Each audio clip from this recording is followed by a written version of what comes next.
Well, hello there, everybody. I hope you all are doing well today. Today's been a hectic day for me. I just need to say immediately, the stream might have some issues with frame rate. I don't know what's been going on lately with my internet. It's been a mess. I already see I lost 37 frames. This is gonna be interesting. I can just tell. Sorry, I was fixing some plugs and junk just to make sure that nothing's like gonna fall out of the socket or anything. But hi, I hope you all are doing well. Some important little tidbits before we get started with stream. Passover was the 5th, or it started the 5th. So to those of you who celebrate Passover, I hope you have a fantastic Passover, that you take care of yourselves, and that the celebration goes well, because I think it goes until the 13th, I saw. So have a fantastic Passover. It's still Ramadan as well, so Ramadan Mubarak to those of you who celebrate Ramadan. Also, I forgot to address this in the Welcome Home VOD, which I will talk about that in a second. But April's a month for a lot of different things. I saw that it's Autism Acceptance Month, which I am self-diagnosed ASD, so I should have addressed that in the last stream, but I forgot because I was talking about the ICWA, which took a lot more precedent over that. So happy Autism Acceptance Month, and also it's SA Awareness Month as well. So I also am an SA victim. That's the one time I'll say that. But yeah. And also, it's not just a month for those two. It's also, there's a lot of disabilities that share the month as well. And I've put in the description an image that was created by user spooniestrong of all the different ones that are there in the image. There's probably a lot more than what are listed in the image, of different disabilities and diseases as well to be aware of. Just a couple of them are Addison's disease, IBS, and FND, Cushing's, PMDD. There's quite a few of them. So those are all, like I said, there's an image with all of them that are in the month of April to be aware of. So I just thought I would, happy autism. So I just thought I would make you all aware of that. And I mentioned the ICWA earlier. If you go back into the VOD for the Welcome Home VOD, all the links are still there. I highly advise you go through those links, sign petitions, donate if you're able to, spread the word of the ICWA so that this doesn't get revoked. It's a very important act for Indigenous people, and especially Indigenous children. So I highly advise you to educate yourselves on it, as well as, as I said, sign petitions and donate if you're able to. I think we're in 60-something days now. Not exactly 60, but we're in the 60s in terms of days left until it gets overturned. So yeah, I just thought I'd bring that up once more. So those are all the things that I wanted to bring up at the beginning of stream. So let's swap the screen over. I'm no longer a puppet. I've been depuppetified. I keep missing the T there. So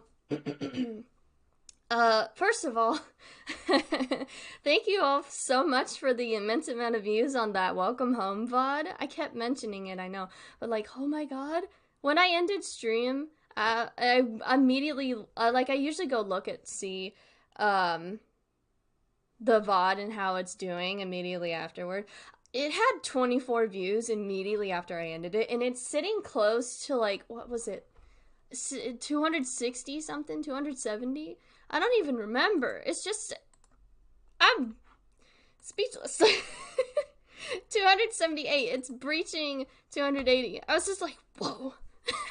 I guess I struck when the iron was hot, but it was still like, it's astonishing. So, like, thank you. That's I'm like actually still stunned by that. I'm sorry. Okay, but the agenda for today. We've got some other stuff to do. We can't keep dwelling on the past here. So, I want you all to take a trip back in time with me for a moment. Let's take a trip back to the year 2013. Oh God. 2013. It was over a decade ago now, which is bizarre to me, considering I lived through that. Jesus Christ.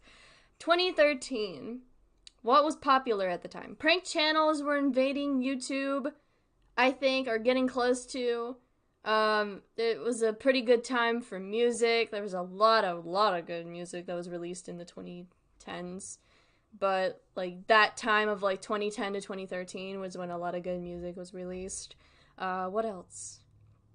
A lot of stuff happened in 2013, and it's all slipped away. I literally was thinking about this in the shower earlier, and I was like, what are all the things happened? And Vine happened in 2013. Vine was just getting its footing in 2013, and, a bunch of other stuff. But the most important thing I want you all to recall in 2013 was the meteoric rise of creepypastas. Creepypastas had already been a thing for quite a number of years in 2013, but 2013 just skyrocketed that all of that into popularity. It was everywhere. There was the creepypasta universe, if you will. And, oh, God. That time in 2013 was, like, my time to shine. Because I remember being 13 years old, staying after school for my school's manga club, and I started this thing in my school's manga club from about the time that I had joined it in, like, 2013 to when I graduated, because I was in middle school in, like, 2014. I started this thing where I would gather up my friends in the manga club, and we would go into this little meeting room they had off the side because we were in the library doing manga club, and I would print out a creepypasta to read for everybody. And I would read it aloud to them. That is what I did. And it was fun. I really did love doing that a lot. I think that says a lot about me, actually. In general, me just gathering a group of people by force and going, we're going into the meeting room and I'm gonna read you Jeff the Killer versus Slender Man and you're gonna like it. No, I'm kidding. I didn't force people. They came willingly. We did it like every other week, I think. But, I'm not kidding about that either. Also, I read them, I think, Jeff the Killer versus Slender Man once.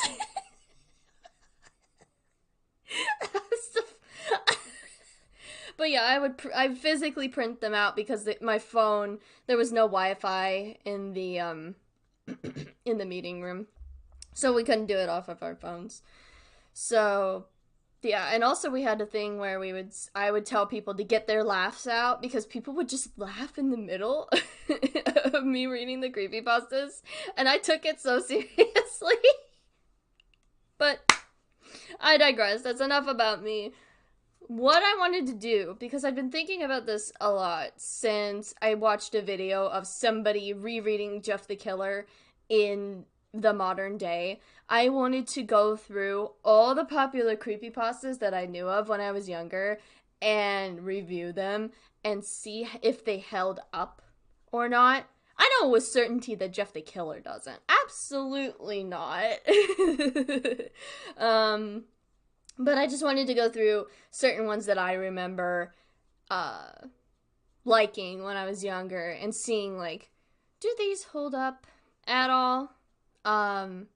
And I did put triggers in the description as well of some things that might be encountered in the creepypastas. I didn't list them all because there's going to be some things that I inevitably forget about because I haven't read any of these since I was 13. So I also, this is very important.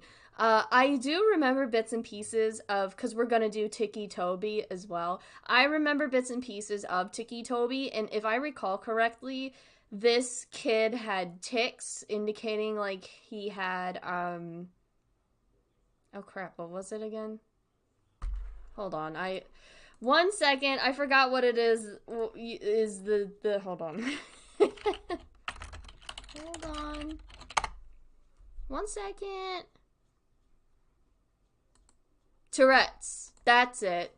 Tourette's. I always forget. It's Tourette's that have the tics. Sorry. But, it's most definitely also not aged well because I don't know how old the person was when they wrote it, but that person probably has no idea about Tourette's and how Tourette's actually is and, like, how it's experienced. Like a person experiences it rather. So I put a trigger warning down there for ableism because there's absolutely going to be some ableism going on throughout that. And so I'm going to be critical of it. Trust me, I'm not going to let that slide. I have known about that for years. And I knew if inevitably I was going to read it again. So I was like, okay, we're going to discuss this. We're going to have a discussion about it. So I keep clapping. I'm so sorry. It's just a thing I do. The first creepypasta I heard of was Ben Drowned, so I thought all creepypasta was based off of games, since I also heard of Sonic Adventure 2 one. Yeah, we're also reading Ben Drowned in this one as well. I put a list of all the creepypastas we're gonna be reading in the description as well. We're gonna be reading...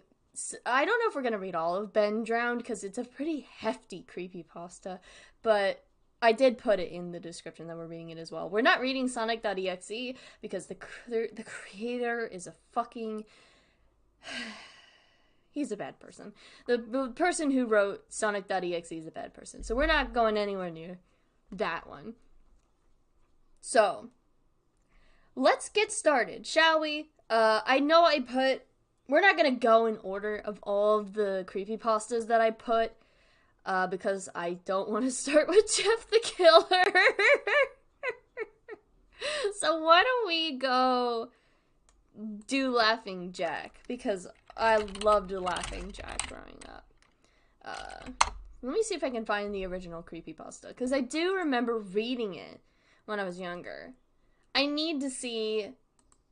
There's a creepypasta video on it. Jesus fucking Christ. Oh, God. Oh no. I forgot about that. So, where's the original story? Please don't tell me it got deleted. God bless, it's still up. Let's go! And it's on DeviantArt of all places. I thought it would be on creepypasta.net, but apparently it's on DeviantArt. Wow, my home. I don't know if you guys know this, but my social media, like I started out social media on DeviantArt, by the way. I made my first DeviantArt account when I was 12, and I have so many memories. It all just came rushing to me. Okay, alright, so let's get a capture going. There we go. Oh my god, okay. Whew. Oh man, this is gonna take me back, way back to when I was younger. I'm trying to zoom in as much as I can, but the sidebar here keeps getting... It's like, come on, just... I'm gonna try something, hold on. I can do that! Oh my... Why does no one tell me about these tips and tricks? Wait, what? What did I do? What happened? What happened? Oh, there we go. Okay. Wait, what? There we go. Jeez, I was trying to scoot it over and it just wasn't letting me scoot it over. Goodness. Let me scooch over. Alright. So, this is going to be a lot of reading. We're going to be reading a lot. And I'm going to interject a lot as well. So I hope you guys are cozy. I hope you guys got a blanket. I hope you guys got like a little stuffed animal.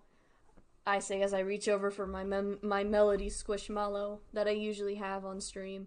Alright. Are you guys ready? Are you ready? Let's get transported back in time. Let's do this thing. I'm so alright, let's go. I'm sorry if I stutter also. Alright. Laughing Jack. Written by Snuff Bomb in the year of 2013. Oh my god, this thing had its 10-year anniversary a month ago. Oh my god. Wait, I didn't even notice that.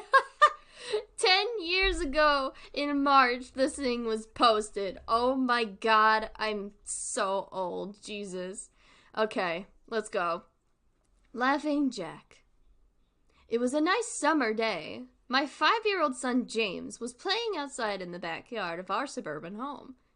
James has always been a quiet boy. He plays by himself mostly. Wait a second, hang on. You know what we need? I know I said, like, let's get started. I'm interjecting immediately. I know, I'm sorry. Let's put some music on.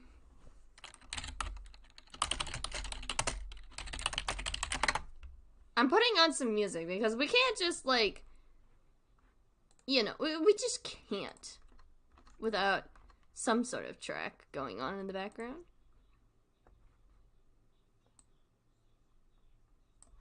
Is this gonna be alright? There we go. It's fitting because it's circus music. Let me turn this down. There we go. Hopefully that's not too loud. I'll turn it down on my end as well so I can hear myself and then turn it up a little bit on your guys. There we go. There we go. Sorry, I had to turn the window capture off. It's because I used the browser to open YouTube up. And I don't want you guys seeing my YouTube whilst I'm doing tech stuff. Anyway.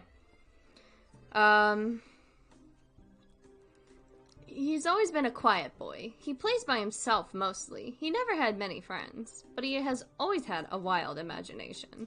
I was in the kitchen feeding our dog Fido when I heard what sounded like James talking to someone in the backyard. I'm not sure who it was he could be talking to. Wow, already off to a bad start. Also, Jesus, that is loud. I'm so sorry. Turning this down on my end as well. There. Audio, I'm killing everyone. I don't care that you saw anymore. Anyway. When I heard sound... okay. I'm not sure who it was he could be talking to. Could he have finally made a friend? Being a single mom, it's hard for me to always keep an eye on my son, so I decided to go outside and check on him. When I went into the backyard, I was a bit confused, because James was the only person back there.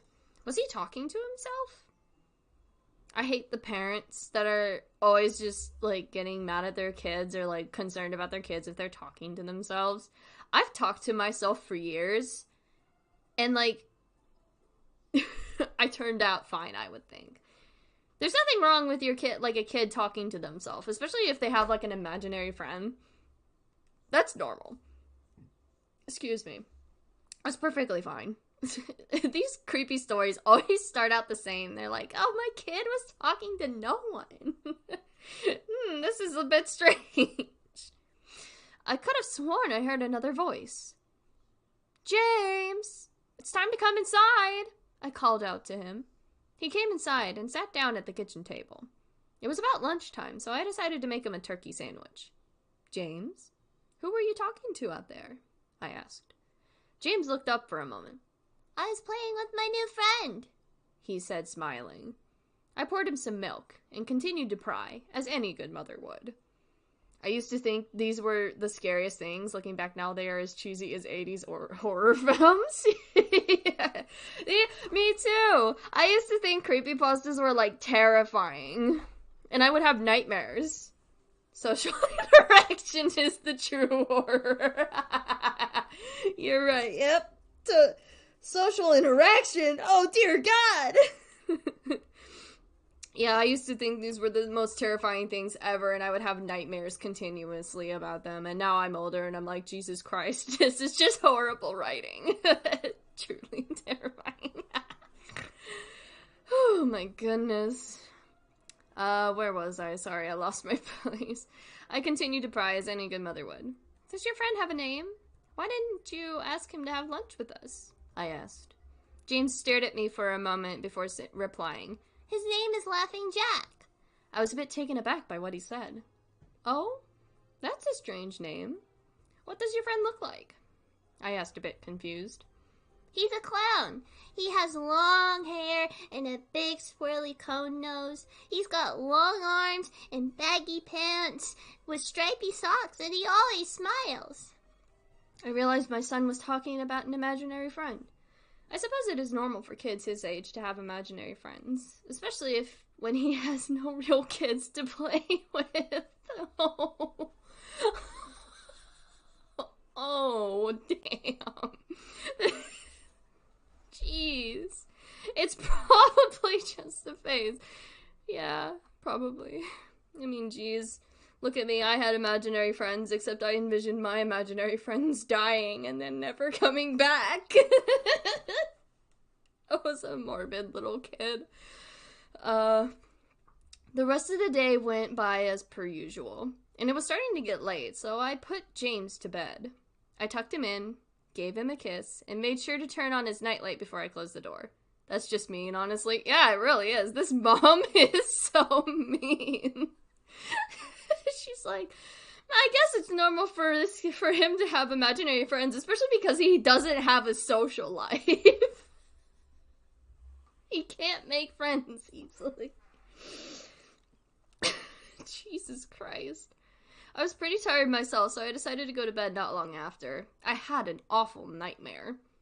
The pacing of this is awful, and also, this person doesn't know how to put breaks in between dialogue and shit, so it's just one fucking conglomerate of text, and I'm like, God, make some breaks, please! Make a break for dialogue! At least they knew to indent, at least, at the beginning of the paragraph. At least there's that. Excuse me. It was dark. I was in some kind of rundown amusement park. I was scared, running through an endless field of empty tents, broken down rides, and abandoned game huts. The whole place had a horrible look to it. Everything was black and white. The prized stuffed animals all hung from nooses in the game huts. Jesus. It's the pace of an Olympic run. Yeah, it's going for a world record, trying to speed through the horrors as quickly as possible, as evident from the fact that it immediately went into saying they put nooses around these stuffed animals' necks. Jesus Christ. All with sick grins stitched on their faces. It felt like the whole park was looking at me, even though there wasn't another living thing in sight. Then suddenly I began to hear music play. The sounds of Pop Goes the Weasel being played on a squeeze box echoed through the park. It was hypnotizing.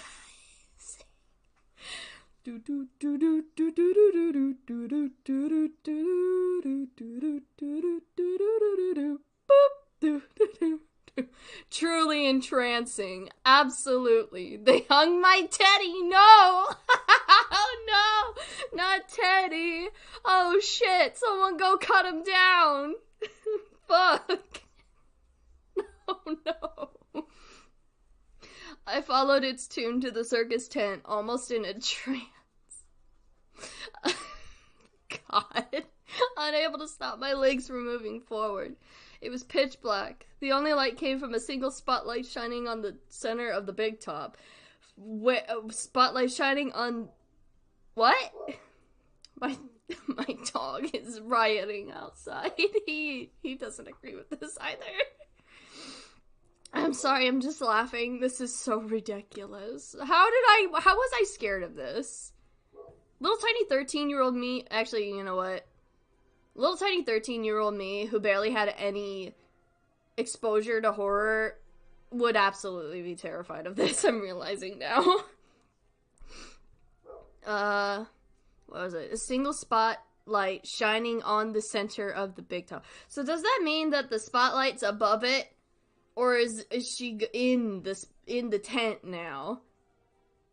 I'm so confused by that sentence. As I walked toward the light, the music slowed down. I found myself singing along, unable to stop. Oh, God. All around the mulberry bush, the monkey chased the weasel. The monkey spelling error. Thought 'twas all in fun. Pop goes the weasel. What is it with, like, horror tropes? Like, horror in general, not just horror tropes. And, like, using... What is it, like, using, like, children's songs? God is shining his light. God is shining down on this one circus tent. No, but what is it about horror using children's songs to make it extraordinarily, like, creepy, quote unquote? Because what Pop Goes the Weasel is not terrifying. I don't get it. I really don't. The music stopped right before its climax, and suddenly the lights shot on. The intensity of the lights was practically blinding. All I could see was a small dark silhouette shuffle towards me. Blah, my stutter, I'm sorry. Then another one appeared, and another, and another. There were dozens of them, all coming toward me. I couldn't move. My legs were frozen. All I could do was watch as the haunting figures drew nearer. As they got closer, I could see they were children! Children are far scarier than any spooky ghost clowns. I mean, sometimes, yeah, they can be a little bit more scary. Sometimes they aren't, though. They're just kids. As I looked at each one, I noticed they were all horribly disfigured and mutilated. Uh-oh! We're going into that territory, huh? Oh, God. Oh, no. Some had cuts all over their body. Others were severely burnt, and others were missing limbs, even eyes. Can we stop saying, like, disfigured people are terrifying, please? Just a small aside there. Just putting that note there. Stop saying disfigured people are scary, please. The children enveloped me, clawing at my flesh, dragging me to the ground, and tearing inside me. As the children tore me apart and I faded away, all I could hear was laughter. Horrible, awful, evil laughter. Gee whiz, I hope the blood is hyper-realistic. Fucking the blood, as we're reading this, just blood just squirts out of the monitor and hits me in the face. The kids won't affect you with the leg. How is they stuck up their nose? Ew. That's nasty. If a kid stuck a Lego in my face that had been up their nose, I think I'd cry. Anything but the Legos! I woke up the next morning in a cold sweat. After taking a few deep breaths, I looked over and saw that a few of James's action figures were positioned facing me on top of my nightstand. I sighed. James had probably woken up early and put these here. I gathered up the toys and made my way to James's room. However, when I opened the door, James was sound asleep. I just shrugged and placed the toys back into his toy box. This lady's dying. This is like a horror movie trope. She's dying. Instantly. Like, oh, there's action figures staring at me on my nightstand. My son probably did it. Goes into the son's room, sees that he's asleep. It must have been the wind. Come on now. Use your brain. Use your brain, ma'am. Oh, man. Headed out to the living room. A little while later, James woke up and I made him breakfast. Or his breakfast, rather. He was quiet and seemed a bit groggy. Perhaps he didn't sleep well either. I decided to ask him about the toys. James, honey, did you put the toys in Mommy's room this morning? His eyes shot up at me for a moment, then quickly glanced back down at his cereal. Laughing Jack did it. I rolled my eyes and responded, well, you tell Laughing Jack to keep the toys in your room. James nodded and finished up his breakfast, and then decided to go out and play in the backyard. It's always the parents. Yeah, really. I went to relax in the living room, and I must have dozed off, because I woke up a couple hours later. This pacing is awful. Where's the break? I beg of you, where is the break? And oh my god. My headache is coming back from how bad this is laid out. Shit! I need to check on James. I was a bit worried. It had been over 2 hours and I hadn't checked on him. I stepped out into the backyard, but James wasn't there anymore. I was getting nervous, so I called out to him. James? James, where are you? My phone went off the moment I did that. That scared me. Just then I heard a giggle come from the front yard. I rushed out through the gate around to the front of the house. James was sitting on the sidewalk. I breathed a sigh. Wait a minute. Hold on. I think this mom has narcolepsy. Potentially. Me at my bus when working at McDonald's.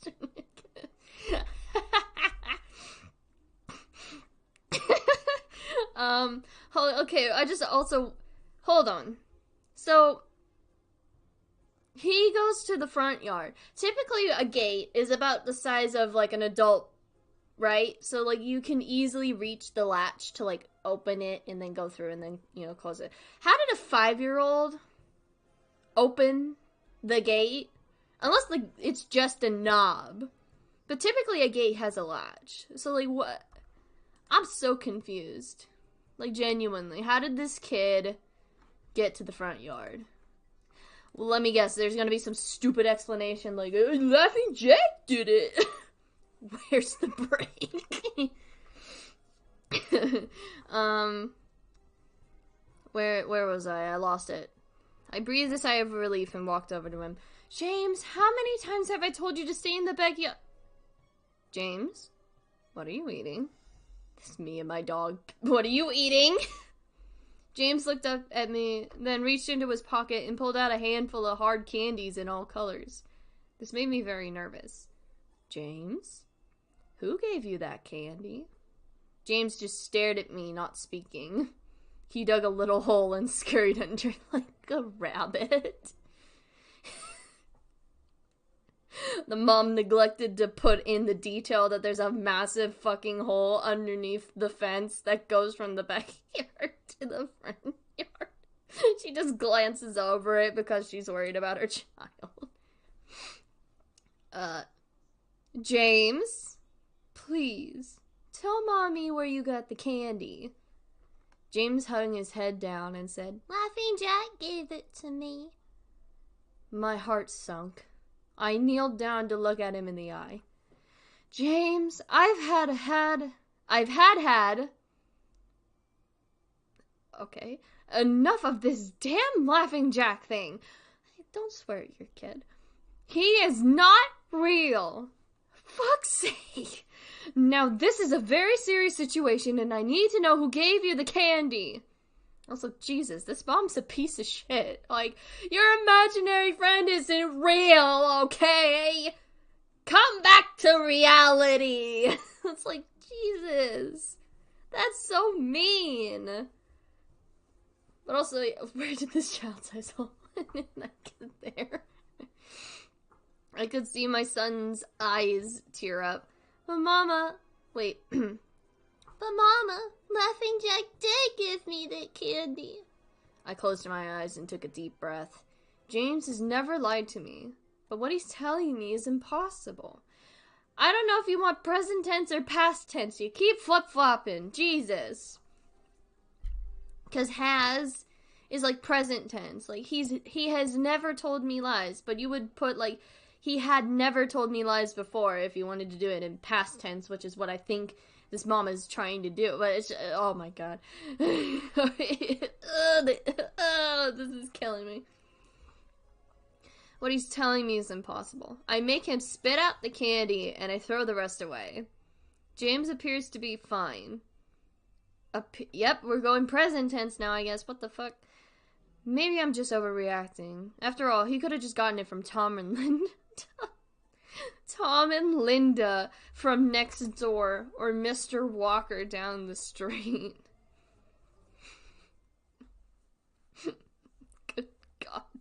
Either way, I'm going to have to keep a closer eye on James. That night, I put James to bed as usual and decided to go to bed early myself. Suddenly, I was woken up.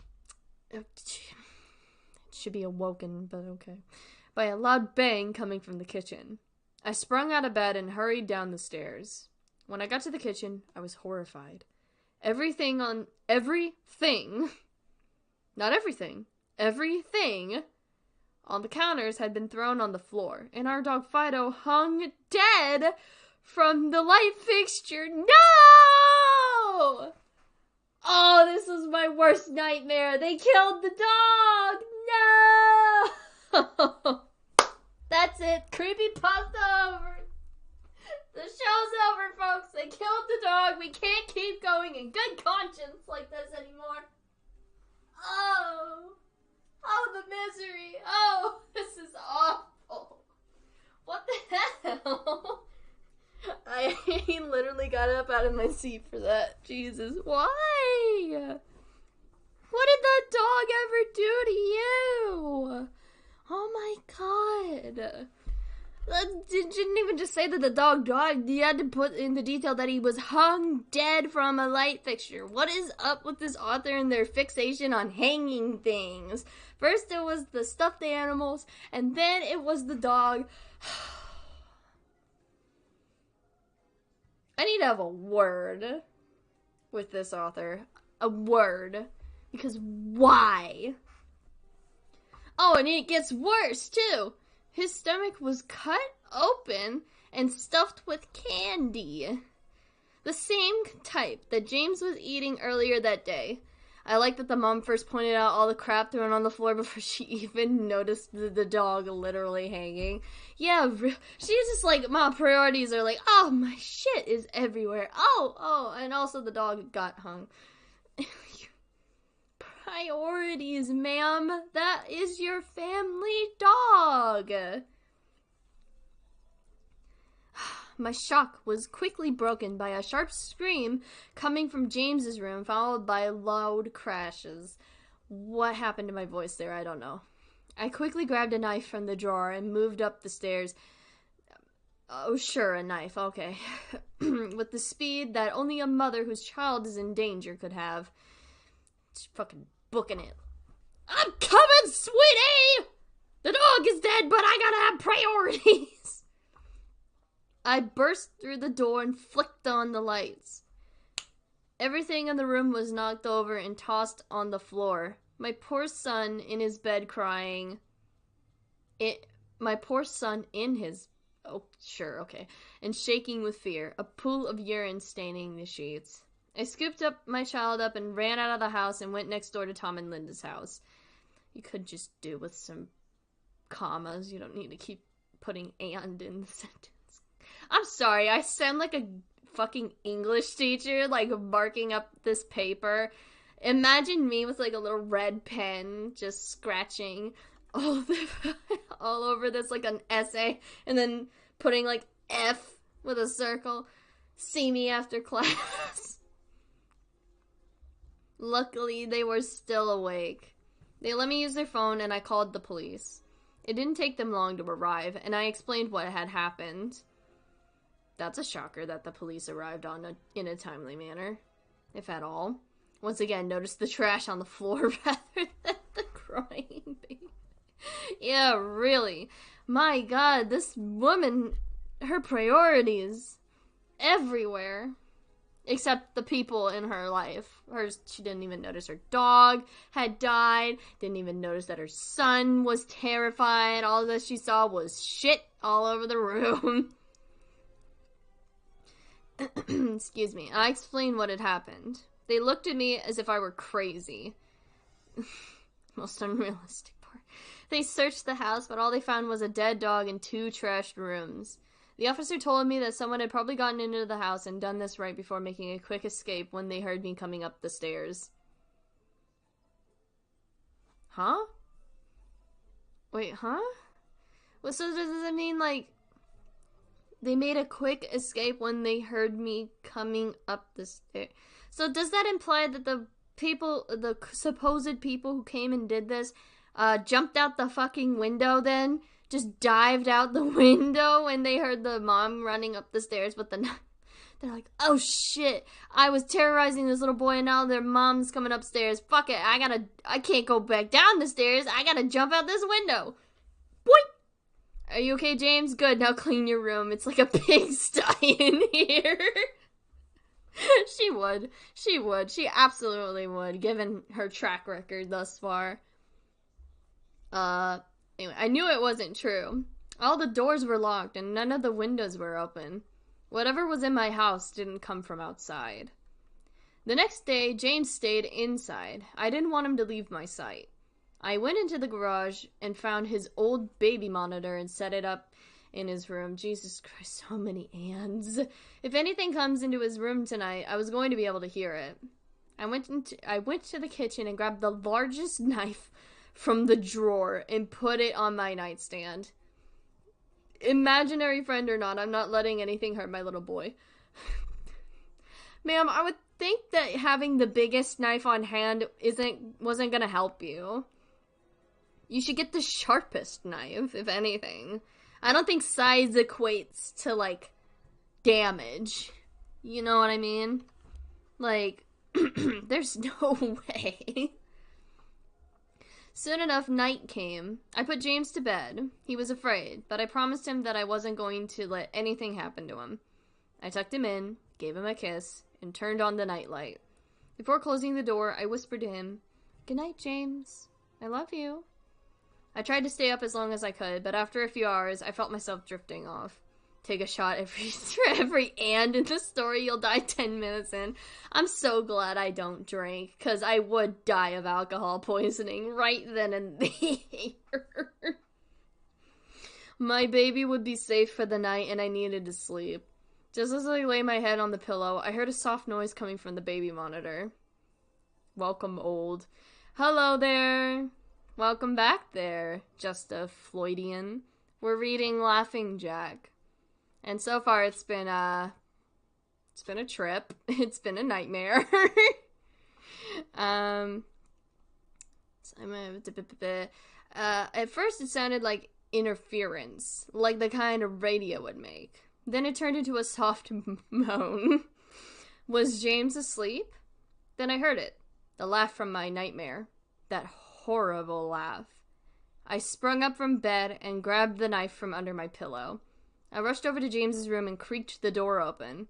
I tried the light switch, but it wouldn't come on. I took a step in, and I could feel the warm, thick liquid on my feet. You could feel what? Did James pee the room again? What? Ew! You just step into the room and you just hear, like, what? But ew, gross. I'd like to see your reaction to Spooky Month. I wonder if you'd like it or hate it. I don't know. We'll have to see. Might have to do that another time because tonight is creepypasta night. I lost my place again. Jesus Christ. the liquid, right. Suddenly James's nightlight came on and I could see the absolute horror laid out in front of me. Moaning. Thick liquid. Let's not go that far. There's a child involved. Let's not go that far. James's body was nailed up on the wall. Oh fucking shit. Her son got crucified. Oh my god! The nails piercing through his hands and his feet. Yeah, he got fucking crucified. Oh my god. His chest was wide open and his organs hung down to the floor. Oh my god. His eyes and tongue had been removed along with most of his teeth. I was disgusted. Yeah, I'm disgusted too. What the fuck? Jesus moment. Jesus, if he got disemboweled and had his teeth pulled out. Jesus, and his eyes too, and his tongue. Oh my god. Imagine trying to come back after that when you get resurrected and everyone, like, the disciples are around him and they're like, Jesus, are you alright? And he's just, he can't do anything because he has no tongue, no teeth, no eyes, and he has holes in his hands and his feet. He is just sat there. He's just there at that point. Good lord. I could hardly believe this was my baby boy. Then I heard it again. The soft, desperate moan. James was still alive. What? How's that possible? What? My baby. My poor baby. In so much pain, barely clinging to life. I ran across the room and vomited on the floor. Wow. The best mom of the year award goes to... That was sarcasm, I'm sorry. But my sickness was interrupted by a horrible cackle coming from behind me. I've got to make Chat GPT write a creepypasta now. I don't know. I'm not a huge fan of AI stuff, but definitely if you want to try doing that, that would be really funny. Laughing Jack's honestly just a big meanie. James didn't do anything to him. Yeah, he didn't do anything. And this guy just said, I'm gonna disembowel you now. Write a creepypasta as if you were 13 years old. Do it, I dare you, that'd be funny. Also, how do you get interrupted while vomiting? Gross. I spun around while still wiping bile from my mouth, and out of the shadows emerged the fiend. The fiend, mind you, fiend, responsible for all this horror. Laughing Jack. How do you know that it's Laughing Jack? Are you just fucking making an inference and hoping it sticks? His ghost white skin and matted black hair hung down to his shoulders. He had piercing white eyes surrounded by dark black rings. His twisted smile revealed a row of sharp, jagged teeth, and his skin didn't look like skin at all. Okay. His twisted smile revealed a row of sharp, jagged teeth, and his skin... Oh, wait. I already read that part, sorry. It almost looked like rubber or plastic. He wore a patchy, black and white clown outfit with striped sleeves and socks. His body itself. I would love to write a creepypasta poorly on purpose. I just have zero ideas, lol. Here, I'll give you a prompt to go off of that you can use to write your creepypasta. Because it's 2013, people typically like to base their horror on, like, one of two things. One, a fucked up thing happening to them or a family member, or two, a fucked up thing happening to them but video game form. So imagine this, if you will. You're alone in your room one day, scrolling through the internet, when you stumble upon a link. Say you're on, like, Reddit or whatever the fuck. You stumble across a link, but it says your name. Click this link. I dare you. You don't know how it got there. You click on it. What happens? And then you go from there. It's the most basic plot. And then you can just make it devolve into, like, an entity pops out of the computer or whatever the fuck. It's just something like that, you know? Where was I? His body itself. Laughing Jack confirmed.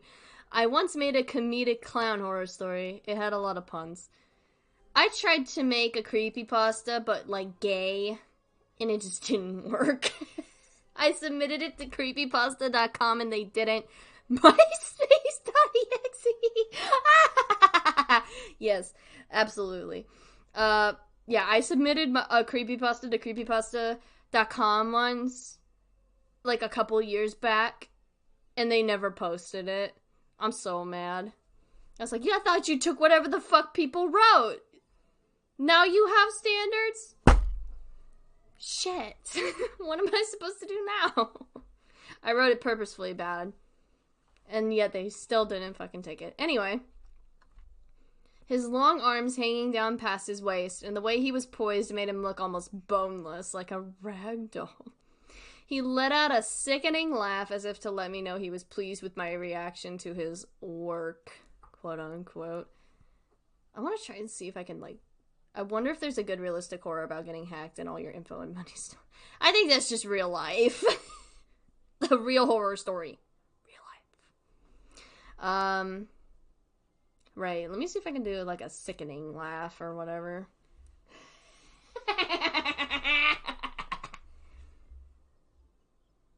And scene. Okay. That's just a dumb laugh. That's how I imagine he laughs, honestly. Something like that. Right, where I keep losing my place. I'm so sorry. He then turned around slowly in front of James and began to laugh even more at the horrific sight he had laid out. That was enough to shake me from my terror. I snapped. Get away from him, you bastard! I rushed at the monster, raising the knife above my head, and stabbed down at him. But as soon as the knife touched him, he disappeared in a cloud of black smoke. I've become sick. It's nice. The knife passed right through and pierced James's still beating heart, splashing the warm blood on my face. So she ran at... So wait. That means Laughing Jack was right in front of her son, and she ran full speed ahead with a knife in front of her, and didn't even think to, like, not do that because her son is right there, so she's... And Bomb of the Year award goes to... He does the anime Ojo-sama oh laugh. That's definitely not annoying. Probably, yeah. No. What have I done? My baby. I killed my baby. I immediately fell to my knees, and I could hear sirens in the distance growing louder. My boy. My sweet baby boy. I promised Mommy would protect you, but I failed. I'm sorry, James. I'm so sorry. Police soon arrived to find me in front of my son, still wielding the knife covered in my baby's blood. The trial was short. Insanity. I was placed in the Viropoulos house for the criminally insane, where I have been for the past 2 months. It's not so bad here. The only reason I'm awake now is because someone is playing Pop Goes the Weasel outside my window. I'll talk to the orderlies about it in the morning. And that's all, folks. That's the end of Laughing Jack. Man, wish she was my mom. She deserved an award. That was Laughing Jack. Holy shit. All right. So let's go over this, shall we? Okay. It ended in such a stereotypical way with the mom somehow writing about her experience in an insane asylum or like a psych ward, which of course it's always got to end with someone criminally insane, quote unquote. I'm putting heavy quotation marks around that. It's always got to end that way. And on top of that, who called the police? Who called the police and what? There's so many logical fallacies in this, I swear to God. And, like, the mom is such a bad mom. She wants to say she was a good mom, but no, she was a bad mom. Even when her child was still alive, she just, I don't even know what to say. James didn't deserve what happened to him. The dog didn't deserve what happened to him. The teddy bears in her nightmare didn't deserve to get hung out by a noose. The description of Laughing Jack himself was very lackluster. 'Cause, like, where was it?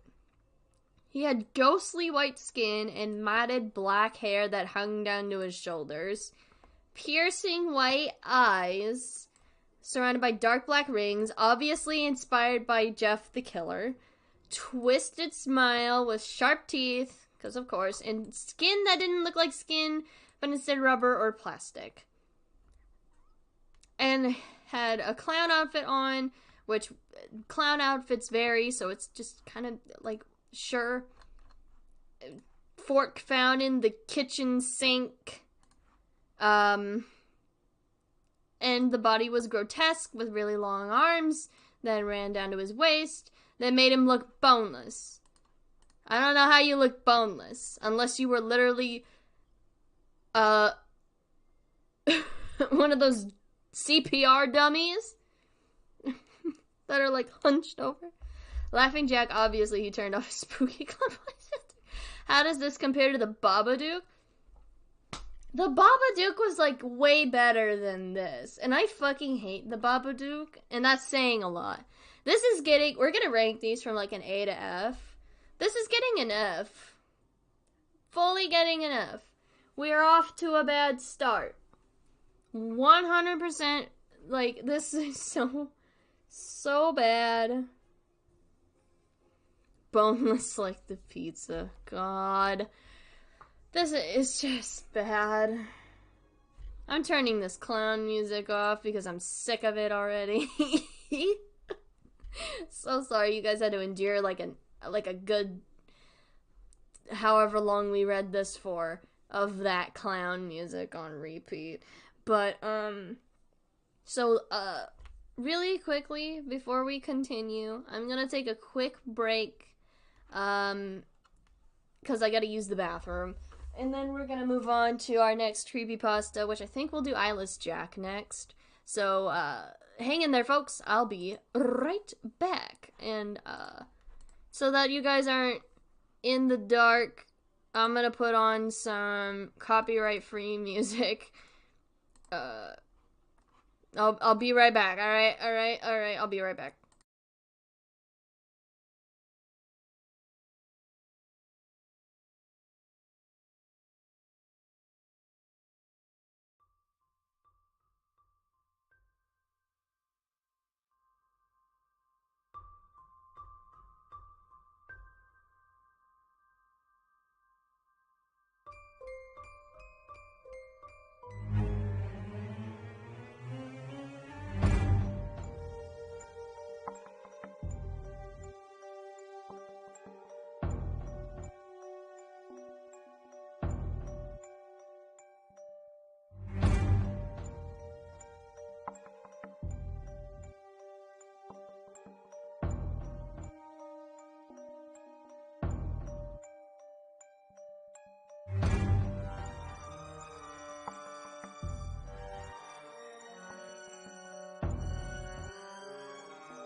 I'm back. It took me like 2 seconds. Sorry. I'm laughing at eyeless Jacksepticeye. I saw that when I came in. I was like fucking laughing my head off of that. I'm busy writing my magnum opus, myspace.exe, just for you.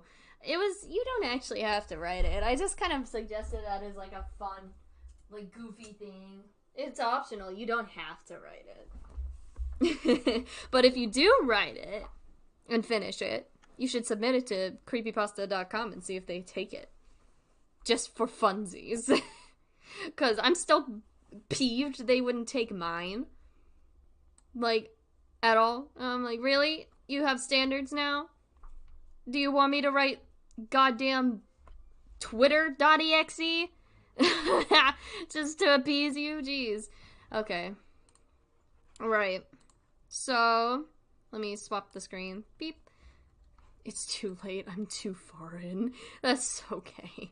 I look forward to seeing it if you ever finish it. I don't know how you would get it to me, but I look forward to it regardless. Okay, we're going on to Eyeless Jack. Also, Jesus Christ, I saw a Fender Man and I wanted to die for a minute. Oh, I have a headache. That's been, like, on and off all day. 4chan.exe!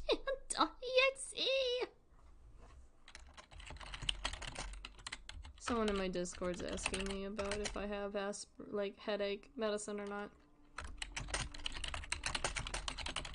For my headache. Okay. Let's change this track. I don't care for it much. I saw... What is this?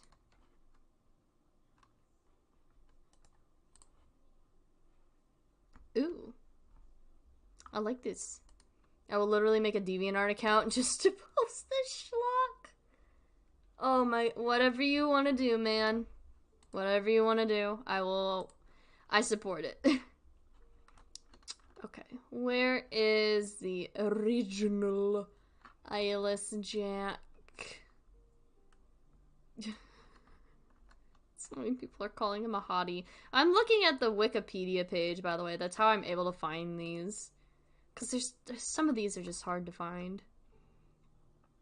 Is the popular origin stories from the creator Sally Williams. I need to find... Where is his original creepypasta? Peas and carrots, I beg of you. Where is it? That's not what I wanted to do. Okay, I might have to Google for this one. Because, I know it exists. Where is it? Oh, I found it, I think. I once had a babysitter obsessed with MySpace. Lucky. I didn't know what MySpace was until it was, like... until it was, long gone. At that point. Okay. So I found it. It's on creepypasta.com. It's 6 minutes of reading, so I think we should be alright. This is gonna be fun. I remember Eyeless Jack way back in the day, and it used to scare the hell out of me.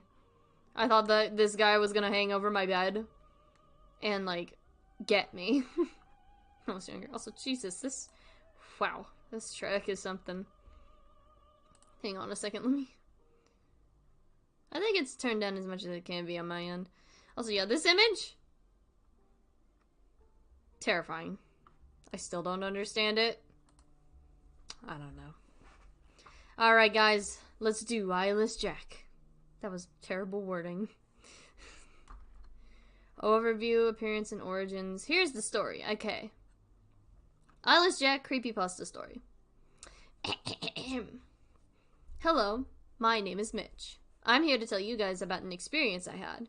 I don't know if it was paranormal or whatever stupid words people use to describe supernatural phenomena, but after that thing visited me, I believe in that paranormal trash now. Don't know what the comma was for, but okay. A week after I moved in with my brother Edwin, after my house was foreclosed, I finished unpacking. Edwin liked the idea of me moving in, since we had not seen each other for 10 years. I was excited, too. Unnecessary uses of commas randomly, but okay. Also a little too many. Actually, no, that's not too many. Carry on. I soon fell asleep after I moved in. After that first week, I heard rustling noises coming from outside at about 1 in the morning.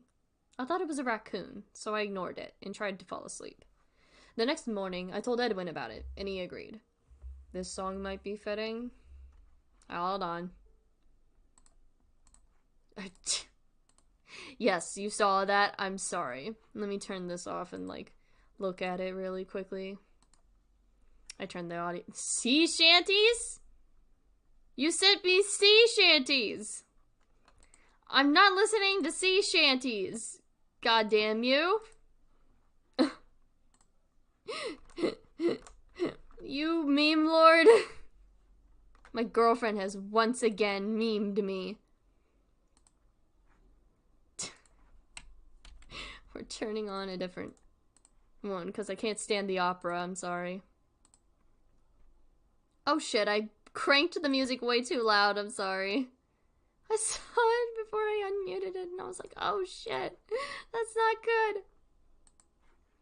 It's SpongeBob song. I'm leaving the creepy music on. No lyrics. I know, I'm not listening to sea shanties when we're creepy things, when we're reading creepy things. No. Right, anyway. Back to Mitch and his weird experiences with a potential wild animal. Spunk Bop. Anyway. I told Edwin about it and he agreed. The next night, however, I thought I heard my window opening and a loud thump, as if something entered my room. I darted up and looked around my room, but I saw nothing. Okay, you used my room twice. The next morning, Edwin dropped his coffee cup when he saw me. He held up a nearby mirror. Just randomly had a fucking mirror nearby. And I saw myself. I had a large gash on my left cheek. The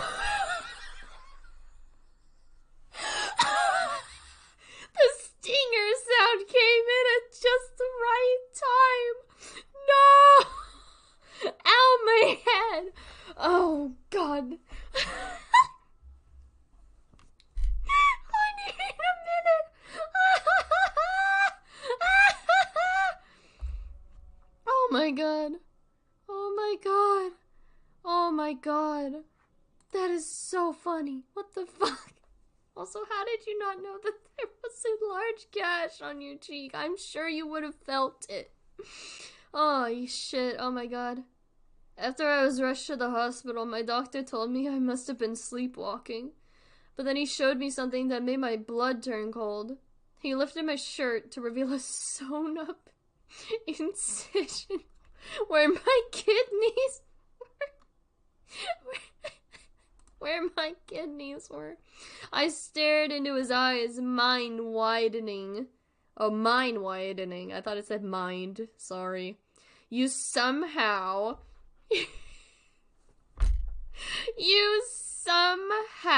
lost your left kidney last night. I apologize for not being funny right now. I'm being funny elsewhere.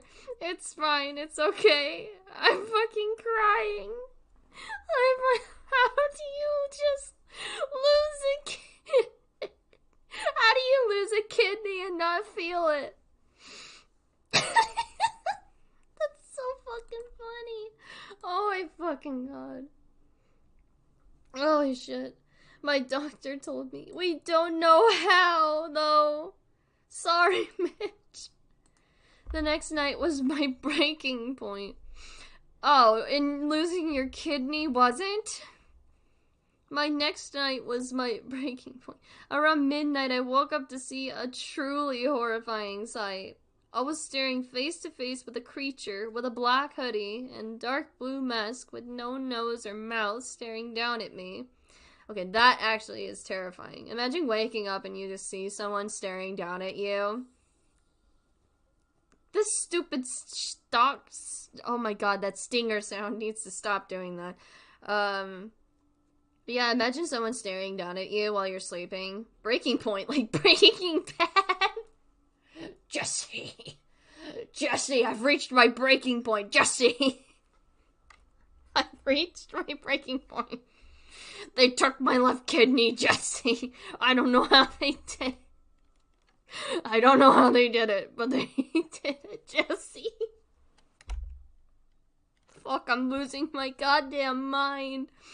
Jesse, we need to steal a kidney. I'm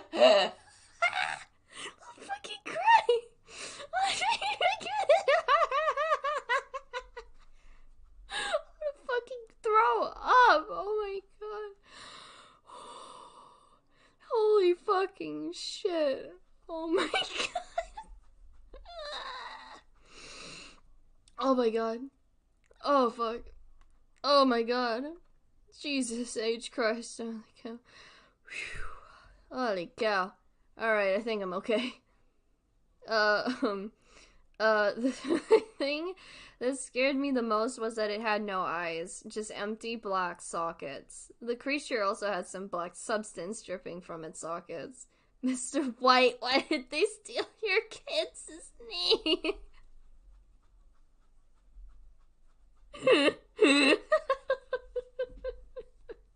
I mean, oh, fuck.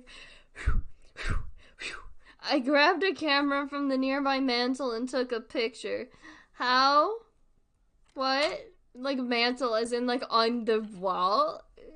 What? I'm confused.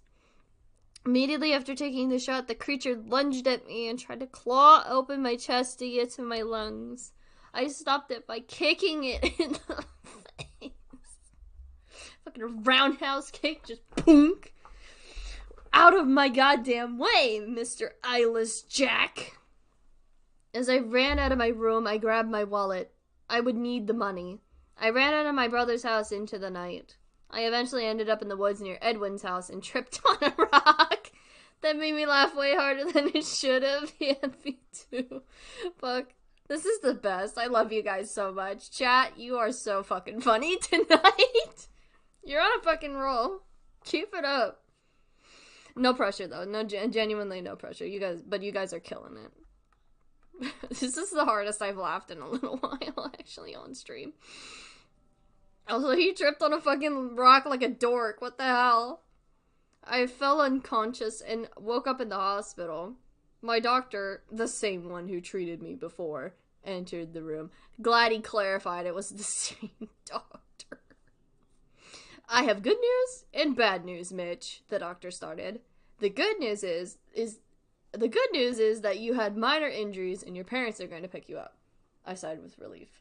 The bad news is that your brother has been killed by some thing. Sorry. Something. We don't know what thing, but it's something. My parents took me back to Edwin's house to collect my remaining belongings, which I did. Upon entering my room, I was scared, but remained calm. I grabbed my camera and then stopped dead in my tracks. In the hallway leading to my room, I saw Edwin's body. Sure, okay. YouTube just showed me your stream out of nowhere, and I'm very glad, because this is amazing. I'm glad to hear. I'm glad that YouTube is pushing my streams out to random people, and everyone's having a good time here. That's always the goal with these streams, is to make people have a good time. Or make people? Oh, Jesus, no. Like, people just come here have a good time. That's what we're all about here on the Courts YouTube channel, is having the goofiest time possible while also talking about horrifying things. The bad news is it turns out you're 100% Mitch. Also, just randomly found his body. I thought, wait, if his body is in his house, then how did the doctor determine that his brother was killed by something? Did Eyeless Jack just abduct the body out of the morgue and take it and just sit it back in the house like, hey, look at that. You see that body there? I did that. Brain. Right. I saw Edwin's body and something small lying next to it. I retrieved it up and entered my parents' car, not mentioning Edwin's corpse. Why? I looked at the thing I had picked up and nearly vomited. I was holding my stolen half-eaten kidney with some black substance on it. How did you not know you picked up your own fucking kidney, you idiot? I think it would be obvious by the smell and everything. And the shape. He's really proud and wanted to show Mitch his hard work. So he's just, he wants validation. He's like, Mitch, look at my hard work. Look at this. Look at what I did. Are you proud of me? Are you proud of me, Mitch? Oh, fuck. Oh, my God. Okay, so that was Eyeless Jack. Way worse than I remember it. Kidney bean. It's way worse than I remember. Like, way worse than I remember. I remember being, like, extremely terrified of Eyeless Jack. Mostly because of the images. Like, images that haunt me still to this day are, like, definitely, Jeff the Killer. The Jeff the Killer image. The Smile Dog image haunts me, and it still scares the shit out of me. And the Eyeless Jack, picture. All scared the shit out of me still. As an adult, scared the shit out of me.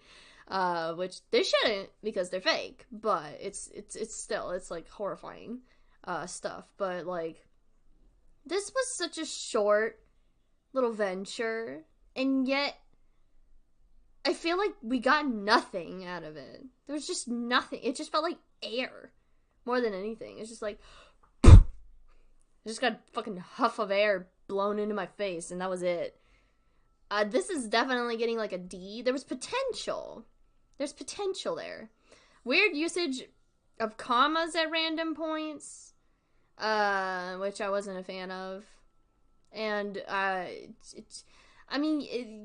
fear of the unknown was definitely a factor in this, which I appreciate, but it's just, I don't know. Also, the body just randomly showing up at the end.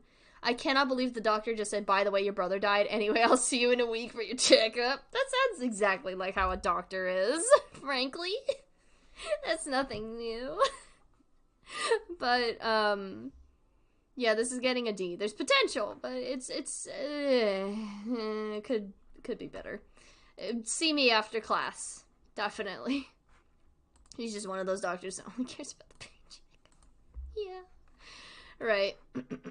Excuse me. Goodness, my throat.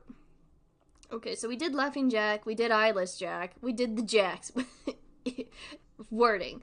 We read through the stories with the Jacks in them. I think it's time we... Yeah, most doctors, yeah. So I think it's time we take on the most egregious one. The worst one, in my opinion. Ticci Toby. Now, I warned you all before that this one... Oh, Lord. This one is one that I don't like. I've never liked Ticci Toby. Ever. Because I felt like this creepypasta was not warranted. Especially because, as far as I remember, it's just a kid that was outcasted and then just turned homicidal because he was bullied a lot. And also has Tourette's. So, as I said before... this one has a trigger warning for ableism because I'm 100% certain that there is going to be ableism in it toward people with Tourette's because I doubt the person themselves know how Tourette's work. So we're going to be really, really critical about this one. Well, I am anyway. Oh, lovely. I'm looking at the miscellaneous info for Ticci Toby. It says he has bipolar disorder, Tourette's syndrome, and cognitive insensitivity to pain. Okay. Alright, okay. Oh, God, okay. This is... Okay. This is gonna suck.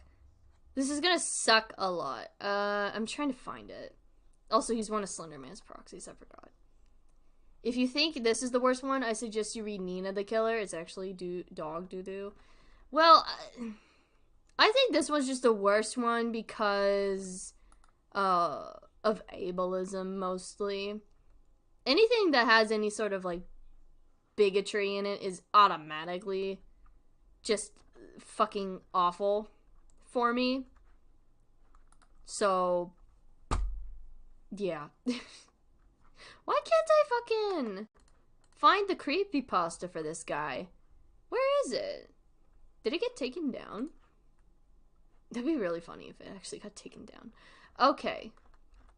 Nope, it didn't get taken down. Okay. Hold on. Oh, fuck me. This is so long. Jesus. Oh my god. Okay. Fair, honestly? Yeah. It's just, yeah. Why do people want to make Jack a scary name? Jack Black's on thin ice because he supports Autism Speaks. Or not even thin ice. He's just an awful person for supporting Autism Speaks. Okay. There we go. I've put on some music. And I actually just don't like that this one has breathing in it. I'm changing my mind. We're changing the song immediately. Wait, hold on a second. I'm dumb. I just realized I have a playlist of music that I could put on. I'm so stupid. And they're copyright free too. I'm dumb. I forgot. He what? When? A while back.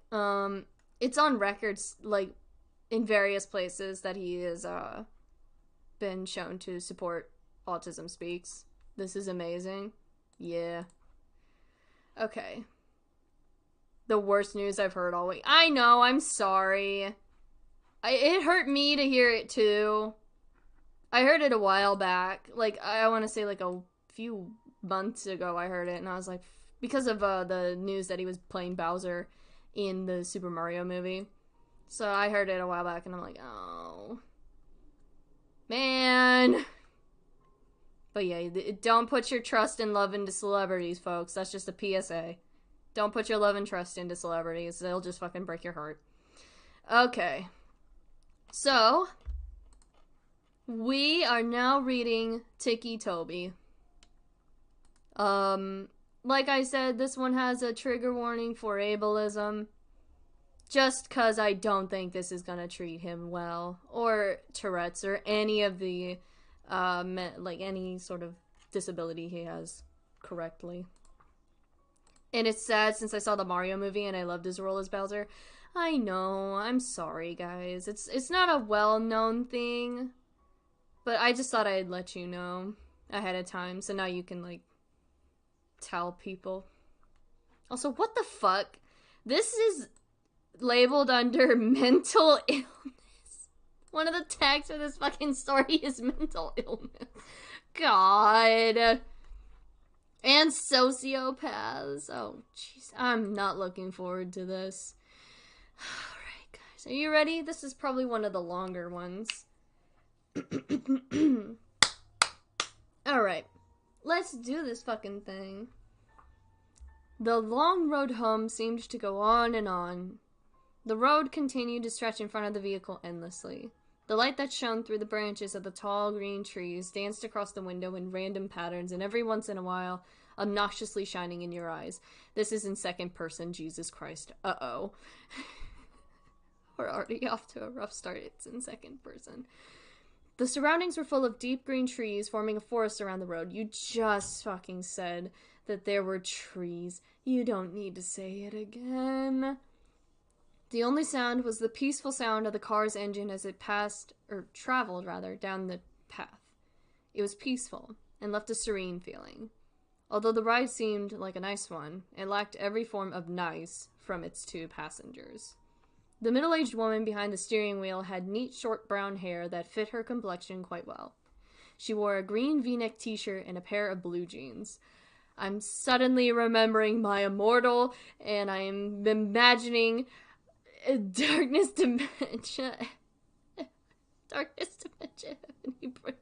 I'm imagining the fucking description of my name is Ebony Darkness Dementia Raven Way. Oh no.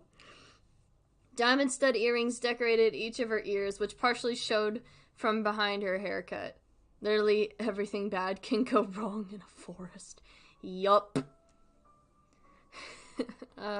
Which partially showed from behind her haircut. She had deep green eyes. Oh no.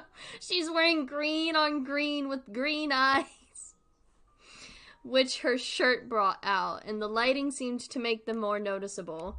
There wasn't anything significant about her appearance. You say that and you just contradicted yourself. I haven't heard that name in a long time. I think about it all the fucking time. I think about my immortal all the fucking time. You have no idea. Where is... I keep losing my place. I'm so sorry. I'm so easily distracted. She looked like any average mother, quote-unquote, you would see on TV shows and the like. However, the one thing that made her different than the quote-unquote average mothers was the dark bags she had under her eyes. Okay, sure. Her facial expression was gloomy and sad, although she genuinely looked like someone who smiled a lot. Okay. She would sniffle every once in a while. Sorry. I'm so sorry. And occasionally glanced in the rearview mirror to look at her son in the back seat, who was hunched over partially, with his arms held tight around his chest, and his head pressed against the cold window. The boy lacked any normal appearance, and anyone could plainly see there was something wrong with him. Oh no, we are off to a bad start. His messy brown hair went every which way, and the luminescent lighting brought out his pale, almost gray skin. Nope, that's not how that works unless you're a corpse. We love Gotham Hills.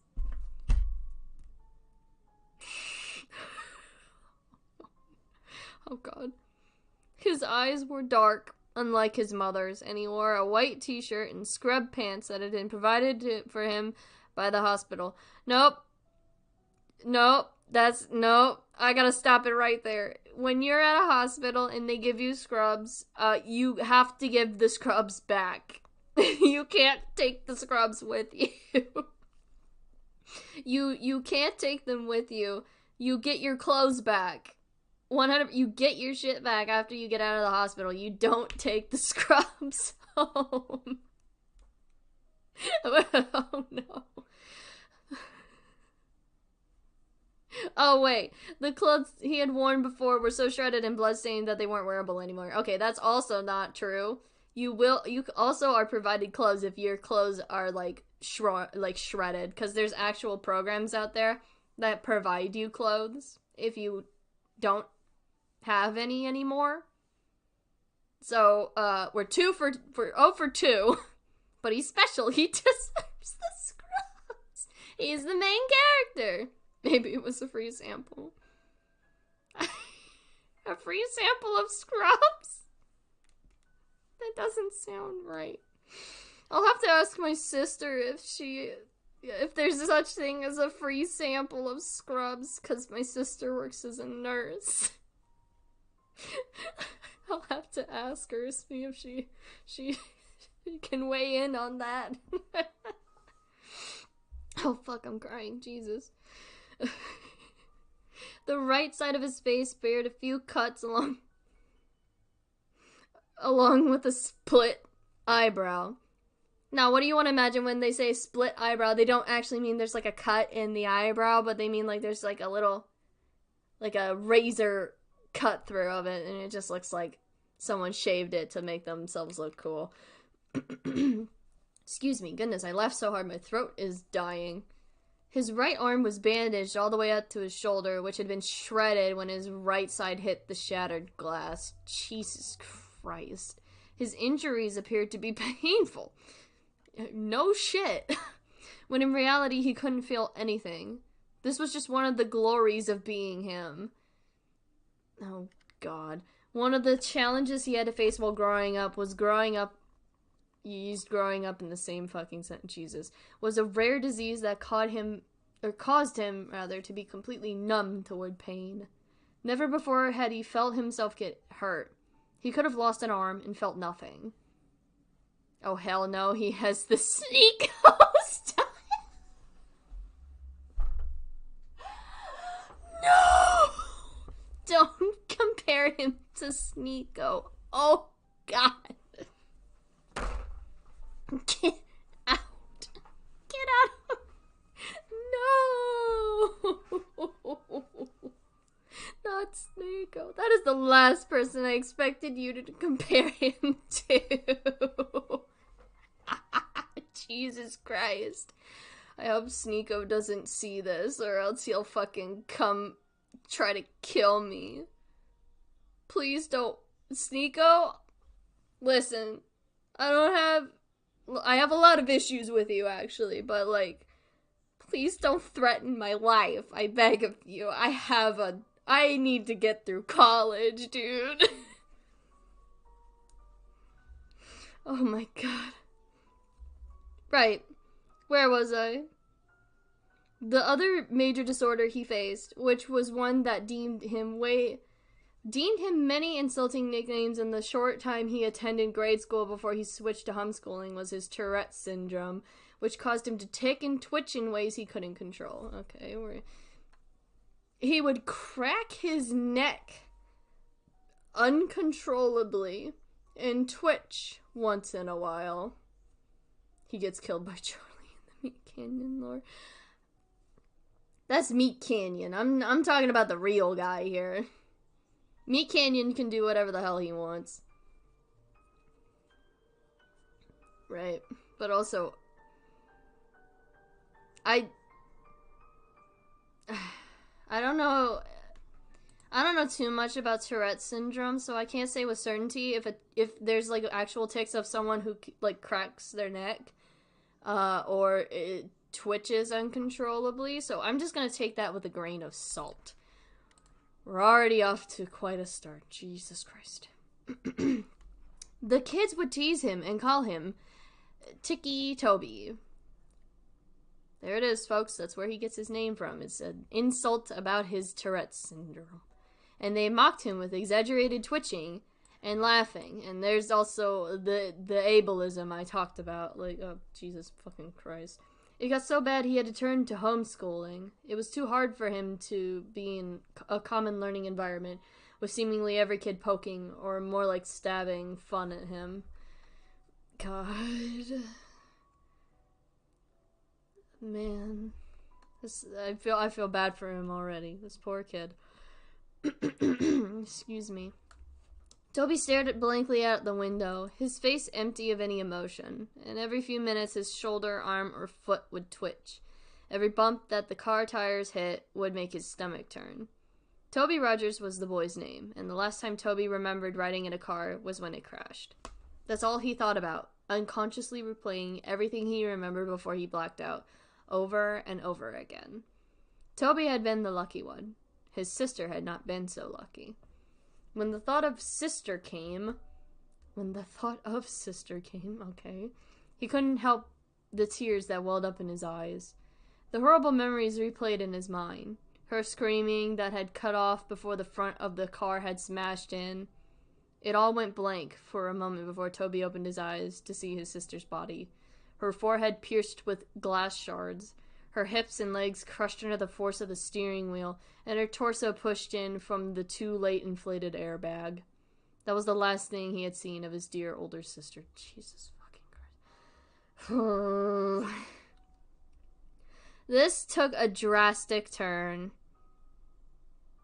You know, we could make fun of the other ones for the horrible writing. That paragraph alone.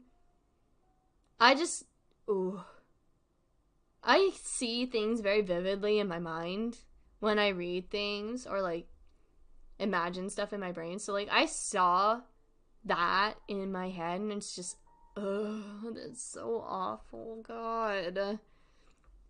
The road home continued on for what seemed like forever. It took so long to get home because his mom wanted to avoid the sight of the crash. When the surroundings gave way to a familiar neighborhood, they were both more than ready to get out of the car and step back into their own home. It was an older neighborhood with quaint little houses all next to each other. Very quick description of the neighborhood, sure, okay. The car drove in front of a blue house with white window panes. White window? I had to remember what a window pane was for a second, sorry, jeez. They both quickly noticed the old vehicle that was parked in front of the house, and the familiar figure that stood in the driveway. Toby felt automatic anger and frustration take over him at the sight of his father. His father, who wasn't there. Okay, so far, this is getting points for pretty good writing. Except they constantly do the thing where they double up on words, which is a problem that I have. I do that sometimes too. Like, include it in the same paragraph or, like, within, like, a similar range of each other. That is the only thing that needs to be fixed so far. As well as the incorrect depiction of Tourette's syndrome. But I digress. Let us keep moving along. His mother pulled the car up in the driveway beside him before turning off the engine and preparing to step out and face her husband. Why is he here? Toby asked quietly as he looked back at his mother, who reached to open the car door. He's your father, Toby. He's here because he wants to see you. His mother responded in a monotone voice, trying to sound less shaky. Yet couldn't drive up to the hospital to see Lyra before she died. Toby narrowed his eyes out the window. He was drunk that night, honey. He couldn't drive. Yeah! When is he not? Toby pushed the door open before his mother and stumbled out onto the driveway where he met his father's gaze before looking down at his feet with a stern expression. Okay, might need to work on putting commas in there sometime, because the run-on sentence is a lot. His mother stepped out behind him and met her husband's eyes before walking around the car. His father opened up his arms, expecting a hug from his wife, but she walked past him and put her arm around Toby's shoulder and started leading him inside. Connie, her husband began in a raspy voice. What, no welcome home hug, huh? She ignored her husband's obnoxious words and walked past him with her son under her arm. He's 16. He can walk by himself. His father began to follow them in. He's 17. Connie glared back at him before opening the door to the house and stepping inside. English teacher arc. I do this all the time. I always make critiques about stuff as I'm reading them. Or, like, stuff online, I mean. Not, like, books and stuff. Because books are gone through an editing process, obviously. And there's been a lot of people who look through it. I mean, like, stuff like this. The English teacher in me is always ready with a red pen, ready to mark down your bad sentence structures. On, like, just at any time. I'm always ready. Except for my own papers, which I need someone else to look at because I am not the best.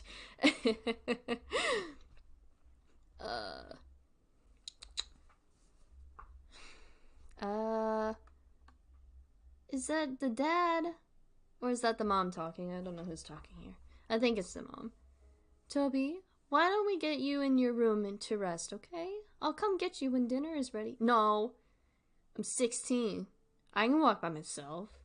Toby said sarcastically and glared back at his father before stumbling up the small staircase and turning into his room, where he slammed the door violently. His little room didn't have much in it. Just a small bed, a dresser, a window, and his walls had a few picture frames of his family, back when they were a family. Also, side note, I'm remembering it is complete. I'm excited to read it eventually. I probably won't read it in this stream, but I will read it. Like I said, you should submit it to creepypasta.com and see if they take it. Just to see. Also, side note, yeah, it started out with you, and then it turned into third person. What happened? We went from second person to third person. Uh-oh. Uh-oh. Hold on. No. No, we are not playing I Love You Like an Alcoholic. Absolutely not. I thought I put it on Absolutely Well. Nice. Also, sorry. I don't know why I Love You Like an Alcoholic started playing. We're back. We're back with the song. I don't know why YouTube hid that message. I don't know either. Yeah, anyway. Before his father became an alcoholic, oh, you know what? That's fitting. I love you like an alcoholic. His father's an alcoholic.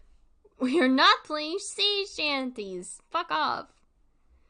And acted violently toward the rest of his family. Sorry, that fuck off was mean. I love you. Those of you who don't know, that moderator's my girlfriend, by the way. That's my girlfriend. Don't be a butt, or else she'll bonk you. Or I'll bonk you. Either of us will bonk you, so don't be a butt. Excuse me. Before his father became an alcoholic and acted violently toward the rest of his family. Toby remembered when he was arguing with his mom, and he grabbed her by the hair and shoved her to the floor. And when Lyra had tried to break it up, he pushed her, and she hit her back on the corner of the kitchen counter. Toby could never forgive him for what he did to his mother and sister. Never. XP. Toby didn't care how much his father beat him down. He couldn't feel it anyway. What he did care about was how he intentionally hurt the only two people he cared about. And when he was waiting in the hospital where his sister took her last breaths, the only one who didn't rush there was his dad. Toby stood by the window and looked out at the street. He could have sworn he saw something out of the corner of his eye, but quickly blamed it on the meds he was on. Oh boy. When dinner had come and his mother called him down, Toby came down the stairs and hesitantly sat down at the table across from his father and in between his mother and an empty chair. It was quiet as his parents picked up their food, but Toby refused to eat. Instead, he just watched his dad with a blank stare. His mother caught on to his staring and elbowed him slightly. Excuse me, I'm sorry I have to keep clearing my throat. The laughing literally did a number on me. Toby looked over at her slightly. Yep, see, what did I tell you? Usages of the word twice within a close radius to one another. You need to stop doing that. I do that too, so that's why I'm calling you out on that. And then down at his uneaten food, which he still didn't touch. Toby laid in B. What? Toby laid in B. Oh, laid in bed. You forgot the D. He put his covers over his head and stared at the window. He was tired, but there was no way he could fall asleep. He couldn't. There was too much to think about. He had been debating on whether or not to follow his mother's directions and forgive his father, or continue holding a grudge with his boiling hatred. He heard his door creak open, and his mother padded into the room and sat on the bed next to him. She reached over and rubbed his back, which had been turned to her. Oh, okay, sorry, jeez. Oh, sentences. I know it's hard, Toby. Trust me, I understand. But I promise you it will get better. He laid in B. He's laying on top of a bee. Oh, God. No, not the bee. The poor little bee. No, not the bee. Someone save that little bee. He's crushing it. I promise you it will get better, she said softly. When is he going to leave? Toby said with an innocent tone in his shaky voice. Connie let her gaze fall down to her feet. I don't know, honey.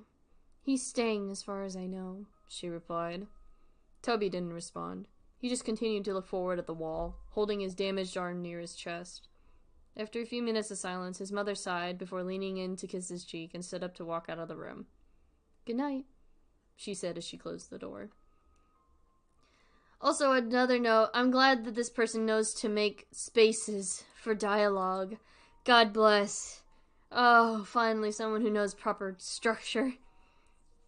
That I'll give you points for. The hours passed slowly, and Toby couldn't quit tossing and turning.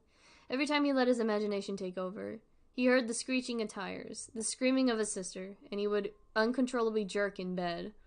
He threw off his cover, and lying on his back, he pulled his pillow over his face and cried into it. He could hear his own pitiful weeping. He would have been screaming and crying if he didn't press his pillow over his face. If E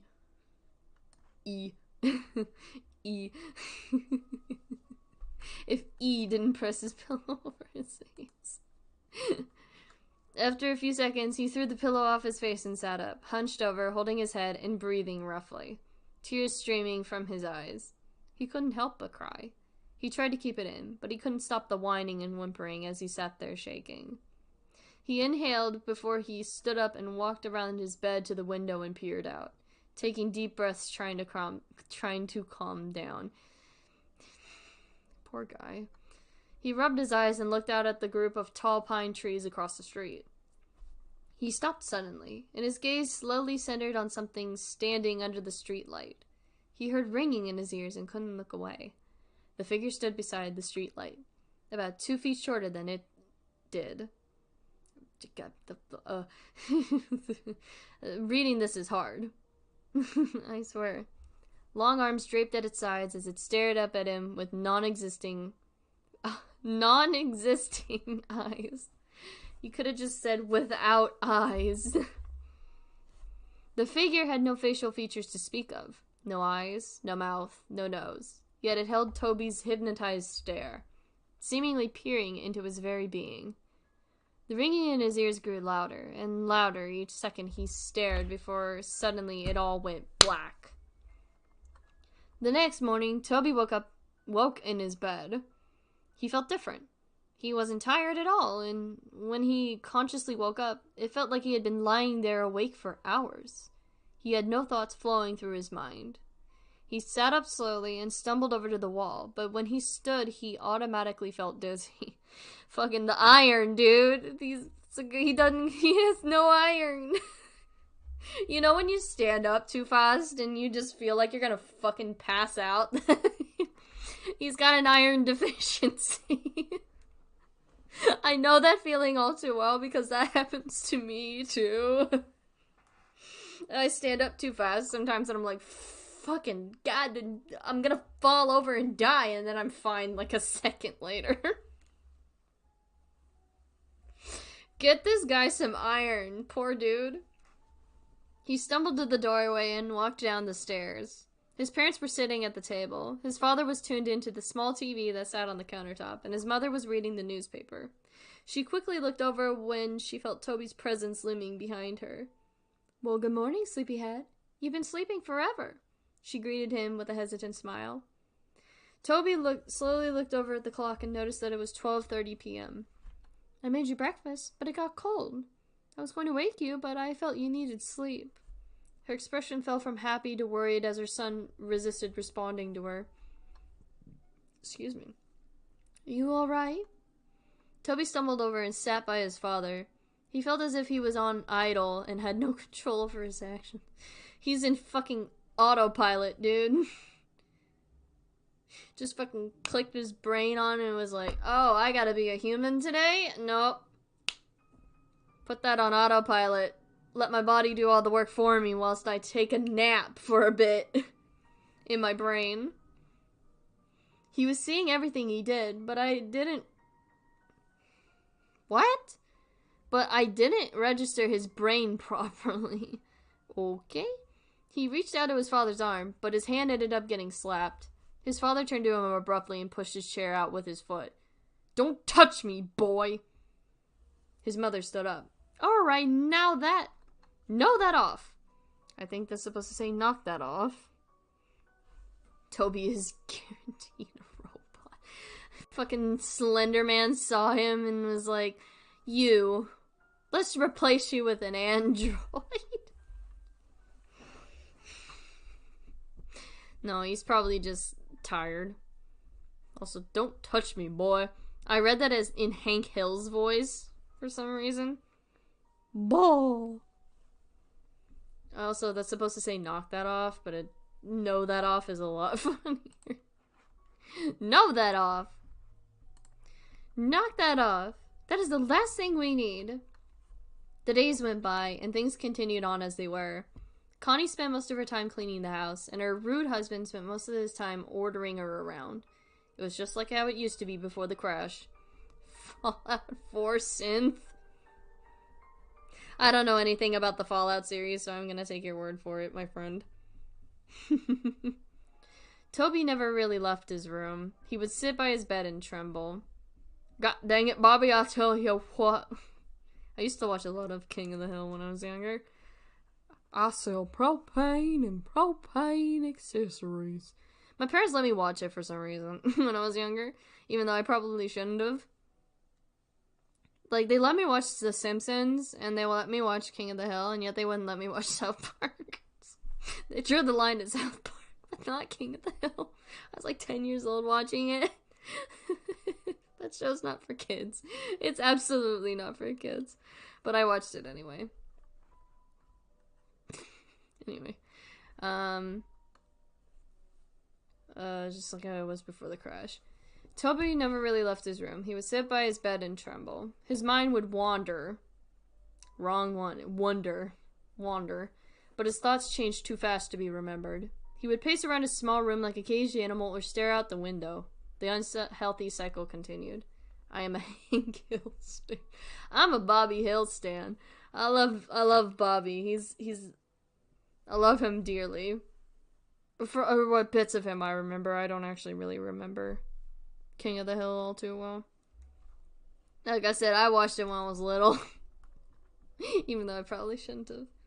To be fair, King of the Hill is more appropriate than most South Park and other adult cartoons. True. Yeah, it's more appropriate, but also, there was an episode where fucking Hank and Peggy fucked on a plane. So...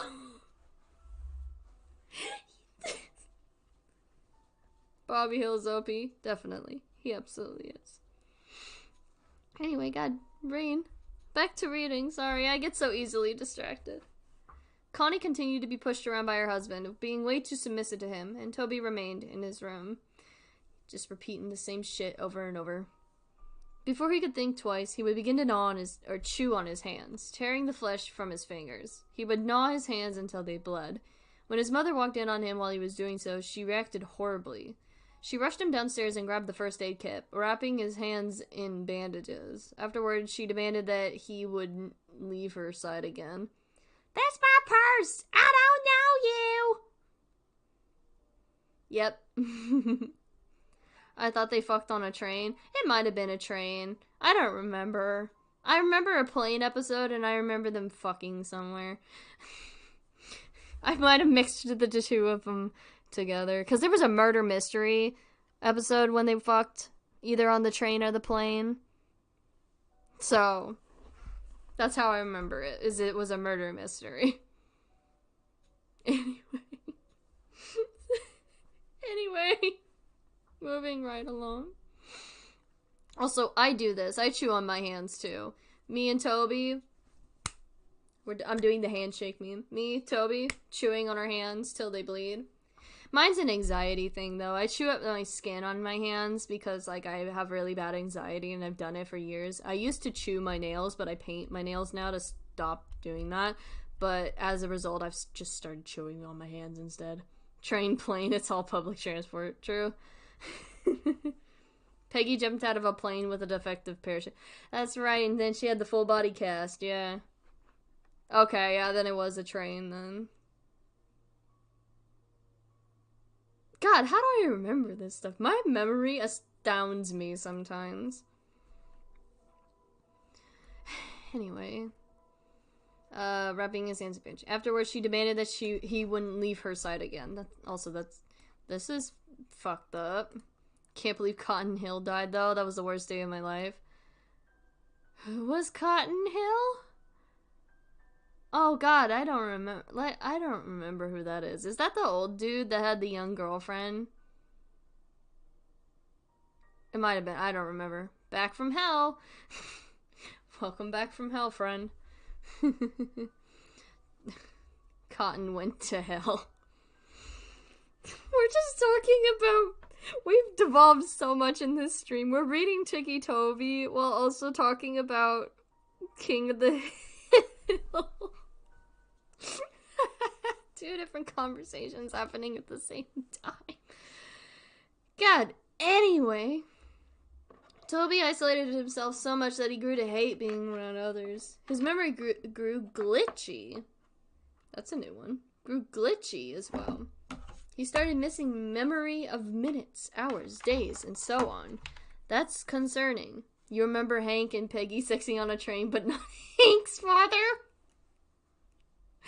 Listen, some things leave an imprint on you forever.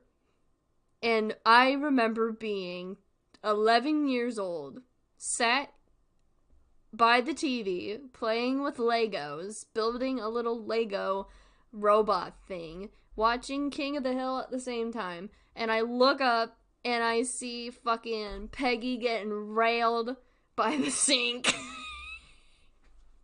Not knowing what's going on. And then I just go right back to doing my Legos. And that's the one memory I have. Alright? Can you blame me? Ticulent Nathaniel Tobias. I don't like the name Ticulent. Okay. To be honest, if it was South Park, it would be uncensored. King of the Hill had more class. Yeah.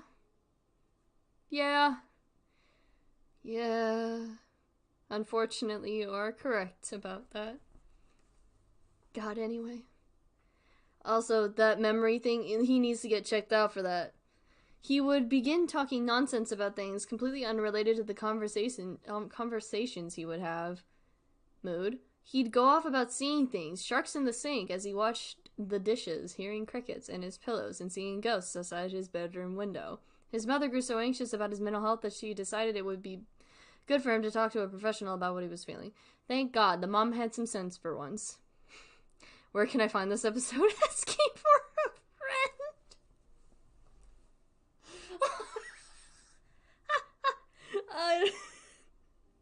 Listen, I'm sure if you look up King of the Hill, you're gonna find it. I don't know what season it was.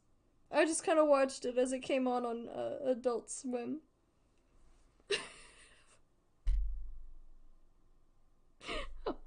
What have I done? What environment have I fostered here tonight? I'm kidding. I love you guys. You guys are chill. This has been so fun. It's very funny. Please don't start playing I Love You Like an Alcoholic again. Please. Why is it not? Oh, it's doing that thing again. Hold on. Oh, we're good. We're fine. Oh, there you go. My girlfriend my girlfriend got you. I really don't want to look up King of the Hill.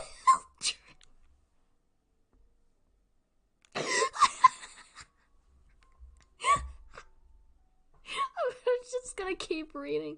Thank you very much, my good stranger. My girlfriend has got you. My girlfriend's got a better memory than me, honestly. Or she looked it up on Google, probably. Anyway, fuck. We gotta finish this. I think we've gone completely mental once more. Help. Honestly. We're so far gone. This is a creepypasta reading, and yet we're talking about King of the Hill train sex. What is going on? Oh, God. Fuck, dude. Anyway. Connie walked Toby into the building, holding his hand and guiding him in. She walked him up to the front desk and began talking to the lady who sat behind it. Mrs. Rogers? The lady asked. Yes, that's me. Connie nodded. We're here to see Dr. Oliver. I'm here with Toby Rogers. Yes, right this way. The lady stood and led them down a long hallway. Toby looked at the frame artwork down the halls and tuned in to the sound of the lady's high heels on the hardwood floor. Damn, this hospital's fancy, or the psychiatry unit's fancy if they got hardwood floors instead of tile. We're off task, soldier. We need to win the war. We gotta finish this mess. We got a long way to go, guys. What were we supposed to be reading again? I was busy thinking about Hank Hill. Absolutely right. Healing Beck. We're... Fuck me, dude. Oh my god. We're gonna be here all night. Oh my god. We're gonna be here all night getting off task about fucking King of the Hill while reading Ticci Toby. We're never gonna finish it at this rate.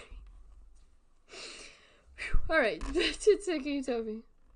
What a fantastic interlude. That was fantastic. Bravo, guys. Bravo. God, anyway. She opened the door to a room with a table and 2 chairs.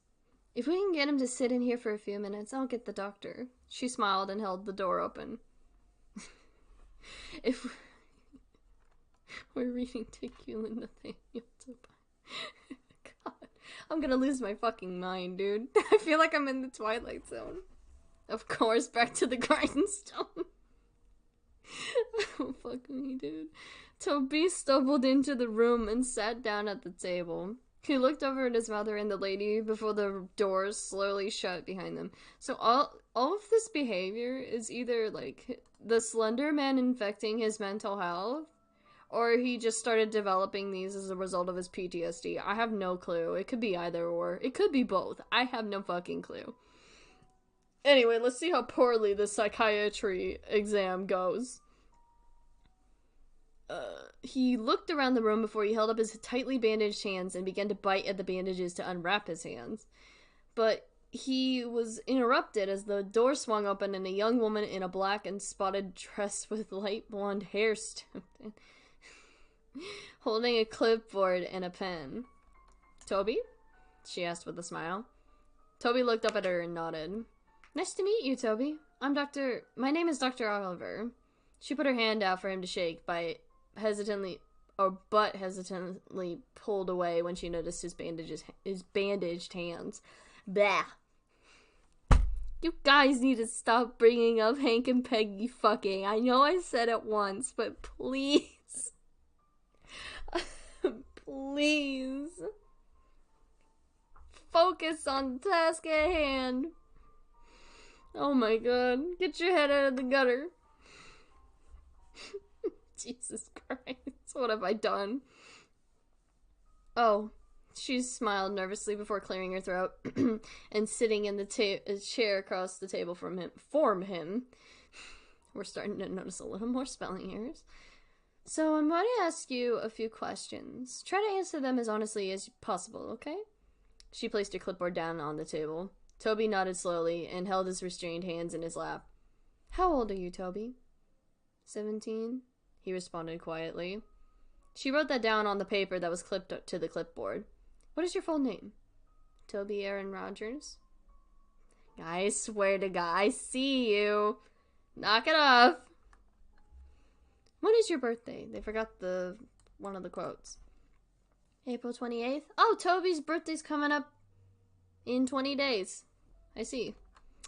Wow. Who would have thunk it? Who is your immediate family? Toby paused for a minute before answering her question. My mom, my dad, and... He stopped. My sister? I heard about your sister, dear. I'm really sorry. Her expression faded into a sad, pity-filled look. Toby nodded. This is just not how... The inaccuracy of this is, like, driving me crazy. Do you remember anything from the crash, Toby? Toby looked away from her. Her mind went blank for a moment. He looked down at his lap, and in the surrounding area, he heard a faint ringing sound. His eyes widened, and he froze in place. I swear I need to clip some of these. This is too memorable. Well, the VOD's gonna be up, so you can go through the VOD afterward, and you can clip some of these if you would like. I don't mind at all. This definitely is one of the more memorable streams. We better have a ticulent Nathaniel Tobias birthday bash on the 28th. Hold on, when is the 28th? Friday? I'll do you guys better, because I usually do my streams on Saturdays. How about on the 29th, we have a Toby bash. A Toby birthday bash. Ticulent sounds so distinct. Can we not call him Ticulent, please? Just because I feel like that makes fun of the Tourette's that he has. We can call him Tobias. But I don't feel comfortable calling him Ticulent. That's just my one thing. Right, his eyes froze in place. Toby? The counselor asked. Toby, are you listening? Yeah, we'll have a little bash for the guy. Toby felt a shiver go down his spine until he froze once again and slowly looked over out the little window through the door where he saw it. I'm suddenly confused about the structure, the layout of this fucking room. A dark, featureless face peering in at him. He stared, eyes widened, the ringing growing louder and louder until the loud voice of the counselor broke his trance. Toby! Counselors don't usually yell at you. Toby jumped and fell sideways out of his chair and backed up into a corner. Nathaniel Tobias it is. Cool. Thank you, guys. Illy. I'm making little heart hands at you guys. Tobe. Yeah. Heart hand. Making a heart hand with you guys. Thank you for being understanding. Toe. God. Dr. Oliver stood up, holding her clipboard to her chest, a surprised look in her eyes. Toby met her eyes again, his breath hitching as he twitched. That night, Toby lay in bed. His eyes were dazed as he stared straight up at his ceiling. He couldn't help... He could feel himself beginning to doze off when he heard the scattering of footsteps down his hallway. He sat up and looked toward the doorway. Jesus Christ. His door wide open. There was no light, everything... There needs to be a comma. I'm doing a compilation of how many times I've made you say, welcome, old.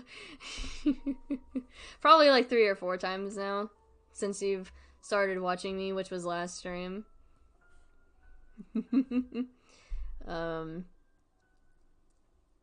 There was no light. Everything was lit by the luminescent blue glow of the moon through his window. The blue glow of the moon. Sure, that's the color the moon emanates. Leaving a cold lighting. I didn't know the moon was cold. He stood up and slowly made his way toward the doorway when suddenly the door, which previously was wide open, slammed in his face. He gasped and fell back. Toby smells feet. Ew, Toby smells feet. Nasty. He was out of breath when he hit the ground and began breathing heavily, his eyes wide open. He waited a few seconds before getting back on his feet. He reached out and grasped the cold door handle with his bandaged hand and it creaked open. He smells them coming for him. Good grief.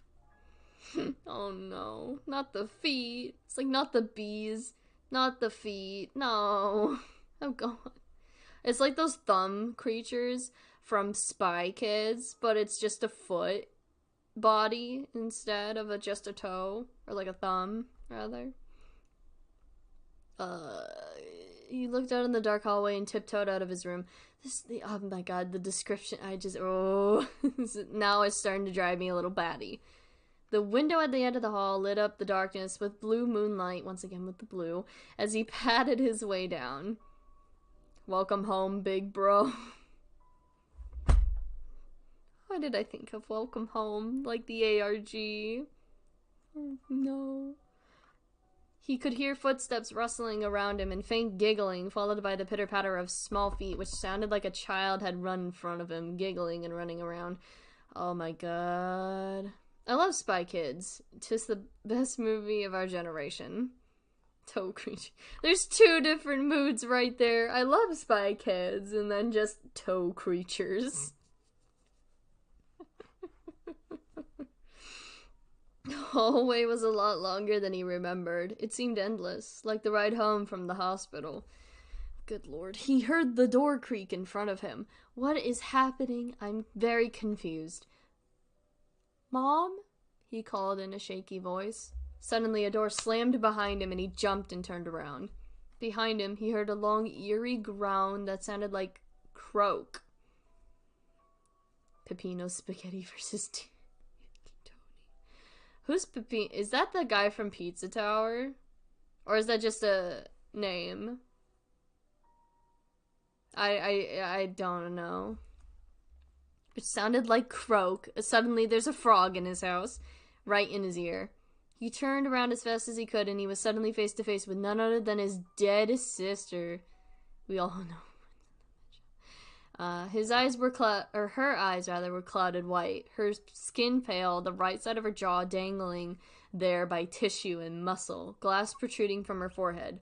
Black blood. Suddenly she's related to Eyeless Jack, leaking down her face, her blonde hair pulled up in a ponytail as it always was, and she was wearing her gray t-shirt and athlete shorts, which were dirty and spotted with blood. Pizza Tower, my beloved. I've heard there's like a bunch of shit with the creator with Pizza Tower. I've never watched gameplay of it, but I've heard there's a lot of like controversial shit with the creator and also like some controversial things in the game. I don't know if I can verify that though or not, but that's just what I've heard. I don't know a lot about it. But that's just what I heard through the grapevine. Her legs were bent in ways they shouldn't be. She stood emitting a long croaking noise only an inch away from Toby's face. Hang on, let me get my signature croaking noise, aka my grudge noise. I can do the grudge noise, kind of. Hold on. Wait. I need some water. Hold on before I do it. Hold on. I can do it, guys. I'm not bluffing.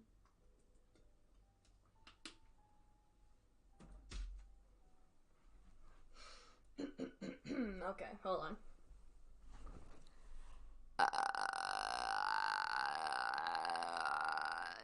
Shit. I can do better than I swear.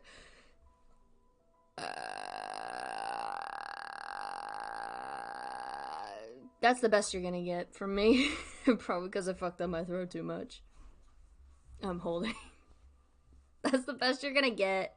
I can do better when I haven't laughed really hard.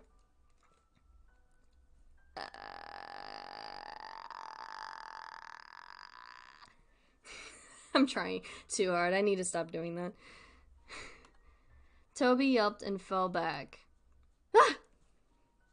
I'm gonna send my friends random clips from this stream with no context. Do it. Me when I wake up. Do it. Send me out of context. You should just make an out of context meme. Somebody needs to get some WD-40 for that squeaky door. Fuck. Ow, my head. Owie. You guys are gonna give you're gonna give me my headache back. Oh, fuck. I hope I didn't wake up my mom. My mom's asleep next door, probably. Sorry, Mom. They don't even know that I stream, so she just thinks I'm making random fucking noises at 8 p.m. at night. Anyway, he started to crawl backward away from her, but he was unable to break the eye contact he held with her blank, dead eyes. He dragged himself backward until he backed up into something. Fucking god, he's so redundant. You don't have to keep putting in and emphasizing stuff. He stopped for a second. Everything was dead silent except for his heavy breathing and crying. He slowly looked up to meet the blank face of a tall, dark figure. The same figure that stood over him now. Behind the tall, dark mass, he's suddenly a mass, were rows of children looking to range from 3 to 10 years old. Okay, this is like the something awful depiction of Slender Man I see. Their eyes were... Oh. Their eyes completely black and dark black blood leaked from their eye sockets. That's how I know I'm succeeding in life. I make someone laugh so hard they begin to feel pain. That's my goal in life too. I love making people laugh so hard that they like keel over and cough up a lung. I love doing that. Except I also feel bad at the same time. But you are doing your job well. Also, I hate OBS. No, please. Oh no. Oh. Yeah, what did I tell you? It's that time when the stream is gonna crap out. Oh no.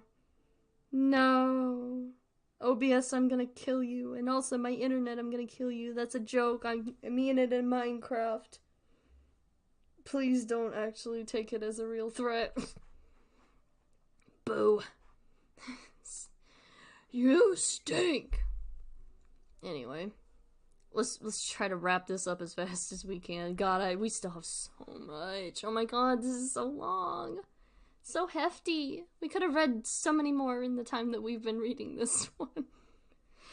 Whew. He screamed and stood up as fast as he could, only to be tripped by dark black tendrils that wrapped around his ankle.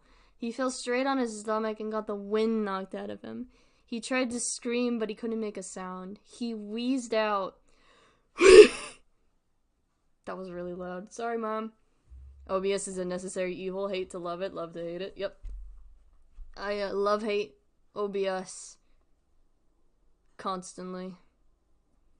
OBS my detested. But it's what I gotta use. I wheezed so hard, now my throat hurts. It wheezed out before it all went black. Cut to black. It's suddenly a movie. Again, because this is the second time they've done it. Toby woke with a start. He screamed out and sat up as fast as he could, completely short of breath. He wheezed out. First he screamed out, and now he wheezed out. Suddenly he's Weezer. Held his chest to his bandaged hands. It was just a dream. Just a dream. He lay back down on his bed and rolled over on his side. It felt like against...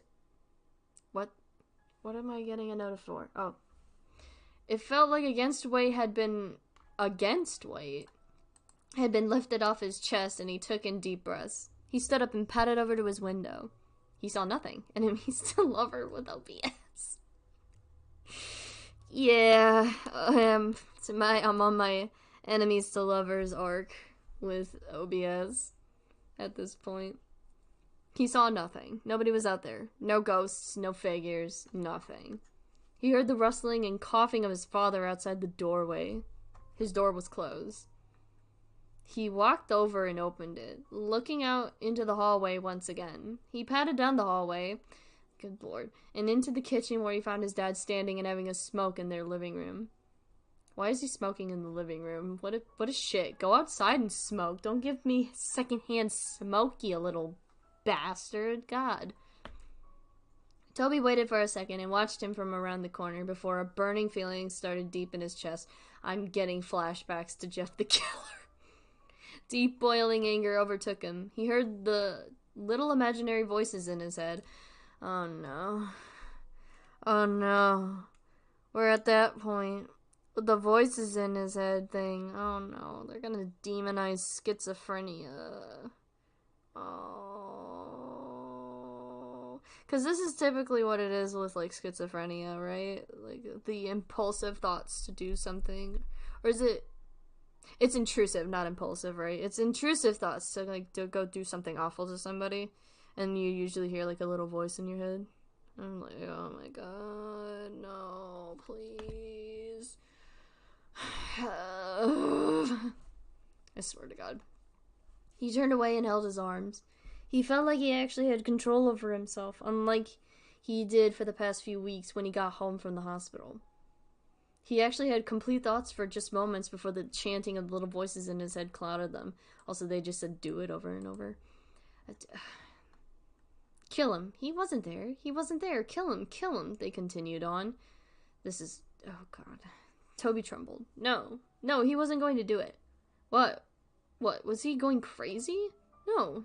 He won't kill anyone. He can't. He hated his father, but there was no way he was going to kill him.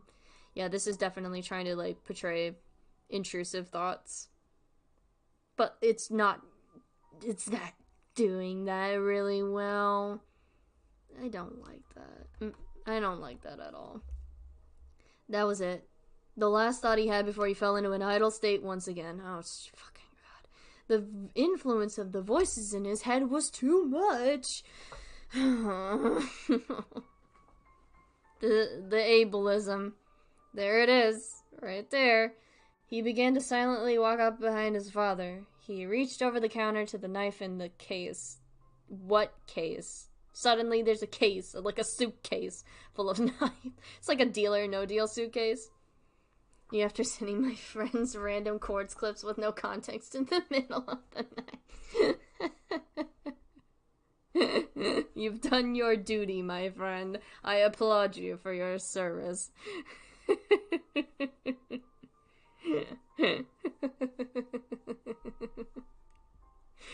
Fuck it, God, anyway. Deal or No Deal case with a knife in it. Deal.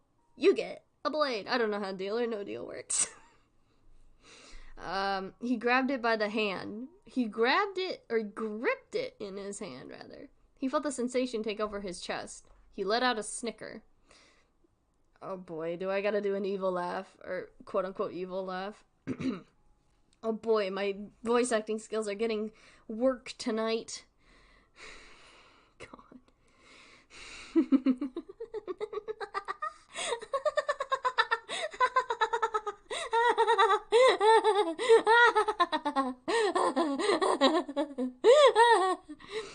began laughing so hard he had to grasp for breath. His father turned around abruptly before he felt a brute force shove him to the floor. He grunted as the air was knocked out of him. What? He looked up at the boy who was stood over him, grasping the kitchen knife in his hand. Toby, what are you doing? He went to sit up and put his arms out in front of him in self-defense, but before he knew it, Toby was on top of him. He went to grab his neck, but his father reached out and blocked his hand by grabbing onto his wrist. Stop! Get off of me, you little fucker! He yelled, and with his other hand, he threw an off-center punch toward Toby's shoulder, but he didn't stop. Now all that's left are both welcome old clips. I'm scared, guys. I'm really scared. I'm literally peeing. I'm so scared. Whoa.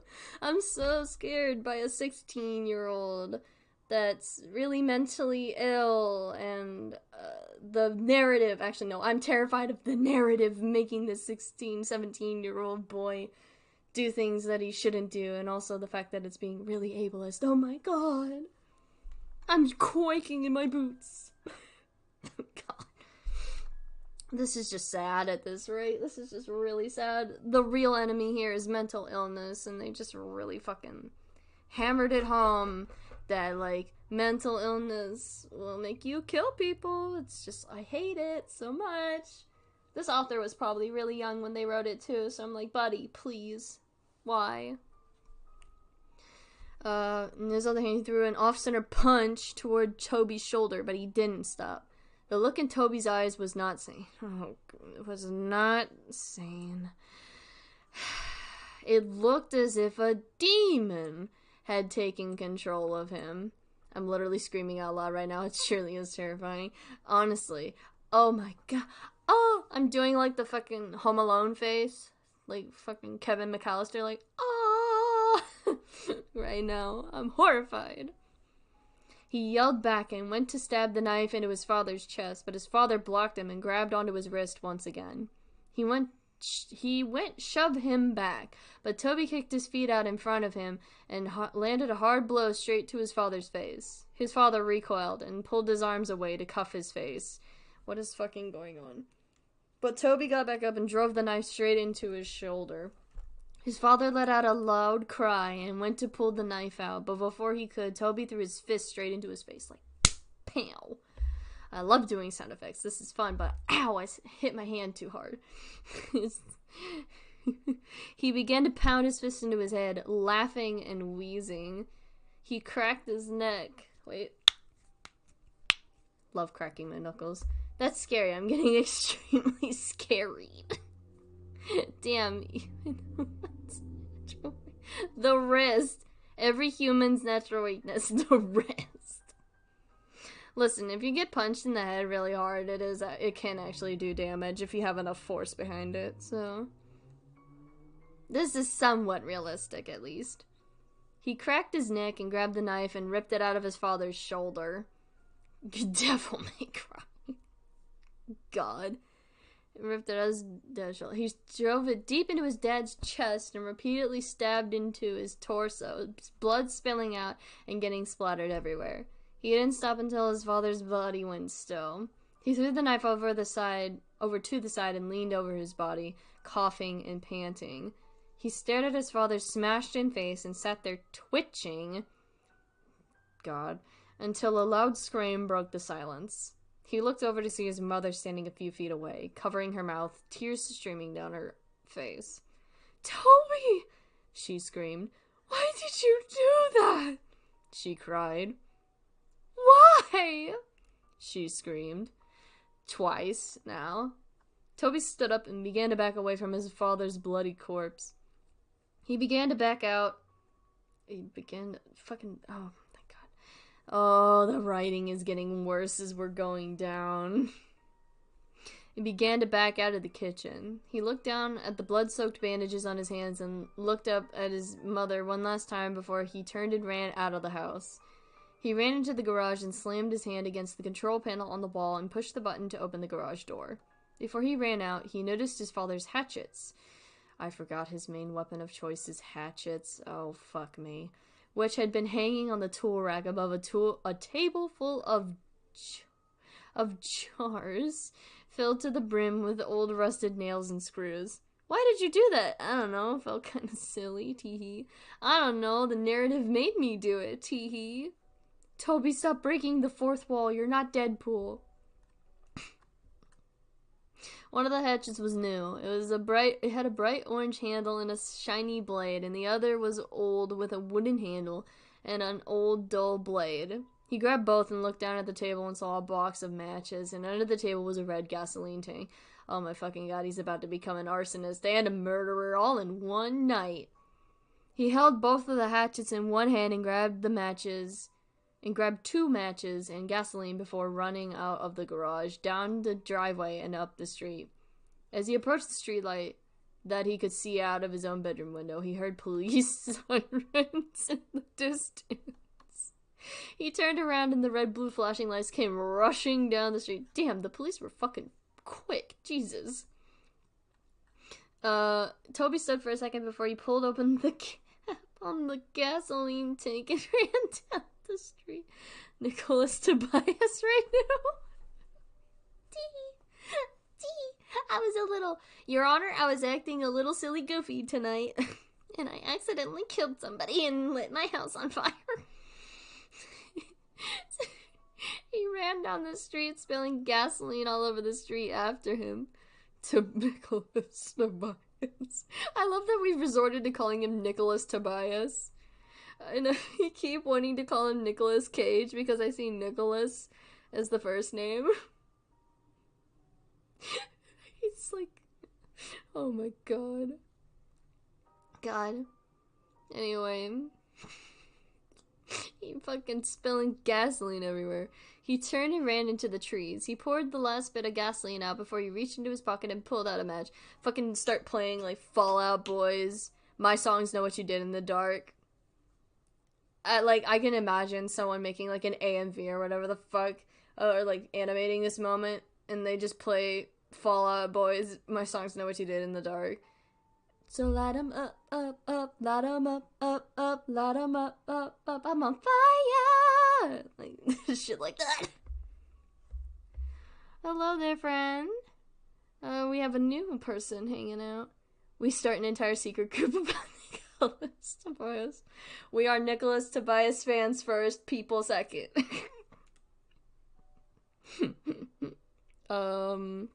Right, where was I?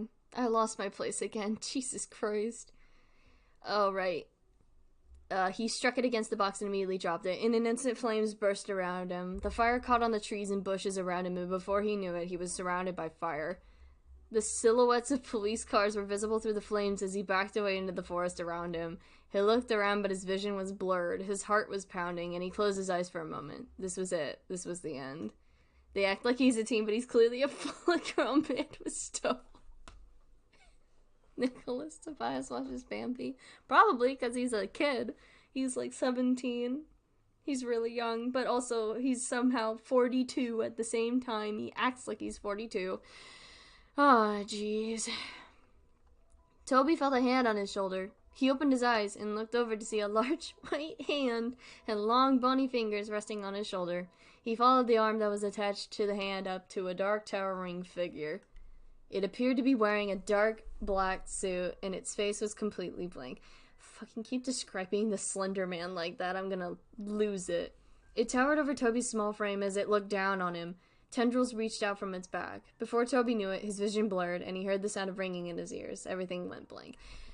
Cut to black once again. Third time. That was it. That was the end. That was how Toby Rogers died. Damn, that's the most ableist thing I think they could have done to him, was fucking kill him. Jesus. Nicholas Tobias, I'm getting too old for this. A few weeks later, Connie sat in her sister's kitchen. His sister, Connie, he, she, pronoun user suddenly. Lori sat next to her drinking a cup of coffee. About 3 weeks ago, Connie lost her husband and her son, and a few weeks before, she had lost her daughter to a car crash. Since then, she moved in with her sister. This mom was just a piece of shit. Like, she did not deserve her kids at all, honestly. The police were keeping her busy. They just had finished or they had just finished, rather, cleaning up the case, and the story had been released 2 weeks ago. The focus of the world seemed to have shifted to completely new stories. Lori switched the TV on to a news broadcast. On the TV, the news reporter began introducing the new headline. Excuse me. We have breaking news. Last night there have been reported oh god, the grammar. There's been reported the murder of 4 individuals. There are no suspects yet, but the victims were a group of middle school kids who had been out in the woods late last night. The kids had been bludgeoned and stabbed to death. The investigators have discovered a weapon at the crime scene. It appears to be an old dull blade hatchet, as you can see here. The picture changed to show snapshots of the weapon exactly as it was left at the crime scene. Investigators have pulled the name of a possible suspect. Toby Rogers, a 17-year-old boy who stabbed his father to death a few weeks ago and tried to cover up his escape by setting a fire in the streets and forest area around the neighborhood. Although they believed the young boy had died in the fire, investigators suspect Rogers might still be alive due to the fact that his body was never found. Back to you in the studio, Tom. And that was Ticci Toby. Holy fucking shit, that took so long to finish. Oh my god. So, as I suspected, there was quite a bit of, not as much ableism as I expected, but there still was, regardless, there still was ableism in there quite a bit, especially making a person with, like, a disability, like Tourette syndrome, into, like, a murderer. That fully is, like, a very ableist thing. It's demonizing a person with, like, a mental illness, a disability, and making them out to be something that they aren't. I don't support that in the slightest, and you can see that in a lot of, like, horror narratives where someone has, like, a mental illness or they have a disability of some sort, and they turn out to be quote-unquote insane, and they go on a murder rampage. It's just horrible. I hate that shit so much. I hate it with every fiber in my being, and that's very evident here. And of course, this is of the time. I think this was written in, like, 2013. So, like, this is, like, nothing new for this type of thing. Back then, especially. But, like, nowadays, especially with, like, people more widely knowledgeable about mental illnesses and stuff, it doesn't sit well with me. If anything, I don't know how I would, because this one had the most potential out of, like, the 2 that we had read prior with Laughing Jack and Eyeless Jack. I don't know if I would necessarily rewrite this so much as I would rework the story to make it not like it is. Because I like Toby as a character, I do.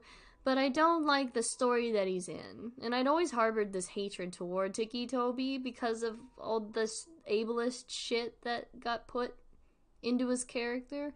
But I don't know. He doesn't seem like a bad person. I just fucking hate that he got turned into a murderer and also has all this shit, because the author just clearly does not know how Tourette's works, or even, like, schizophrenia, and, like, demonizes schizophrenia as a result. So I can't in good faith give this anything higher than a C-, maybe a D, in that range. Anything higher is just not, I just don't feel comfortable doing that. But that was Ticci Toby. So, we're finally done with that one. Oh, we're throwing a little birthday bash for that guy toward the end of the month, though. 100%. I don't know how old he's turning. He's probably turning, like, 20-something, maybe 30. I don't know. But we'll throw a little birthday bash for him. Why not? He deserves it, after all the shit he's gone through. Okay. What's next? Let's do Jane the Killer. I'm saving Jeff the Killer probably till toward the end. So let's do Jane the Killer next. I included Jane the Killer because I remember her vaguely and everyone was, like, so into her. She was the one that everyone thirsted after, I remember. See if I can find her creepypasta at all. It sounds silly to say that out loud. Let me find the creepypasta for her. I sound like I'm 13 again. Oh my god. I love that her character archetype is a tragic villainette. Is mainly known as the main antagonist in the Jeff the Killer creepypasta series / spin-offs. Oh, I saw something about a disfigurement. Uh-oh. Oh no, we're doing that shit again. No. I love her name is Arkansas. Her last name is Arkansas.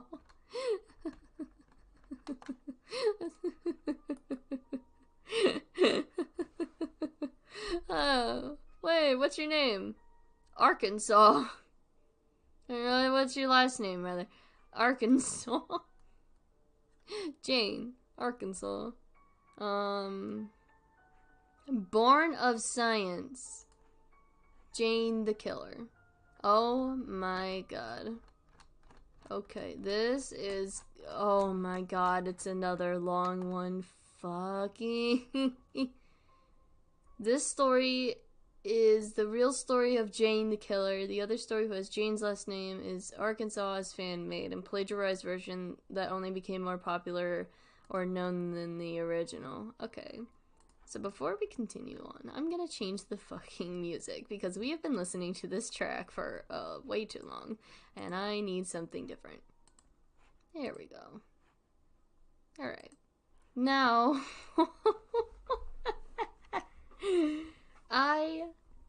oh my god, what do I, first of all, don't go to sleep. You won't wake up. The image is so, it's literally top text, bottom text. Do you see this? Look at this. This is so... Oh, I'm getting flashbacks. Nicholas Tobias fans when someone's name is Arkansas and not Arkan X. New characters in the Court Cinematic Universe. Nicholas Tobias, Bambi, Wayne Kill, Walter, Jesse, and my personal favorite, Welcome Old. I love that you guys have made a cinematic universe surrounding my streams. This is fantastic. Oh my god, look mom, I'm so famous now. I have a cinematic universe for myself. God, anyway, so this is Jane the Killer. I love this stupid thing so much. I'm ready. I don't think I've read this version. I think I read the plagiarized version of it. So let's see. Let's delve into Jane the Killer, shall we? I'll zoom in a little bit so you guys can read it a little better. I was here. You were here. You were. Right. Let's do this thing. Jane the Killer. 2002 was never a good year for Jane Richardson. Wow, I was 2 years old in 2002. Jesus Christ. Whew. Oh, I just thought about that. Oh my god. Losing both of her parents to courts and game.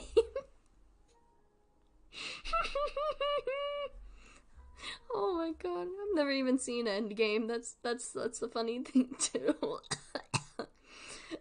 Also, this sentence is just knocked me on my ass. Her parents died to Jeff the Killer.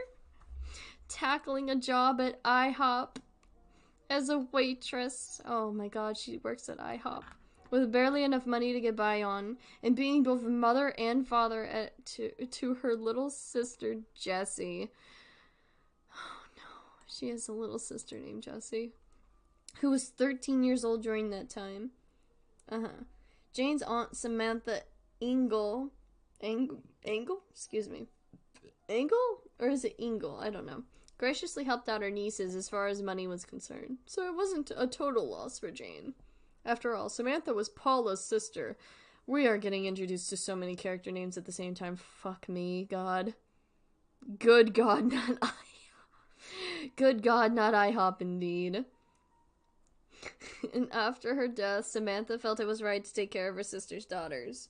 One day, while Jane was working her usual shift at IHOP and on her break, she came across an ad in the newspaper sponsored by her local blood bank. In the ad, it was said that the person would be paid $150 for their distribution. I don't think that's right. If you donate blood, I don't think they pay you $150. Right? I don't think they pay you. I think you do it for free. I don't know if you actually get paid to donate blood. I've never been able to donate blood because I've always been underweight, not able to donate blood properly. But they had to be a really healthy blood type in order to what the fuck does that mean? Not have any blood diseases or anything like that? Is that what that means? I think so. $150 just for giving blood? Was this too good to be true? Yes, that's a scam. Sounds like a scam. Jane thought it would be good to take that money and pay off her month's rent. So why not? After all, she did have clean blood. God. Without hesitation, Jane wrote the address of the local blood bank down, plus the phone number, finished off her orange juice. She just had orange juice on hand? Awesome. And went back to work. Wonder if it had pulp or not in it. Another waitress, Alexis, who was covering for Jane, noticed her mood was more optimistic and appeared more pleasant as usual, refilling other customers' drinks. Nicholas Tobias fans when their blood isn't removed using it. God, what is with this meme you guys are inventing for Toby? I feel so left out. What is happening? I think I'm becoming delirious. Oh my god. It's so late. I feel like I'm losing my fucking mind. Well, someone's really happy today, Alexa said. Why wouldn't I be? I found an easy way to pay off my month's rent, Jane replied, pouring a fresh cup of coffee for a random man. Thanks, the man said. Oh yeah? What? Alexis asked. The blood bank is offering $150 for anyone giving blood. You had to have healthy blood, it said.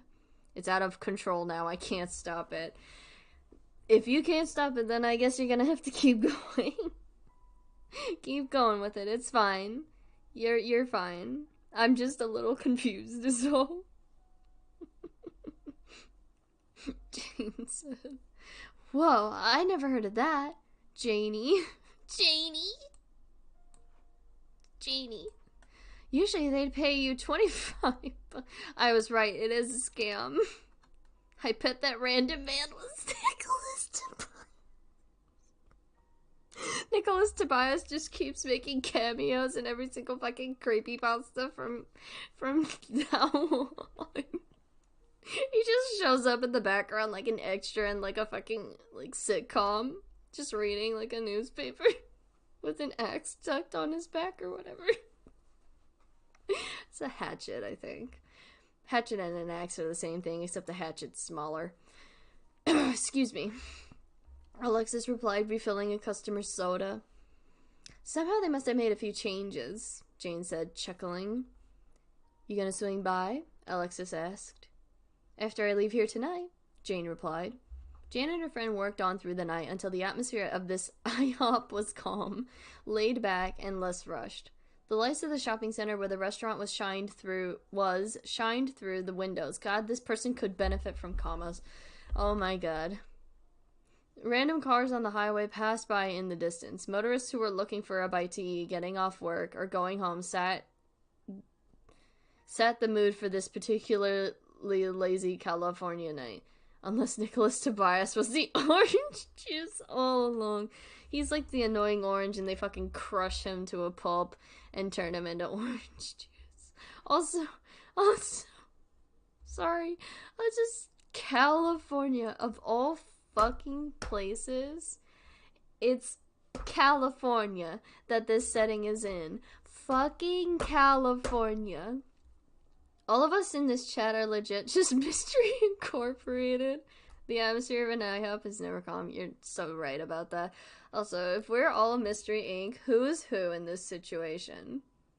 Who's who? You guys cook that one up. I'm gonna keep reading. KTLA News 5 was giving a report of the LAPD still pursuing Jeffrey Woods, aka Jeff the Killer, the one responsible for the murder of Jane's parents. The police commissioner said that they were having a hard time catching the suspect. When he's 13 years old, you're having a hard time catching a 13-year-old?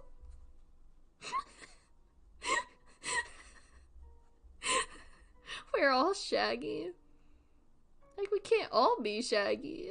Some of us have to be like Velma or Daphne or Fred or Scooby. Nicholas Tobias. It's the Scooby. Nicholas Tobias. We're not gonna make him the dog. No. That would be mean. That would be mean. So they're having a hard time catching a 13-year-old. That's really funny to me. Had to enlist the aid of the FBI, the CIA, and the Department of Justice. All they're missing's the ATF. The 13-year-old is really spry. I guess so, if he can evade the fucking police, the FBI, the CIA, and the Department of Justice. Like I said, all they're missing is the ATF in their manhunt. It would make Jane feel better to not only have Jeff captured, but wiped off the face of the earth entirely. Jesus Christ. One of the customers in IHOP that Jane noticed was a man in his late 40s, with short brown hair, a goatee. That's not how you spell goatee. I'm scared. Ooh. Sunglasses and wearing a 3-piece suit and tie. Jesus Christ. At an IHOP of all places? This would have ended way quicker if they just called. Yeah, I called in Nicholas Tobias is he's the best detective the world has gotten. I love this headcanon for Ticci Toby we're creating as well. Oh my god, I'm gonna go to bed tonight and I'm gonna be thinking about fucking Nicholas Tobias, and I'm gonna wake up in the morning and not remember any of this and then see Nicholas Tobias show up randomly in my YouTube feed and then fucking break out into laughter and concern both of my parents. A goatee, my god, that's Nicholas. He grew out a goatee in the time he spent in the Slenderman's little fucking mansion or whatever the fuck. Excuse me. Also, like I said, 3-piece suit. He looked like Walter White with hair. This person's never seen Breaking Bad a day in their life, and you can really tell because Walter White did have hair at one point. He just didn't have any anymore because he got cancer. Fuck, oh my god. Another distinguishing feature about this man was a Bluetooth earpiece hanging out of his left earlobe. He browsed through the God, Bluetooth headpiece. I'm getting flashbacks to the early 2000s when everyone had one of those fucking Bluetooth speaker things in their fucking ear. Oh my god, I saw those all the time. He really isn't the Quartz lore. We can't escape Walter White no matter how hard we fucking try. Oh my god. A Bluetooth device. You're right. He browsed through the menu and surveyed the employees. That's creepy as fuck. He paid close attention to Jane. What the fuck happened? To Jane, of all people. That's creepy. Almost as if she was a famous person. Hello, sir. What can I get you tonight? Jane asked, smiling. T-bone steak and eggs, the man said. How do you want your steak? Well done. Eggs over easy. Well done, over easy. Oh, I just wanted to let you know that we have a new pomegranate pancake syrup. Something I happen to make in my free time, Jane replied, taking the man's order. Whoa, that sounds like a winner. You made the syrup? The man asked.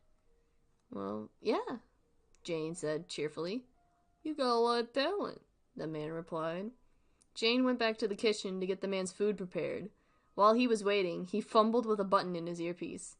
"We found the perfect woman, sir," the man said, speaking at a low volume. This man was... Oh, fuck. I am losing my fucking mind. What do you mean? This man was actually an FBI agent. What? Jane, you need to cook. You need to cook me an IHOP T-bone steak. Jane, I need you to make a T-bone steak, Jane. Well done, Jane. Agent Marcus East was still hunting down Jeff the killer. Despite the LAPD's futile efforts and Agent East's determination, he was going to stop at nothing until Jeff was captured. Excellent. Gather the other agents for next week. We know of a way to go after Jeffrey Woods. Understood. Jane brought out East's meal. That was really fucking... That's really quick cooking. Really quick steak. He brought East's meal and a fresh cup of coffee. Thank you very much, ma'am. Agent East said pleasantly. I am losing my goddamn brain. Oh my god. You are certainly welcome, sir, Jane replied. An hour later, we were jumping so far ahead. Who in the hell has ever gone to an IHOP and ordered a steak? I don't know. And if you are a person that goes to an IHOP and orders a steak, I am terrified of you. Why are you going to IHOP for a steak? They microwave. It's like fucking Subway with their meatballs. They fucking just stuck it in the microwave for like 10 minutes. Hour later, Jane clocked out and left for the night. I'll see you tomorrow, Alexis. See ya, Janie, Alexis replied. After 30 minutes of being on the road, Jane came across the blood bank. Alright. She expected the building to be closed for the night, but oddly, it was open. Must have been a 24-hour deal. Yeah, that's what it is, totally. The outside of the building looked like total shit, but the interior was very pristine and sterile. That's not a good sign. Red flags are everywhere. Similar to a doctor's office. What kind of doctor's offices are you going to? Nicholas Tobias fans when they see someone buy a steak at IHOP. You're gonna kill me with this, my god. I'm losing it, guys. It's like 9:30. I'm becoming delirious. Holy shit. Jane approached the receptionist at the desk and announced she was there to give blood. Good evening, ma'am. How can I help you? The receptionist asked in a warm, friendly tone, smiling. I came across your ad saying that you would pay anyone $150 for simply giving blood. Wonderful. What's your name, dear? The receptionist asked. Jane Richardson. Okay, Miss Richardson. You go down the hall, second door to your right. This dialogue is so unnatural, the receptionist said. Do I have to sign any papers or anything? No. That's another red flag. You usually sign waivers and shit. Dear God, this is the red flag after red flag. Oh, thank God, Jane replied, laughing heartily. The receptionist laughed along with Jane. I'll have your cash ready for you when you get done. Or I'll have your cash done. Your cash ready for you when you get done, honey. What kind of receptionist? Unless you're in the South. Why is he bald? What kind of receptionist, unless you're in the South, like, calls you honey? That's so personal. Like, if you're in the South, that's, like, common. They'll call you, like, sugar and honey. Like, all sorts of, like, really, like, you know, little, like, nicknames like that down there. But, like, not in fucking California. If anything, they'd call you, like, dude. Yeah, I'll have your fucking cash ready for you when you're done, dude. See you in a bit. Hit some gnarly waves, brother. couldn't see it, but I was doing the fucking, you know, that hand motion with the thumb and the pinky sticking out, and you like wave it like that. That's what I was doing. Nicholas Tobias fans when someone asks why they're bald. I'm taking off my goddamn glasses at that one. Oh, this headache of mine is like behind my skull and it's waiting to come back. I'm dying over here. Oh my god.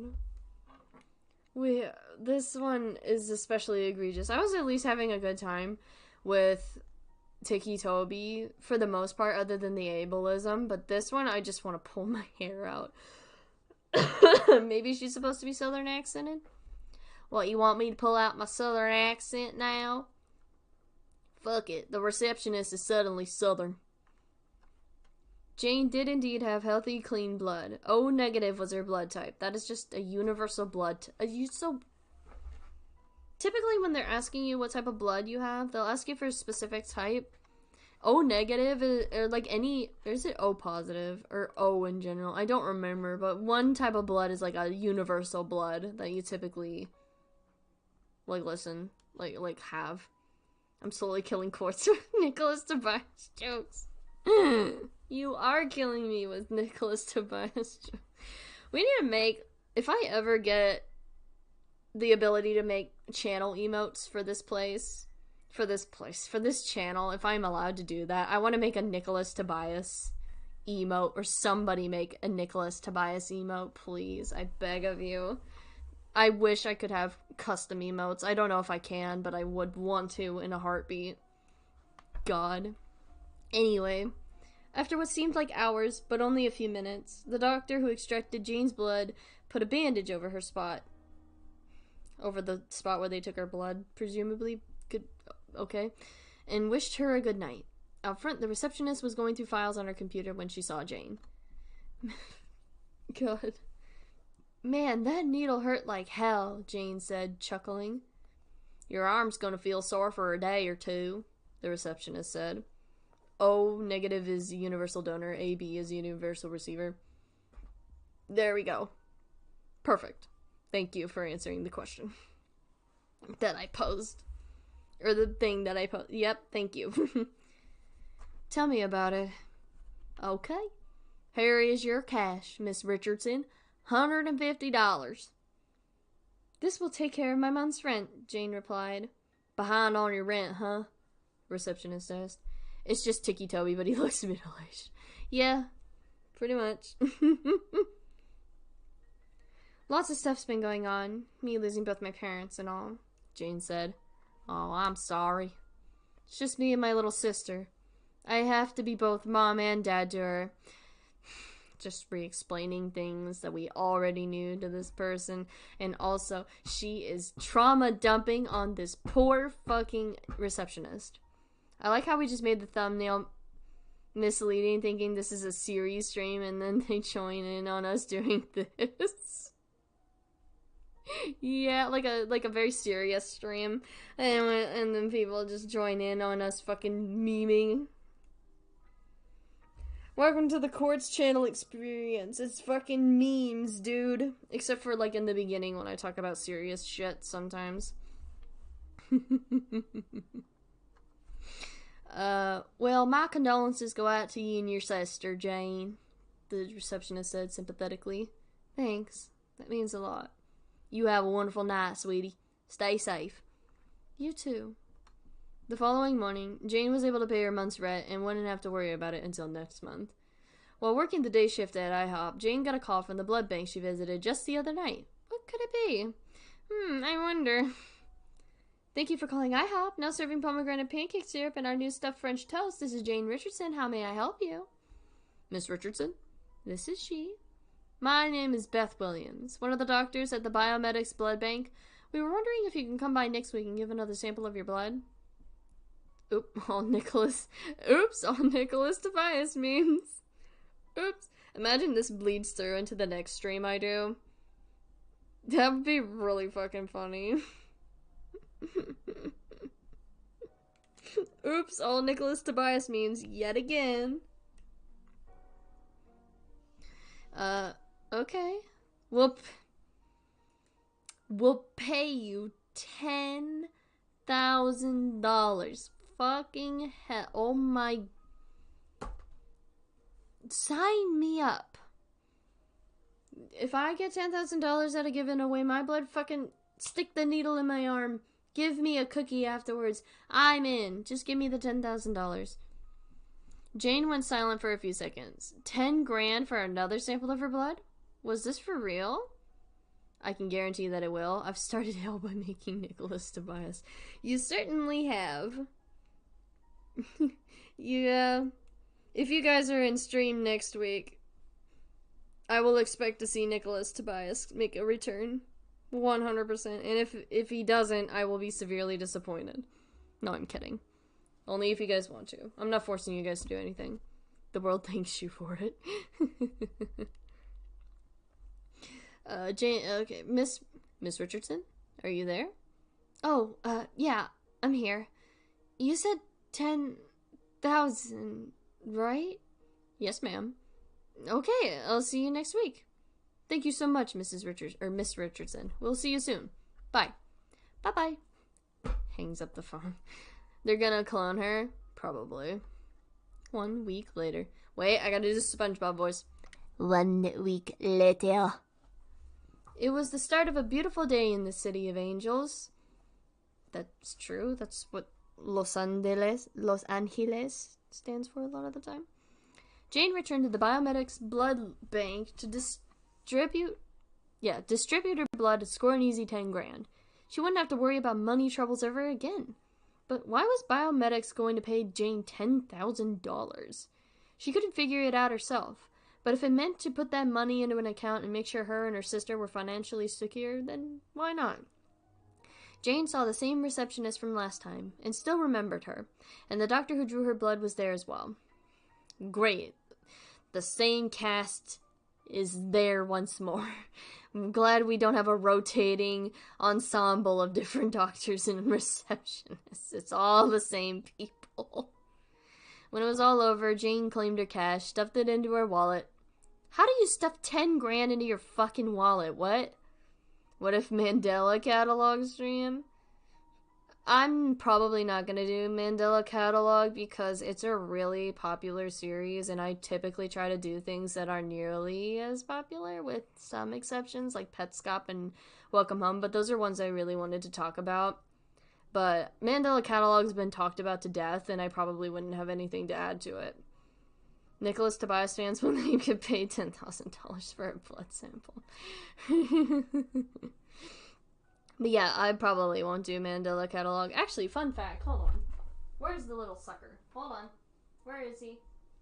Hold on. There he is. I have an intruder, by the way. An intruder plushie.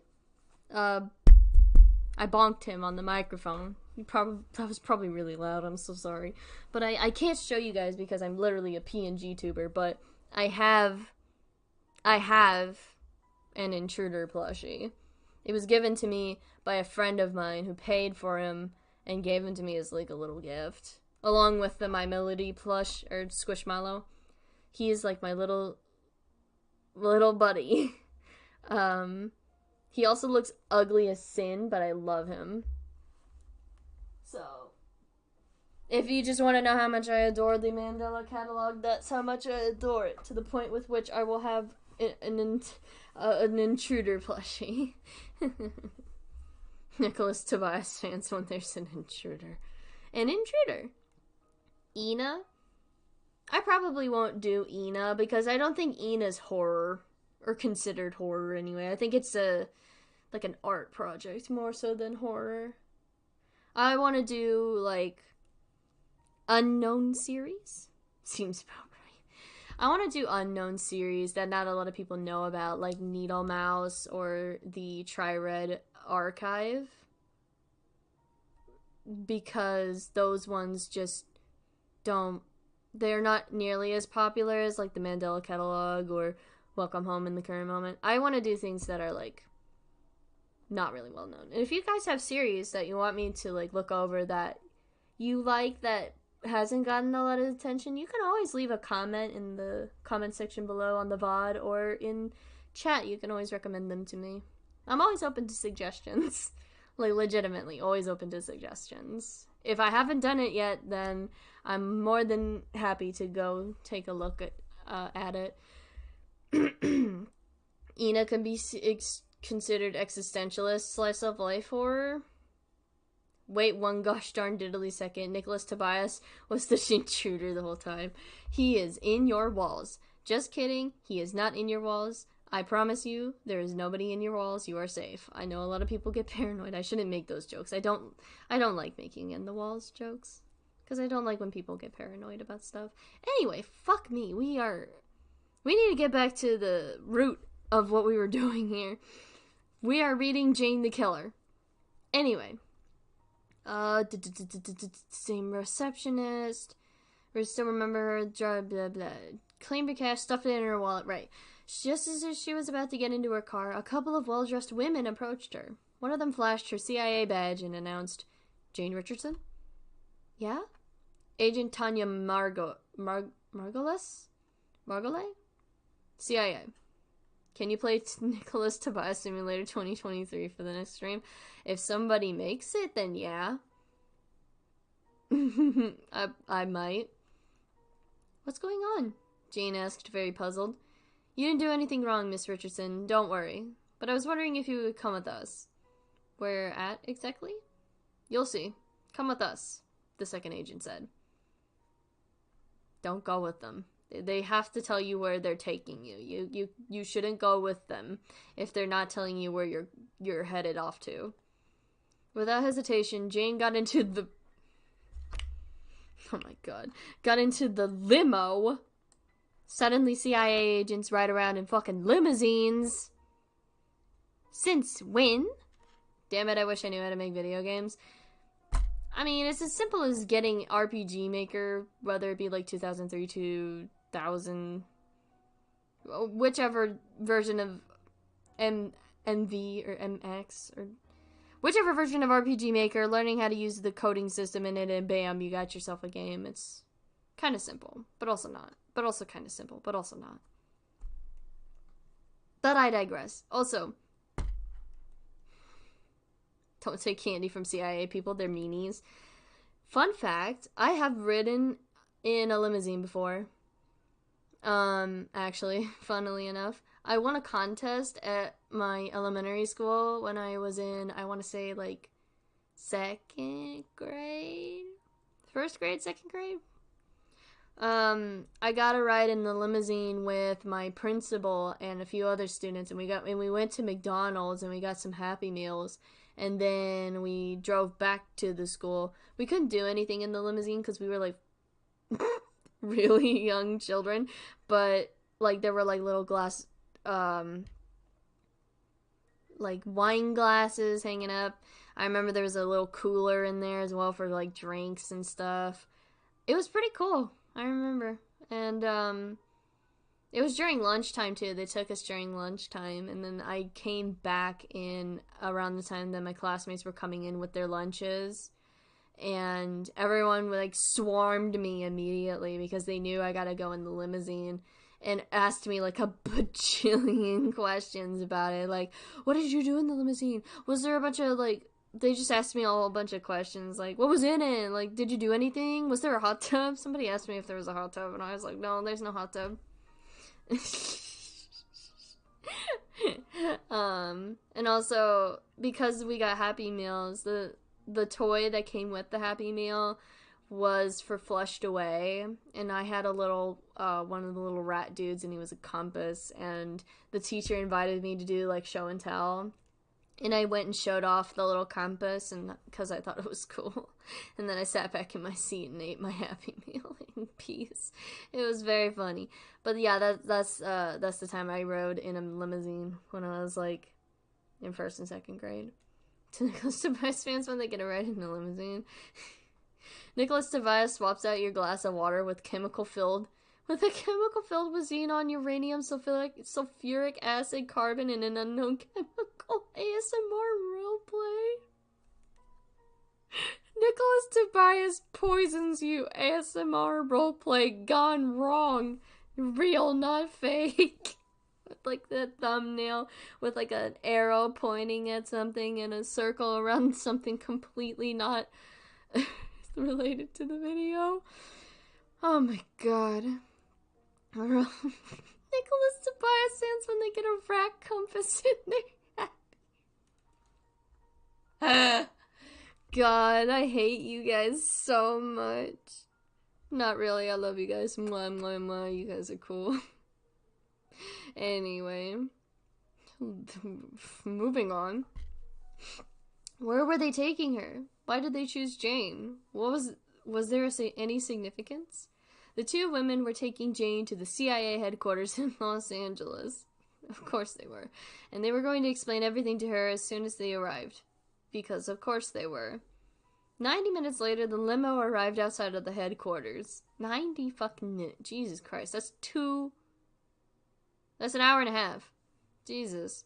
Jane noticed there was also a U.S. Marshals and FBI van parked outside.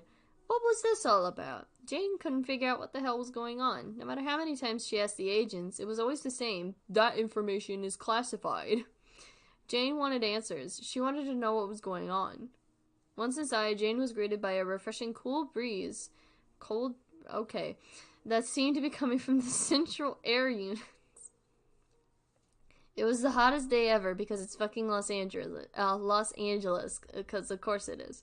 Jane was led into a room that looked like a police interrogation area. There was another male agent. Jane sat.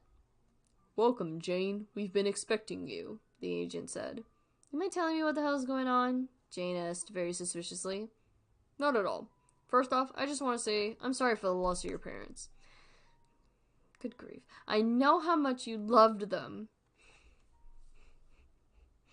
Everyone and their fucking mother knows that Jane's parents fucking bit it, dude. Jesus. Good thing the FBI uses clearly marked vans so you can see it's them. Big, bold fucking letters that just say FBI on it. "This is the FBI. Don't use... and nobody else uses these vans but the FBI. I know how much you love them. I take it you heard that the LAPD have been having a difficult time pursuing your parents' assailant, Jeffrey Woods." Jeff the killer? "Exactly. We also got in touch with the FBI, U.S. Department of Justice, and the U.S. Marshals."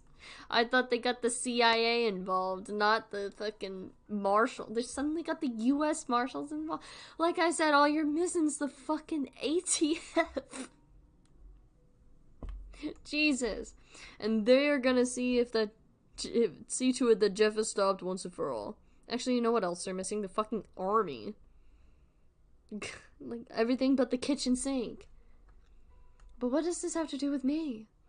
"After receiving word of your blood transferal at biomedics, it is apparent that you are the perfect blood time. Perfect blood time, suddenly. And maybe the key to stopping Jeffrey Woods." "So, let me get this straight," Jane said, trying to piece together what the agent said. "Thanks for explaining exactly what she is doing, narrator."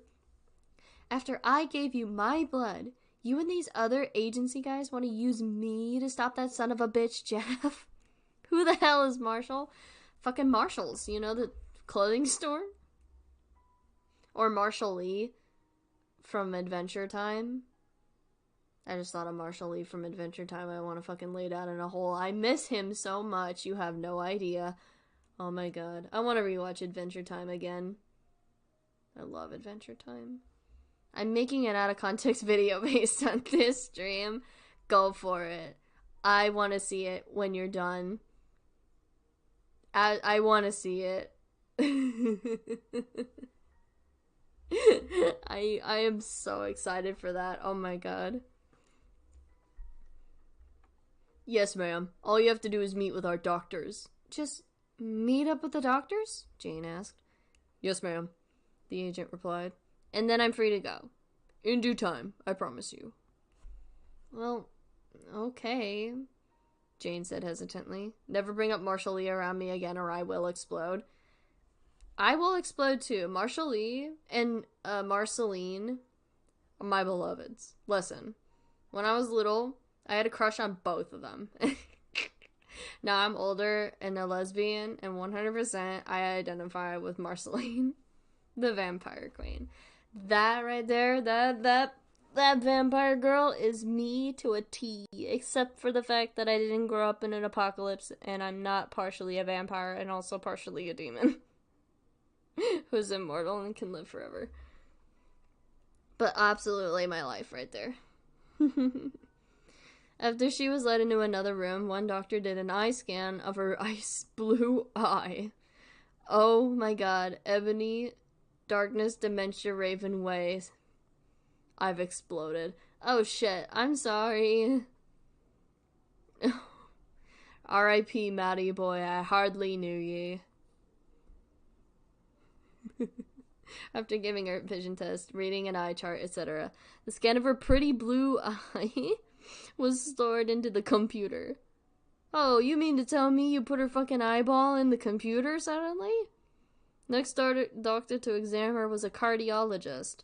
Following a few brief questions such as her date of birth, height, weight, that sort of thing, BMI, blood pressure, the amount of air she can store in her lungs. You know, the typical. Jane had her blood pressure checked, which was 120/80, the normal blood pressure for a healthy young lady. I feel like I've entered the Twilight Zone. Dear God. Dear God, it's me, Jenna. What the fuck is going on anymore? Crack my knuckles, don't mind me.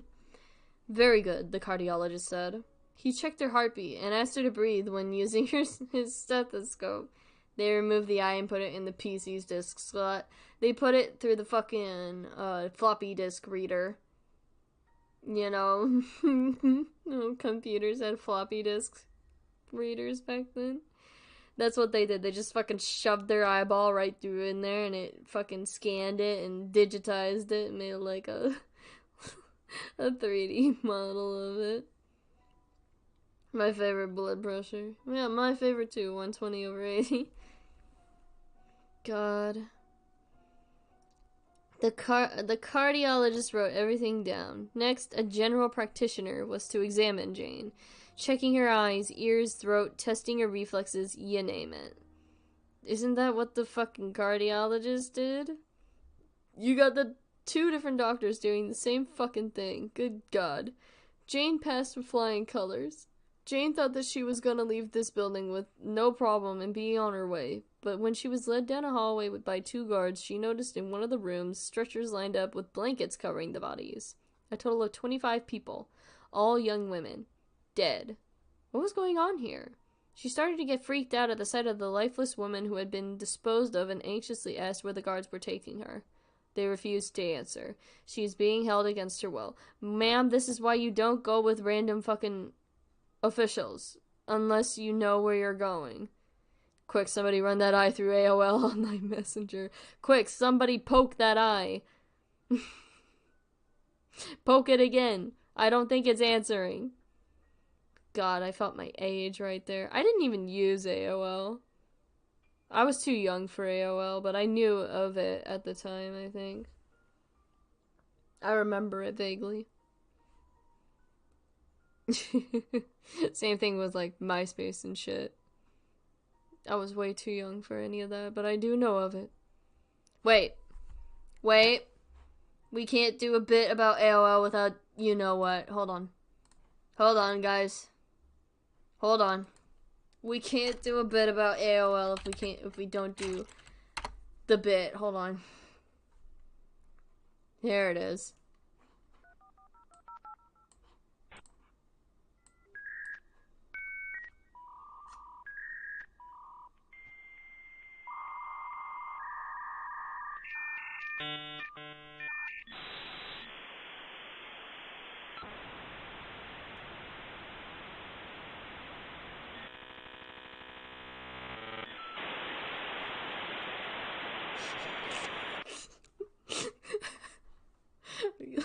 Guys, we signed on to AOL.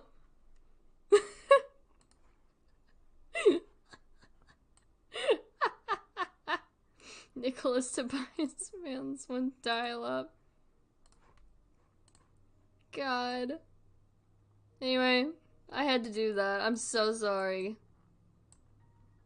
I love the AOL startup noise so much, you have no idea. I love that fucking noise so much. It plays in my head whenever I can't think of anything. Like, if I stop for a period of time, and I'm not... If I can't think of a sentence properly, I just hear the AOL startup noise. Or, like, the Windows startup noise, either or. Or, like, shutdown noise, I should say. The Windows shutdown noise. Anyway. Moving on. Where was I? Oh, yeah. She started to get freaked out at the sight of lifeless women who hadn't been disposed of and anxiously asked when the guards were taking her. They refused to answer. So out of instinct, she began to assault the guards. Jesus. Incapacitating one of them. She fucking... she incapacitated... Damn, go. You get him, Jane. You got this. Oh, fuck. Oh, that's so fun. Just as she just randomly incapacitated a guard. That's so good. Amazing. Her fighting skills she learned from Mary's father, Sheriff Nick, really paid off. Hello, Dagger's Night. You came in at the weirdest time ever. We're reading old creepypastas from the early 2010s, and currently we're in the process of reading Jane the Killer. Out of instinct, is she an ape? No. I don't want to compare her to an ape, but she definitely has, like, instincts like no other.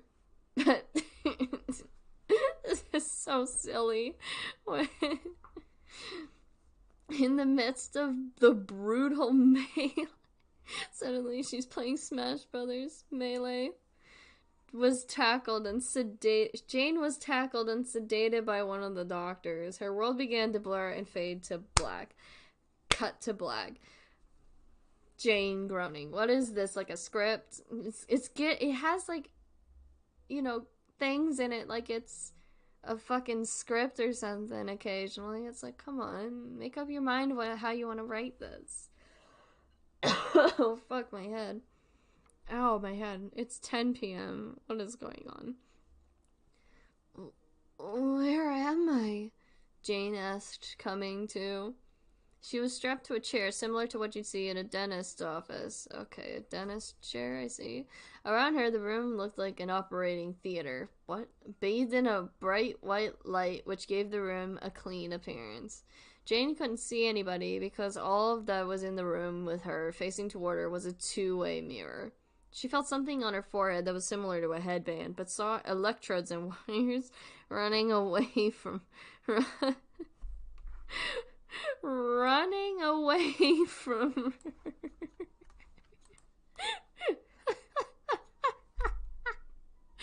How do electrodes and wires run away from you? They don't have legs. Her hands and feet were secured in place. No matter how hard she tried, she couldn't break free. A few seconds later, she had an unknown female voice on the intercom. It must have been that of an agent, researcher, or scientist. So, she's gonna get shocked, is what I'm hearing. Miss Richardson, can you hear me? The voice asked, almost sympathetically. Who's there? It's me, Dr. Beth Williams from Biomedics. I didn't want you to have to find out the hard way, but some of these agents and government officials tell me that you are a very healthy blood type, and from what I gather, they were correct. If you are wondering, it was me who sedated you. I did not drag you into the room which you are in, dear. I can assure you, I will be standing by to monitor your vitals throughout this process, Dr. Williams said. They're trying to escape her skull. It seems so. What are you talking about? Jane, Agent Margolis said. We brought you here because you are the perfect blood type, and also the candidate for the following experiment that's been funded by the U.S. government, totaling at 6.9... There's no fucking way. $6.9 million. Why are they explaining this to her? Why? Normally, if it's a government project, they don't explain this shit to the person they're experimenting on. They try to hide it under a facade of something else. Like MK Ultra was like a mind control project, but they disguised it as like telepathy, I think, to get people to actively sign up for it. And they never told them that it was for mind control and shit. So, like, I don't understand the logic of why they're suddenly explaining all of their secrets to her in a fucking monologue. These are the stupidest government officials I have ever witnessed in my entire life. Also, $6.9 million. Nice. We have received word from the LAPD that they had trouble in capturing the suspect responsible for the death of your parents, Bruce and Paula. And we, along with the FBI, Department of Justice, and the U.S. Marshals, suddenly the CIA are... oh, wait, never mind. They are the CIA. The U.S. Marshals just randomly joined in. Excuse me. Goodness, sorry. Agreed to help with the capture of Jeffrey Woods. I'm losing my goddamn mind. If you haven't noticed, there is an intravenous needle in your arm. One of the scientists will be bringing you the serum to replace with your blood. This serum is... the only thing they can't talk about is what's in the fucking serum. Hilarious. Yet you're gonna explain all your fucking government secrets to her. Where is the logic? This serum is classified, but it will ultimately help you in getting revenge on the one who took your parents' lives. Jeez, oh my god, it's getting longer. They had such a hard time catching an edgy teenager, they literally spent almost $7 million to try and kill him. Yeah, an edgy teenager who got bleached and burnt with vodka and bleach mixed together. He's 13. How does he keep slipping away from you like he's covered in butter? You should be able to get his ass in like 2 seconds. He is not D.B. Cooper. You can just easily grab him by the fucking scruff of the neck and body slam him into oblivion. Like, he is a scrawny little man. I guarantee you he is not superhuman. There is nothing superhuman about him. He is just a guy. Nicholas Tobias when he goes to the hospital. Oh my god. Just then a scientist and doctor came into the room, prepping Jane. The scientist came in with the liquid hate. Did I read that fucking correct? Liquid hate. How do you make hate into a liquid? What? He's all oiled up by that bleach and vodka. True. He's so slippery because he's covered in bleach vodka. Oh my god. Liquid hate. The fuck? The container was 1.25 gallons with a biohazard symbol on it. The light from overhead casted in the liquid. Oh, excuse me. Sorry, I keep yawning. Giving off a pretty glowing purple. At least the liquid hate is purple. I didn't know hate was the color purple. The doctor who came in was there to make sure everything was ready and to monitor Jane's safety. He assured her she had nothing to be afraid of and that she was going to be okay afterwards. This made Jane feel somewhat better. Somewhat. Hate is oil. Yeah. Hate is just oil. It assured nothing if it would be okay afterwards. This made Jane feel somewhat better. A part of her was scared to death, but the other half of her showed no fear, and she was ready for some random shit to get injected into her. Okay. She's accepted her fate. The doctor put the intravenous tube into Jane's arm. The one tube ran into a container that would collect Jane's blood and shipped to the American Red Cross for patients who had the same blood type as Jane. That sure is noble. and to receive a healthy blood transfusion. The other tube was attached to the container holding the liquid hate. What is liquid hate? Are they not gonna fucking explain what liquid hate is? Five Nights Freddy fucking William Afton condensed into like a liquid. They fucking liquefied him finally. He's no longer alive. He's been put into a liquid. So in a way, this was just like an embalming fluid preps. I can't fucking take it anymore.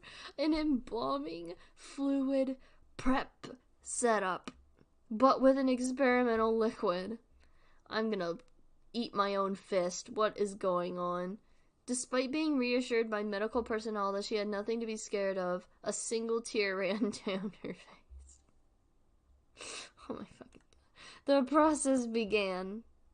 The voices that Jane heard, the scientists, the government officials, FBI, CIA agents, US Marshals, researchers, these are all the same fucking thing, but okay. Began to sound distant. After all, he always comes back, just so happens he's a liquid this time. Yeah. He just fucking...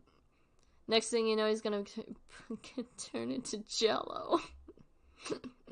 Put him in a Jello mold and wham, you got William Afton Jello. Oh my god. Oh god, excuse me. If something would have happened to her, she would see her deceased parents. Good lord. On the other side of the two-way mirror, doctors were monitoring Jane's vitals, her heart and brainwaves, etc. Her heart was beating at a steady pace, showing the EKG beeping, the readings of the EEG showing normal brain activity.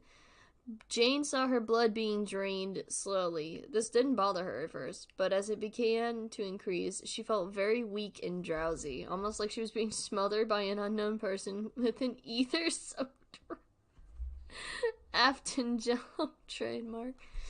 Afton Jello, that's the next fucking Five Nights at Freddy's game. Five Nights at Freddy's 7.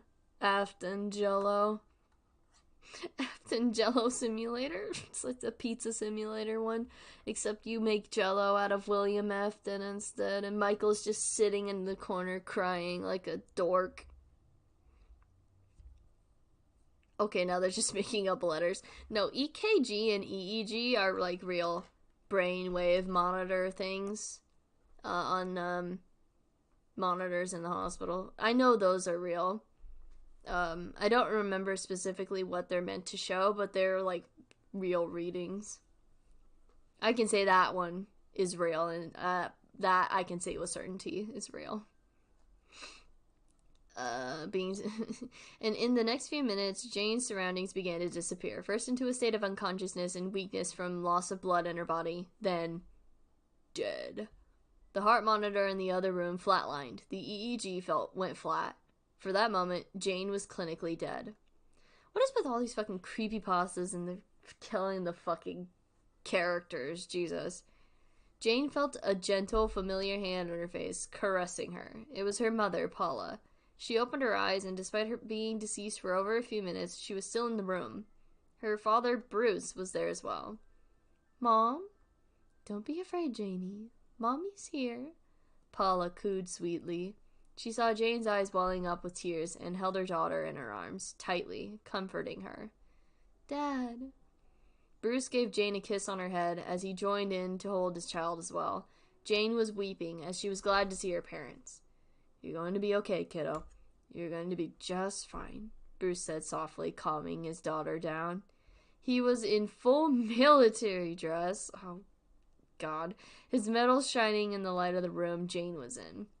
His uniform was crisply pressed, his short hair shiny and brushed back, almost as if he was going to attend a military ball. Nicholas Tobias fans when they're clinically dead. God. What's going on? Jane asked. Well, since those doctors emptied your body, you went out like a light. But me and Daddy are gonna stay here until you come alive, honey. Paula said in her soft-spoken voice, her words soothing Jane's heart.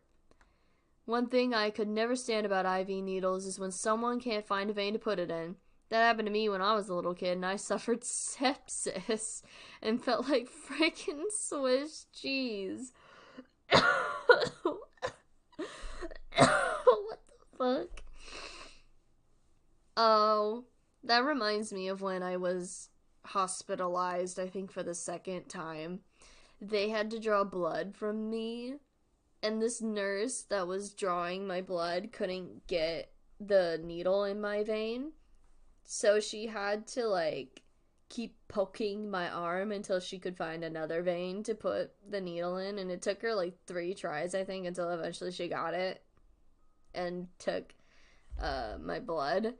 But, like, she just looked at me afterwards so apologetically and was like, I'm so sorry, that must have hurt. And I was like, no, because this is, like, my second time being at the hospital. So it was like, I was used to it at that point. And she's like, I'm surprised you weren't, like, screaming or crying or anything like that, because most patients usually kick up a fuss when they have to have the blood taken and get the needle poked in them a ton.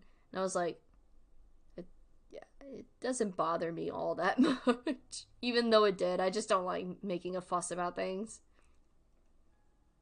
Nicholas Tobias fans, when they suffer sepsis and they feel like freaking Swiss cheese. My right arm's easier to get blood than my left. Yeah, my right arm is usually the one that they go for when they get blood out of me, usually. But I don't know what happened that time. I think there's still, like, marks. Oh, no, there aren't. Okay. There used to be marks in my arm from when the nurse poked me a bunch of times and missed. That old hag couldn't put the needle in right. You should have known having an experience as a doctor and having a PhD. Wait, what? You should have known that having experience as a doctor and a PhD doesn't come with vision. Alright. Bruce said, smiling, laughing. This made Jane smile and giggle as she laughed with her daddy. Oh my god. She knew for the longest time that her daddy was very silly and made her laugh without even trying, and was still a goofball in the afterlife. That's also what Paula loved about her husband. Jane's parents stayed with her until the liquid hate was administered. Your father couldn't stand needles being poked in him at all, honey.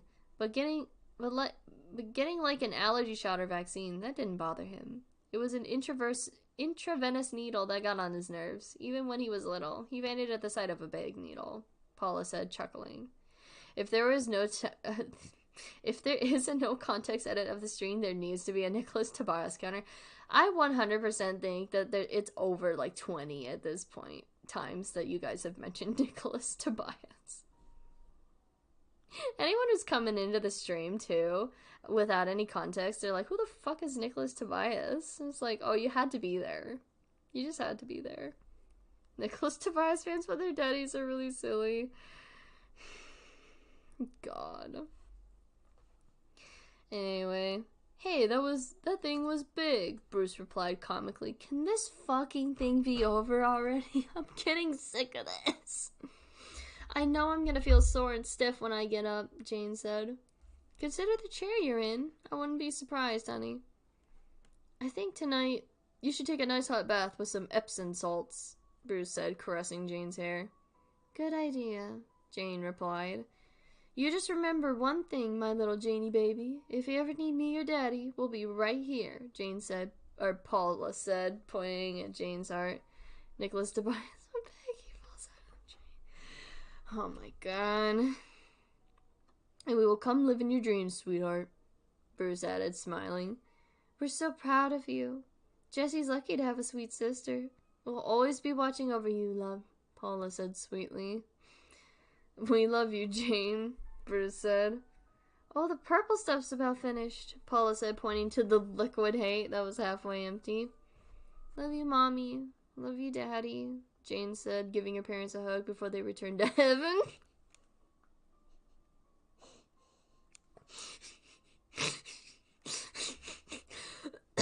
No, we are not going back to the fucking Hank Hill and Railing Peggy thing.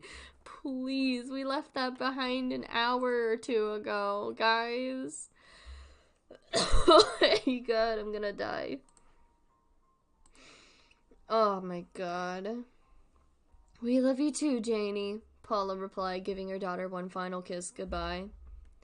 Jane slowly regained consciousness and came to. The EKG and the EEG roared back to life, showing heart and brain activity, her vitals appearing normal. As her vision adjusted, she saw she was still in the operating theater. When she looked down, she noticed her hands were now ivory white. She was pale, like a corpse. Is Liquid Hate that purple stuff from all the Sunny D commercials? The purple stuff? Was there purple stuff in the Sunny D commercials? I don't remember. It's been so long. I thought about it. Oh my god, I haven't had Sunny D in fucking years. And I remember I used to drink it so much to the point where I just hated it. I bet you if I drank it now, I'd still hate it. God. She screamed over the loss of her natural skin pigmentation and saw that her once bright platinum blonde hair was now coal black. That is not how that works whatsoever. Suddenly, she went from pretty blonde to black. As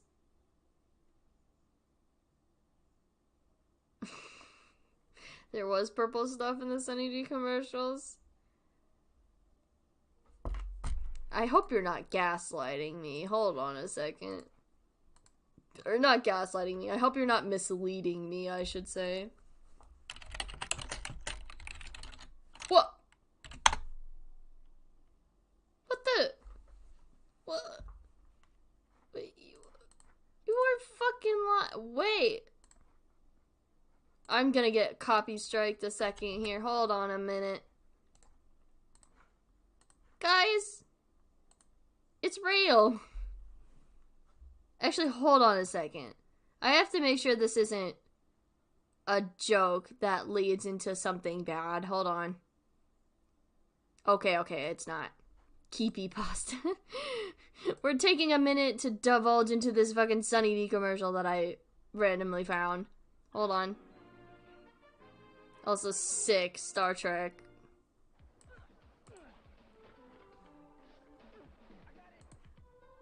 Oh, there's no subtitles.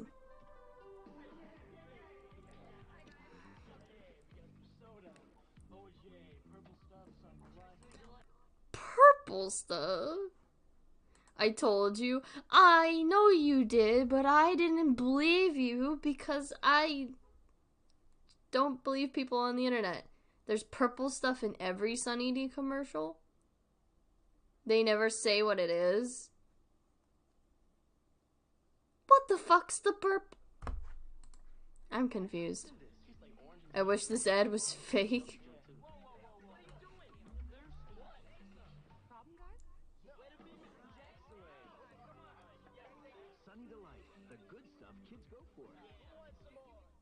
Oh wait, this was Sunny Delight. Oh yeah, wait, that is Sunny D. Wait, I'm dumb. Excuse me, I'm dumb.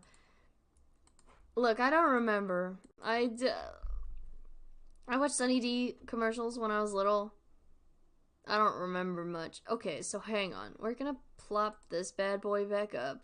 But we're gonna take another quick break because it's been 3 hours. I'm gonna take a quick break. I'm gonna go get some aspirin for my head just so I can endure like maybe at least another hour because we still have to read Jeff the Killer. We still have to read Jeff the Killer, guys. We're not even done with Jane the Killer. I added a welcome old counter in the video for welcome old enthusiasts. Sick. That's awesome. But we're gonna take a quick break. I'm gonna go get some aspirin. Gonna take another bathroom break. Take this moment to get up, stretch for a little bit, get some water. Just, you know, stretch. Stretch for a bit, guys. We've been sitting for a while. So, I'll be right back. And in the meantime, I'm gonna leave you guys with some nice music instead of some creepy music. So, hang on.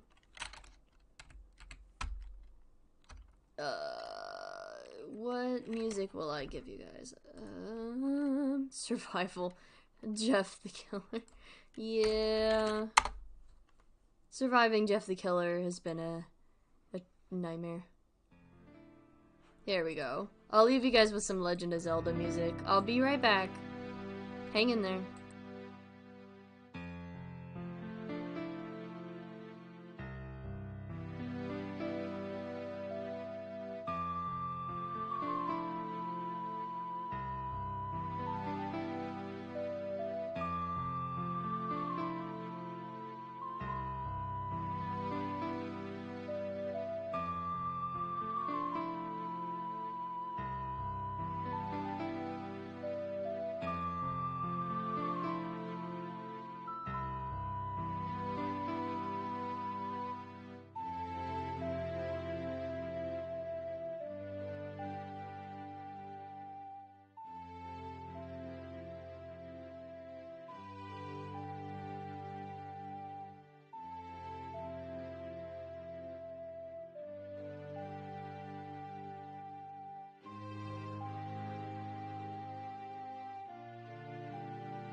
Hello, I'm back.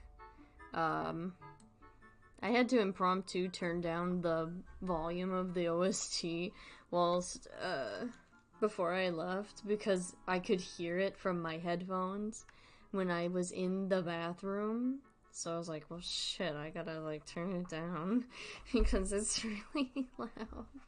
What the hell did you guys get up to whilst I was gone?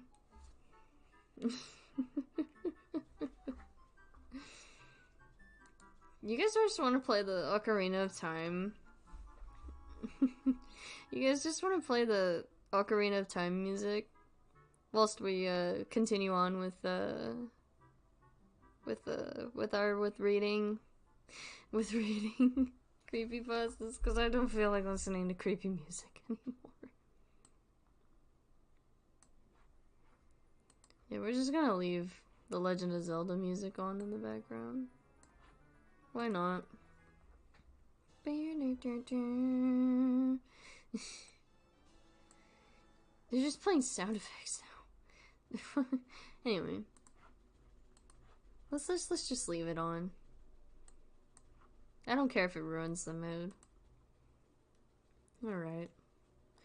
So, yeah, I went and got some aspirin, so I think I should be okay. Hopefully these will last me until the end of stream. So you ready? You guys ready to finish this nightmare? You guys ready? Alright. Let's do this thing. Where was I? Oh yeah, her hair. She tried to break free of the restraints, thinking that she would fail, but somehow with now increased strength ripped both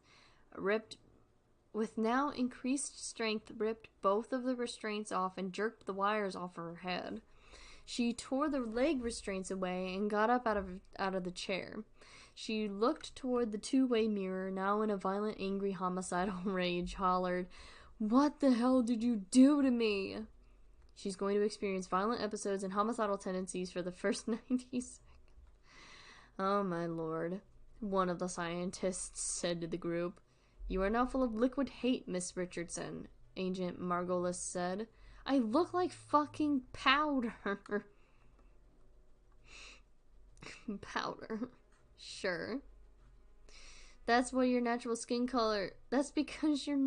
skin color went away, Jane. Good grief. How much fucking longer? Oh, okay, we're almost done, thank God. I thought we had so much more. Jane picked up the chair that was in the room and threw it against the two-way mirror, shattering the glass. She's fucking WWEing this shit. Just chucking chairs and breaking things.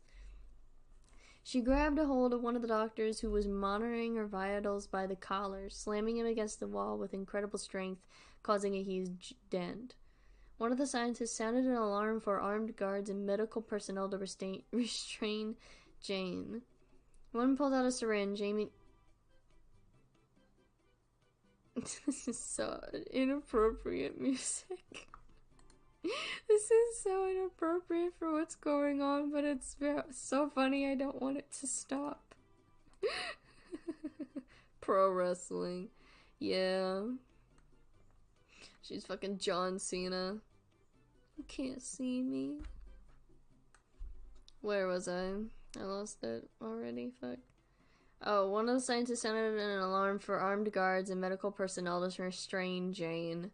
One pulled out a syringe, trying to aim for Jane's neck, but Jane took the needle and stabbed the doctor between the eyes and injected an air bubble into him. Jesus Christ. Damn. Two guards with automatic weapons tried to fire at Jane, but she grabbed both their arms, causing them to fire at each other. One agent fired at Jane, but the bullet didn't faze her. She is fucking bulletproof, dude. She's so OP. Oh my god. She's a WWE wrestler who can fucking smash a chair through a two-way mirror, fucking stabs needles through people's heads and injects air bubbles into them, and on top of that is bulletproof. Jesus Christ, an invincible woman. The wound automatically and quickly healed. Oh my god. She approached the agent who was still firing multiple shots at Jane and snapped his wrist in two. That's not how you spell in two, but sure. Okay, whatever. Showing fractured bones and blood spurting everywhere. An orderly standing at 6'5", 300 pounds, tackled Jane. 6'5" and 300 pounds. Tackled Jane, attempting to subdue her, but Jane had the upper hand, flipped him over on his side, and snapped his neck in two. Once again, using the wrong in two.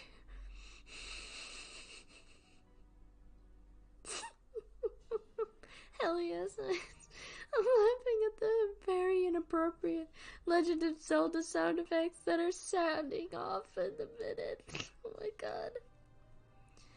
Just as carnage continued, Jane took the now empty liquid hate container, broke it against the ground, took a sharp glass shard, and stabbed to death one of the agents. Nicholas Tobias fans on science.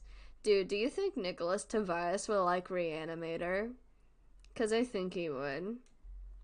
Dan? Look out.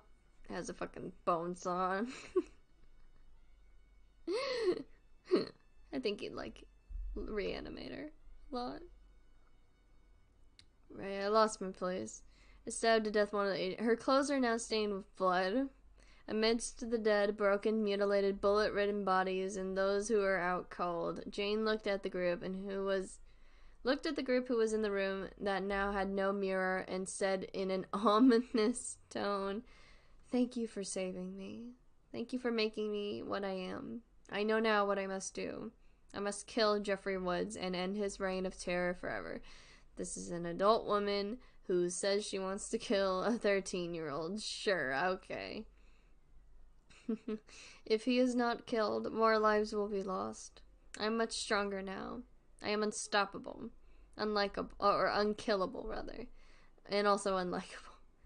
Nicholas Tobias is Reanimator. The movie is based off of him. He is Herbert West. He is the man who created the reanimation serum and has a weird homoerotic relationship with his roommate, quote-unquote, Dan, and absolutely hates his roommate, quote-unquote's girlfriend. So much, they're like rivals. Weapons are useless against me. Anyone who dares crosses me, I will be the last thing they will ever see. I will kill Jeff the Killer, and no one can stop me. So I was right. She's fucking bulletproof. Jesus Christ, she's immortal. After 90 seconds, Jane's homicidal tendencies ceased and she was acting normal again. The same doctors who were examining her wanted to do x-rays, MRI scans, and the final examination on her. Jane stood naked as the day she was born, as physicians didn't see any abnormal changes. No defects. She was even more beautiful despite the fact that she was pale white with black eyes. Okay, Miss Richardson, I want you to read what is on this chart right here, an eye doctor said. You mean an optometrist? Eye doctor. There's a word for this, an optometrist, my friend. I'm bulletproof. Fucking, oh god, the Sia song. Ick, I fucking hate Sia. But yeah. TF2 moment. Oh, you're referencing TF2. Sorry, I thought of the Sia song. I don't know anything about TF2.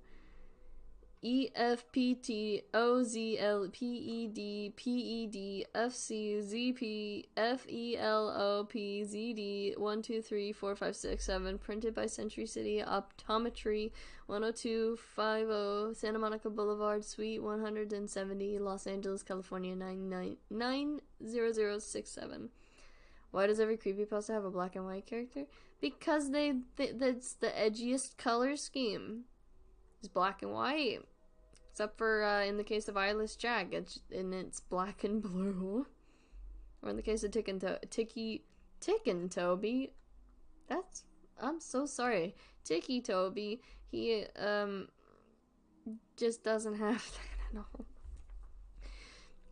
The eye doctor was flabbergasted that Jane was able to. Let me try that again. The eye doctor was flabbergasted that Jane read everything down to the fine print. He took a magnifying glass and saw the address and company name at the bottom of the eye test chart. Turns out Jane actually has eyes. Who would have thought? Yeah, they didn't take her eyes and shove them in the fucking floppy disk slot. She kept them.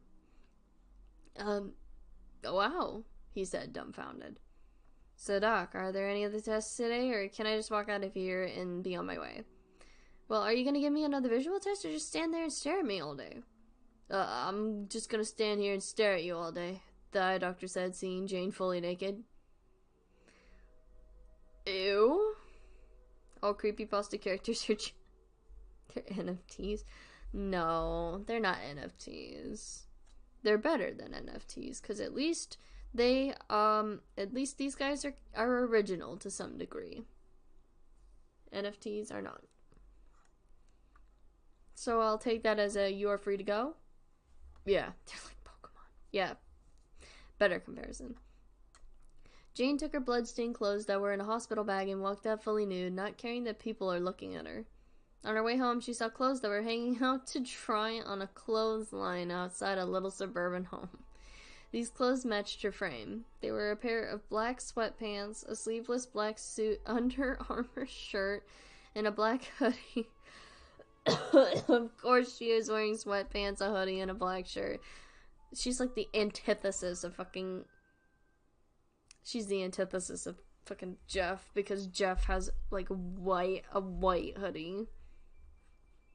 Fair point, yeah. They all smelled sweet as she pulled them off the clothesline and got dressed in broad daylight. The only article of clothing that weren't bloodstained were her black her black Skechers sneakers. Not sponsored, by the way. She slipped on her socks and shoes and called Jessie and told her she was okay. Jessie waited at home for her sister to return. Also, Mary was waiting. Jessie immediately ran into her big sister's arms, gasping emotionally, giving her a big hug. Mary hugged both Jessie and Jane and gave her Honey Bunny a kiss on the lips. Honey Bunny. Baby, I'm so glad you're okay. I was so worried, Mary said, emotionally glad that Jane was alright. I knew you would come back, Jessie said through tears of joy. Of course I did, Jane replied, giving her little sister a hug, still emotional. Jeff has some competition. So has many other criminals out there. Don't go to sleep. You won't wake up. Jane the Killer's coming for you. Is no one gonna question, and no one in that family gonna question the fact that she came home, like, really fucking pale to the point where she looks like a corpse, and also her hair is a different fucking color? Like, is no one gonna question that? Jesus. We've been here for 4 hours straight. Insert that one image of Patrick with green eyes. Nicholas Tobias fans want to murder her with his sketches. Yeah, we hit hour 4, guys. Woo. Oh my god. Damn. 4 hours of this. Holy shit, we are almost done though. We're gonna skip Ben Drowned and go straight into Jeff the Killer, because I don't feel like sitting through that one, because I know it is like way long. And I want to wrap it up here in a minute, because it is nearly 11 o'clock and I'm gonna die in a minute. Jane the Killer gets a D, because there was some potential, but like, good lord, this was a mess. It progressed far too quickly. There was a lot of spelling errors, incorrect grammar. I am so damn tired. I'm so sorry for keeping you awake. I'm so sorry. I'm very, very sorry. But we are almost done, I promise. But yeah, this one gets a D. It wasted my time. It just amounted to fucking nothing at the end of the day. So let's move the fuck along to Jeff the Killer, because oh fuck me, I'm so tired. I'm so tired. Oh, I forgot about Homicidal Lou. It's late 12 where I am, so yippee. Yeah. Yeah. Oh, fuck me. God damn. That. Oh. That scared the fuck out of me. Oh my god. Whoa. That scared the hell out of me. Oh my god. I just saw an image I didn't want to see. That was a bit brutal. Weird grammar and cursed as hell. Yeah. Yeah, it was something. I did not like Jane the Killer. Very bland. She's so bland. Oh my god. The only good-ish one that we've had so far, weirdly enough, is Ticci Toby. This is honestly a bit more fun than last week's stream. Oh, that's great to hear. I would never forgive myself if I didn't stick around to make Nicholas Tobias jokes, so I might as well go for the long run. Don't push yourself too much. If you do need to go to bed, you can. But I'm glad you guys are having fun. I love doing streams where we're just goofing off and hanging out, honestly. And also, you know, like, talking about horror stuff, because I love horror. Horror is, like, my entire being.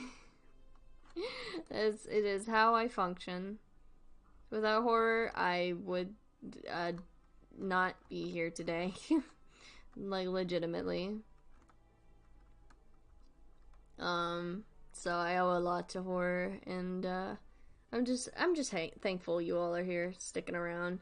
It's been a blast, and now we're heading into the final stretch.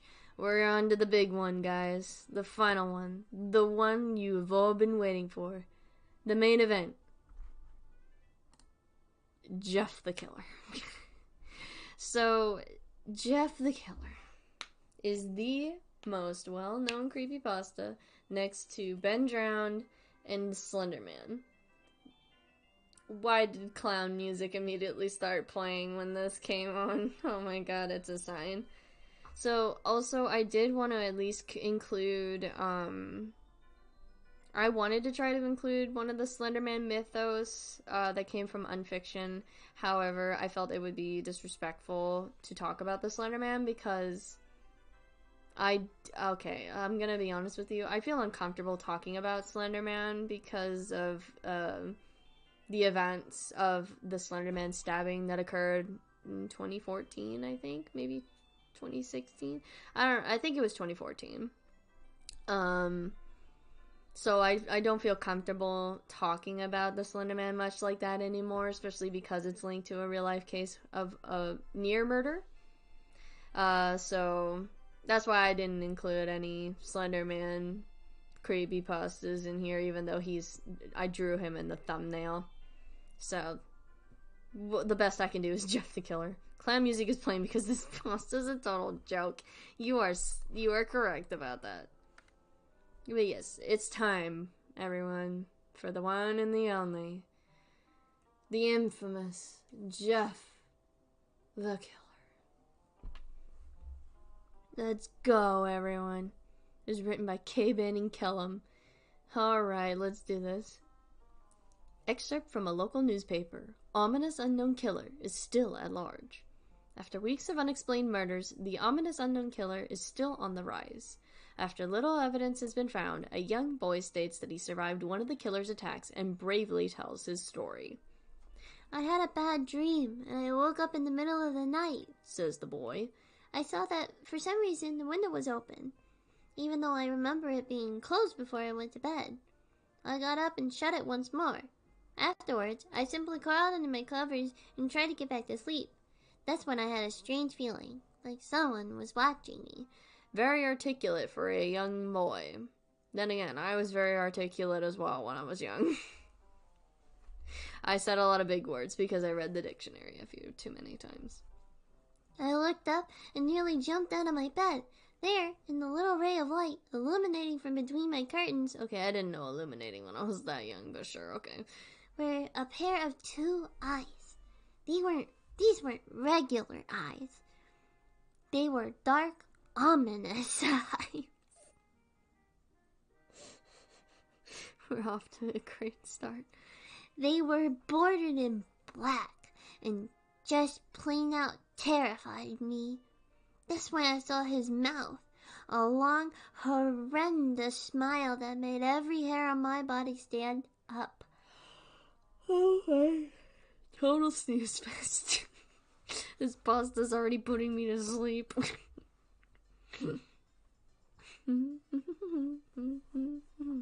Sorry. Articulated nothing. This is Nathaniel Tobias when he was like 6. Recounting his time with Jeff the Killer. Or his harrowing encounter with Jeff the Killer. The figure stood there, watching me. Finally, after what seemed like forever, he said it. A simple phrase, but said it in a way only a madman could speak. He said, "Go to sleep." He said it. He said the thing. I let out a scream. That's what sent him at me. He pulled up a knife. He pulled up a knife. Did he open it up on a browser? Hey kid, I want to show you this really cool knife I found on the internet. Do you know what? Can you tell me the Stop screaming. Can you tell me the password to your computer? Can you give me your password so I can log in and show you this really cool blade I found? Aiming at my heart. I jumped on top of my bed. I fought him back. I kicked. I punched. I rolled around, trying to knock him off of me. That's when my dad busted in, like the fucking Kool-Aid man. Nathaniel Tobias fans when they read the dictionary. You wanna bet Nathaniel Tobias knows the dictionary like the back of his hand? Fucking memorized A through Z. And then Z through A. The man drew the knife and went into my dad's shoulder. That's a pretty hard throw if it goes right through his fucking shoulder. The man probably would have finished him off if one of the neighbors hadn't alerted the police. They drove into the parking lot and ran toward the door.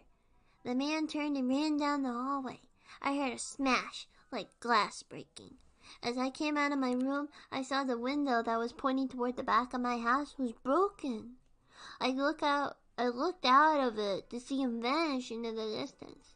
I can tell you one thing. I will never forget that face. Those cold, evil eyes. And that psychotic smile. Nathaniel Tobias wrote the dictionary. He literally invented English. Damn, he's that smart. Holy shit. Do you think we can make a religion from this? Oh my god, I'm at that point of delirium where I'm legitimately considering Nathaniel Tobias as a fucking religion. Oh my god. Stop me now. Stop me now. Put a hard stop right there. Absolutely not. They will never leave my head. I love that eyes can suddenly become evil.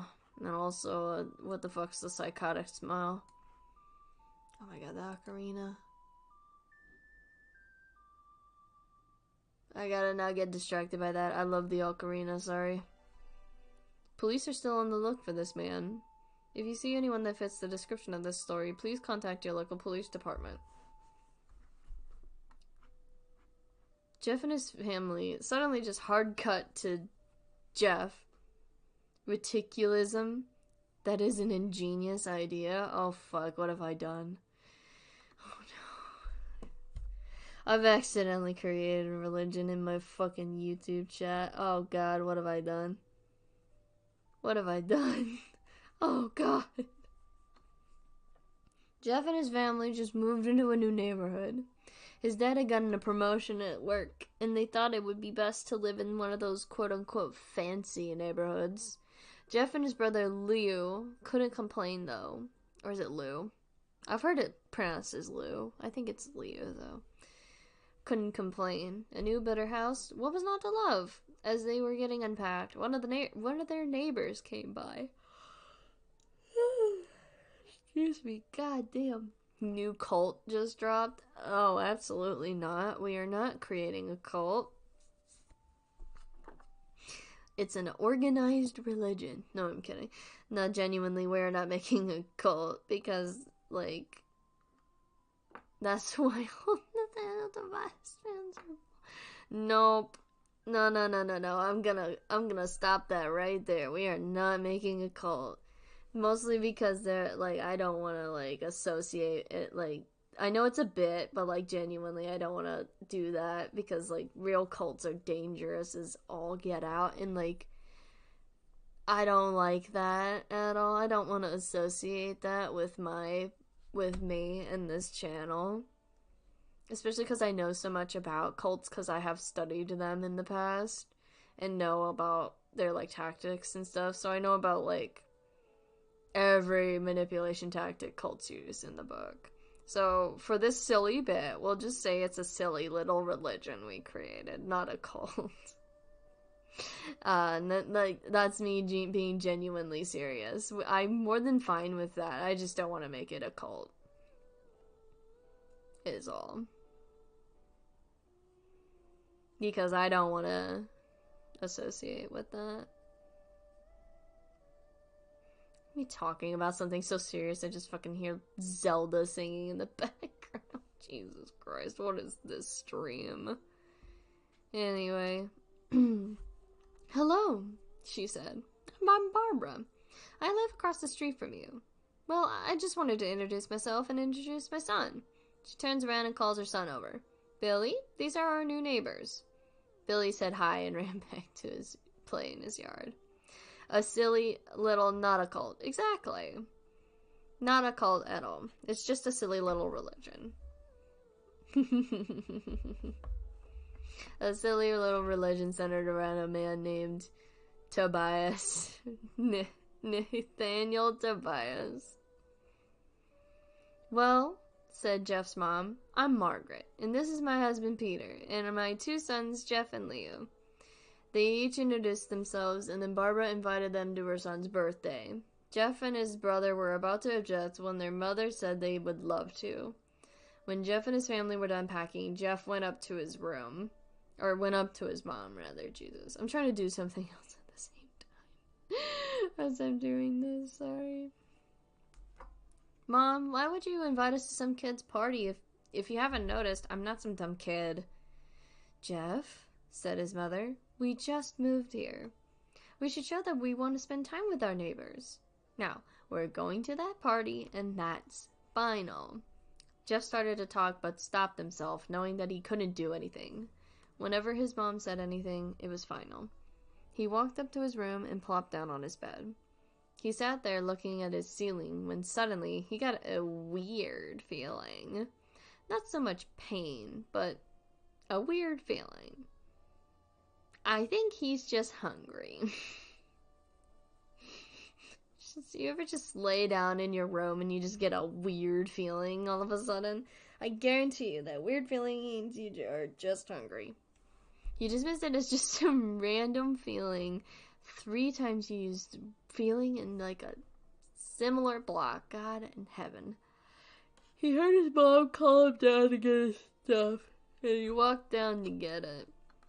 The next day, Jeff walked downstairs to get breakfast and got ready for school.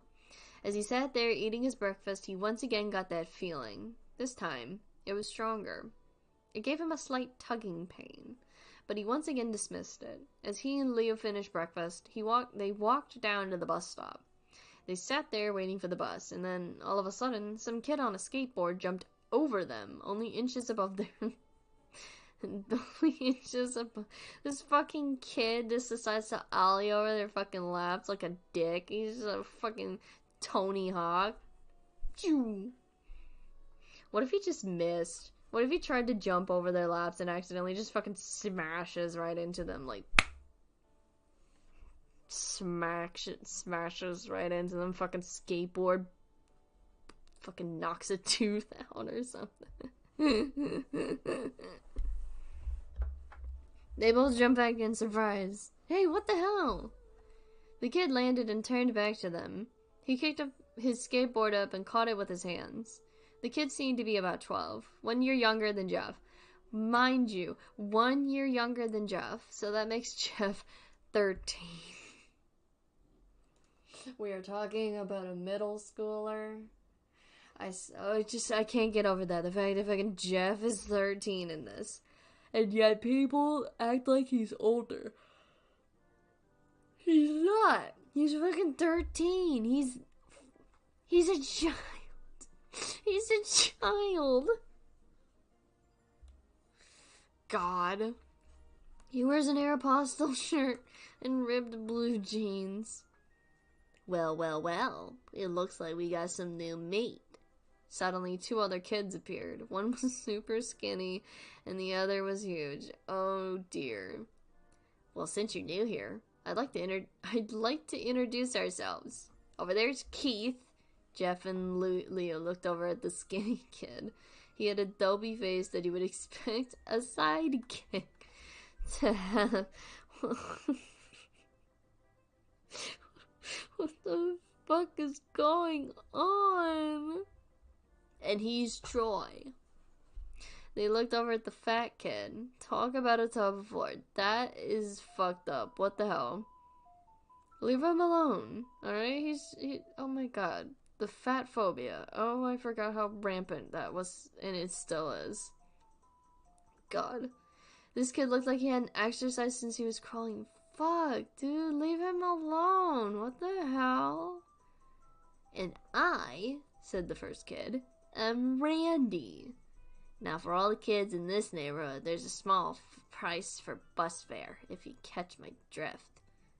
Leo stood up, ready to punch the lights out of the kid's eyes when one of his friends pulled a knife on him. That escalated really quickly. He's just like, Leo just stands up, and the kid's like, oh my god, you're a threat? Fucking switchblade out of his fucking pocket. But he just had a butterfly knife.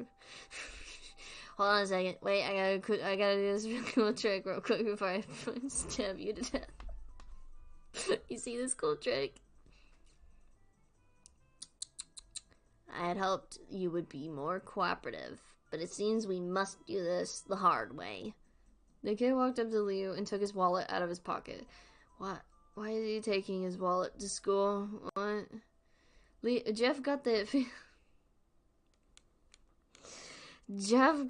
feeling again. No, it was truly strong. A burning sensation. He stood up, but Leo gestured him to sit down. Jeff ignored him and walked up to the kid.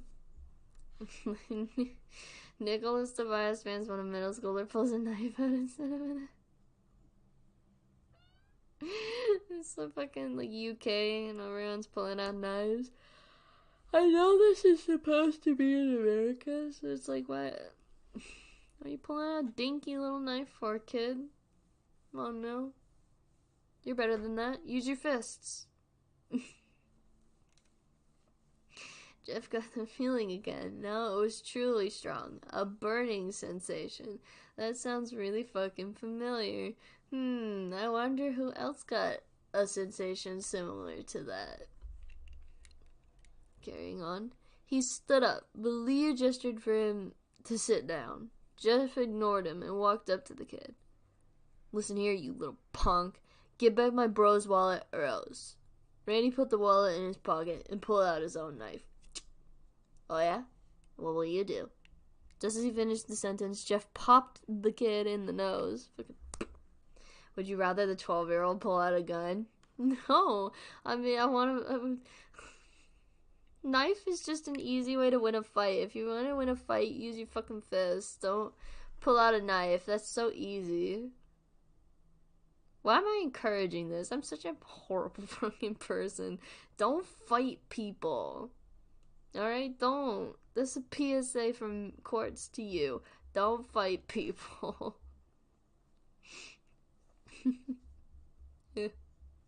Anyway, as Randy reached for his face, Jeff grabbed the kid's wrist and broke it. Fucking... Oh wait, I can't crack my knuckles anymore. I was gonna... Randy screamed and Jeff grabbed the knife from his hand. Troy and Keith rushed Jeff, but Jeff was too quick. What is going on? I have no fucking idea. He threw Randy to the ground. Keith lashed out at him, and Jeff ducked and stabbed him in the arm. Fucking chunk. Keith dropped his knife and fell to the ground screaming. Troy rushed him too, but Jeff didn't even need the knife. He punched Troy straight in the stomach, and Troy went down. Ow. As he fell over, he puked. As he fell, he puked all over. Oh. Leo could do nothing but look in amazement at Jeff. Jeff, how did you? Was all he said. They saw the bus coming and knew they'd be blamed for the whole thing, so they started running as fast as they could. As they ran, they looked back and saw the bus driver rushing over to Randy and the others.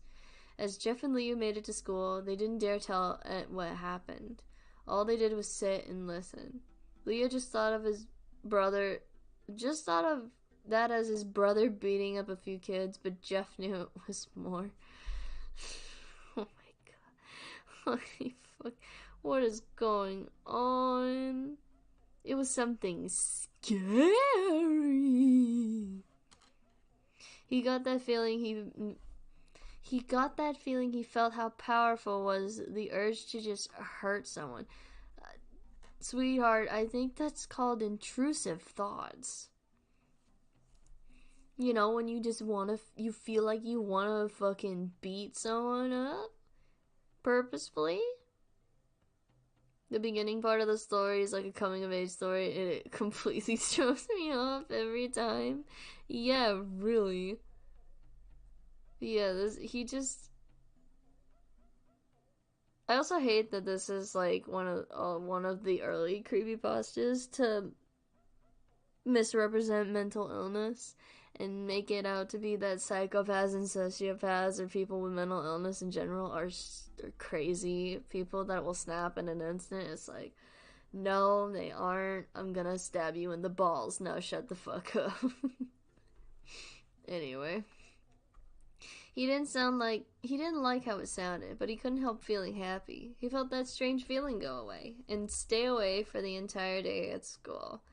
Even as he walked home due to the whole thing near the bus stop, and how he probably wouldn't be taking the bus anymore, as if you ever took the bus in the first place.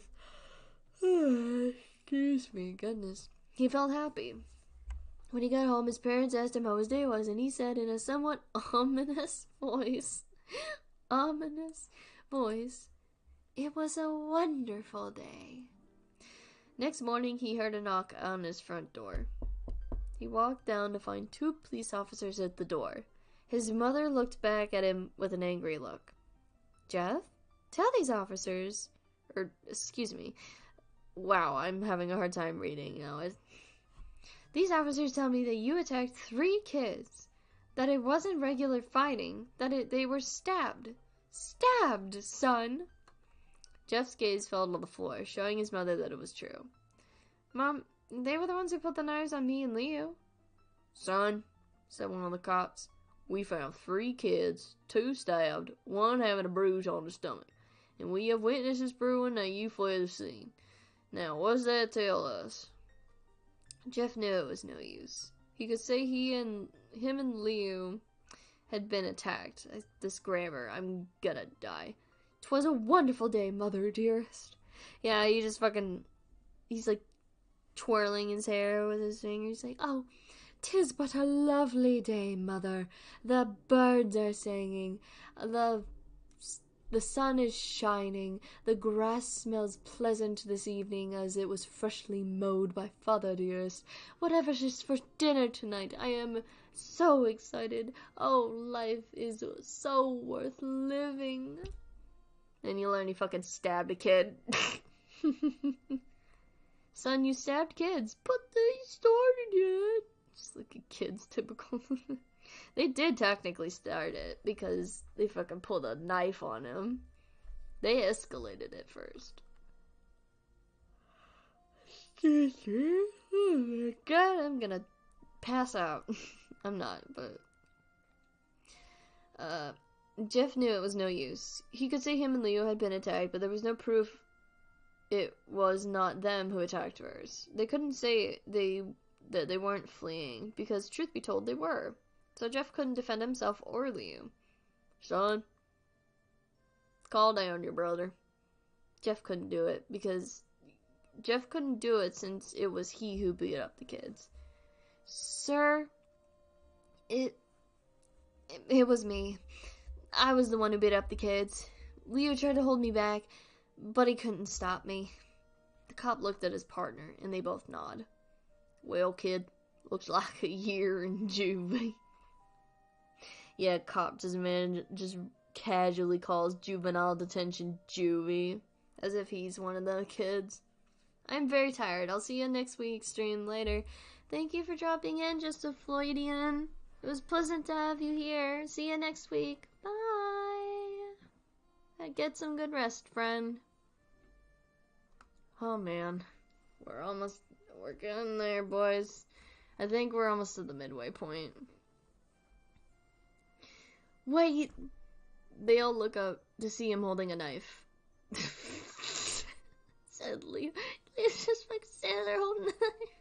The officers pulled their guns and locked them on Leo. It was me. I beat up those little punks. Have the marks to prove it. He lifted up his sleeves to reveal cuts and bruises as if he was in the struggle. Son, just put the knife down, said the officer. Leo held up the knife and dropped it to the ground. He put his hands up and walked over to the cops. No, Leo, it was me. I did it. Jeff had tears running down his face. No judge, no trial, just straight up juvie. Yep. Well, I don't know if you get presented to a judge and a jury if you're underage. I think they legitimately just send you off to juvenile detention, but I could be wrong about that. I think it depends on the severity of the crime. In some instances, they'll try you as an adult, and in some instances, I think they will just send you off to juvenile detention without trial and all that. I think. Don't quote me on that, though. Poor bro. Trying to take the blame for what I did. Well, take me away. The police led Leo out to the patrol car. Leo, tell him it was me. Tell him. I was the one who beat up those kids. Jeff's mother put her hands on his shoulders. Jeff, please. You don't have to lie. We know it's Leo. You can stop. Also, just Leo beat himself up on purpose just so he could save his brother's ass. That is, like, the stupidest thing I think he could have done. Like, you didn't need to do that. Alright, this entire situation could have been prevented had Leo not beat himself up on purpose to get sent away to juvenile detention. I'm going to quote you on this. Aw, damn it. Damn. No, I didn't want to get quoted on. I'm kidding. No, yeah, take what I say with a grain of salt. I don't know everything. Sorry. Also, we know it's Leo. Just because he came down with a knife and, like, bruises all over him doesn't prove shit, but okay. Jeff watched helplessly as the cop car speeds off with Leo inside. A few minutes later, Jeff's dad pulled into the driveway, seeing Jeff's face and knowing something was wrong. Son? Son, what is it? Jeff couldn't answer. His vocal cords were strained from crying. Instead, Jeff's mother walked his father inside to break the bad news to him as Jeff wept in the driveway. After an hour or so, Jeff walked back into the house, seeing that his parents were both shocked, sad, and disappointed. He couldn't look at them. He couldn't see how they thought of Leo when it was his fault. I like to imagine he ran to his room and started punching himself in the face. Make it look like he fought the kids. Now, he probably, like, bashed on his arm, because he showed his arms off. He bashed on his arms a bunch, took out his knife, and started cutting himself a bit. Owie. The true horror is the lack of understanding in the criminal justice system. You are very correct. That is the true horror of this story, the lack of attention to the criminal justice system. I read juvenile because my brain is slowly dying. I think this story is taking away my brain cells. You couldn't look at them. You couldn't see how they thought of Leo when it was his fault. He just went to sleep, trying to get the whole thing off his mind. 2 days went by, with no word from Leo at JDC. No friends to hang out with, nothing but sadness and guilt. That is, until Saturday, when Jeff is woken up by his mother with a happy, sunshiny face. Jeff, it's the day, she said as she opened up the curtains and let light flood into the room. What? What's today? Jeff asked as he stirs awake. Why, it's Billy's party. He was now fully awake. Mom, you're joking, right? You don't expect me to go You don't expect me to go to some kid's party after... There was a long pause. Jeff, we both know what happened. I think this party could be the thing that brightens up the past days. Now, get dressed. Jeff's mother walked out of the room and downstairs to get ready herself. He fought himself to get up. He picked out a random shirt and a pair of jeans and walked downstairs. He saw his mother and father all dressed up. His mother in a dress and his father in a suit. Yes, that is what it means to get dressed up. Means to wear fancy clothes like a dress and a suit. Thank you for explaining. He thought, why would they ever wear such fancy clothes to a kid's party? Son, is that all you're going to wear? Said Jeff's mom. Better than wearing too much, he said. His mother pushed down the feeling to yell at him and hid it with a smile. His fucking parents. So many of these creepypastas have horrible parents, I'm noticing. Just parents that could not give two shits about their kids and just end up doing the worst things for them. Good God.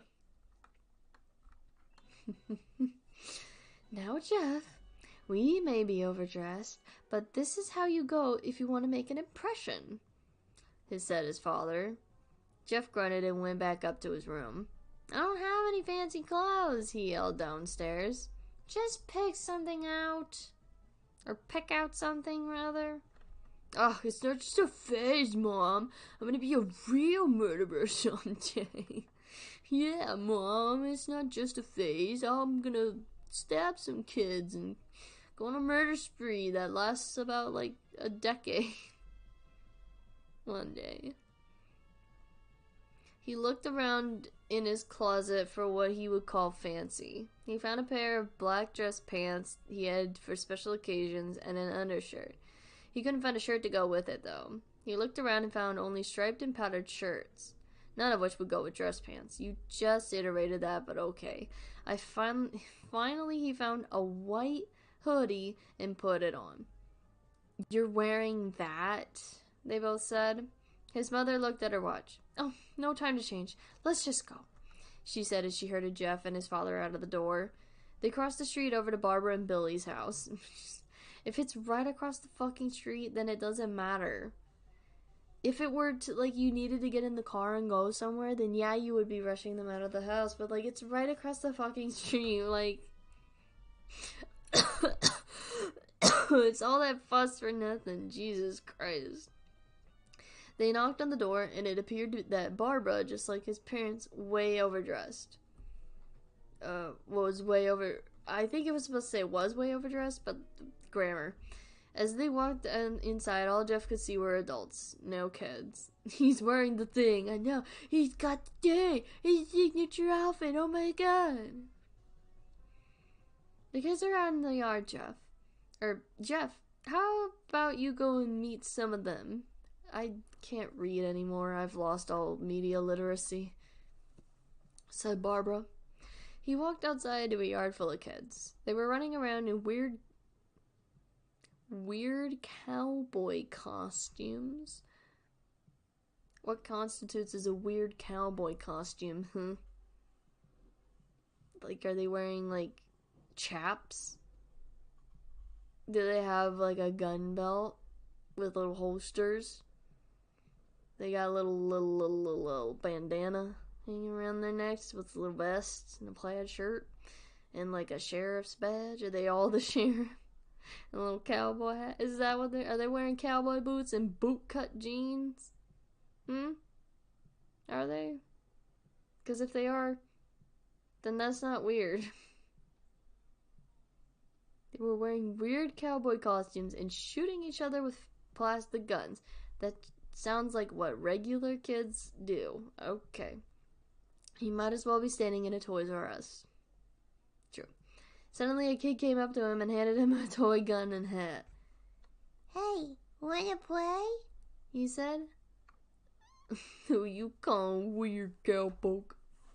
Who you calling pinhead?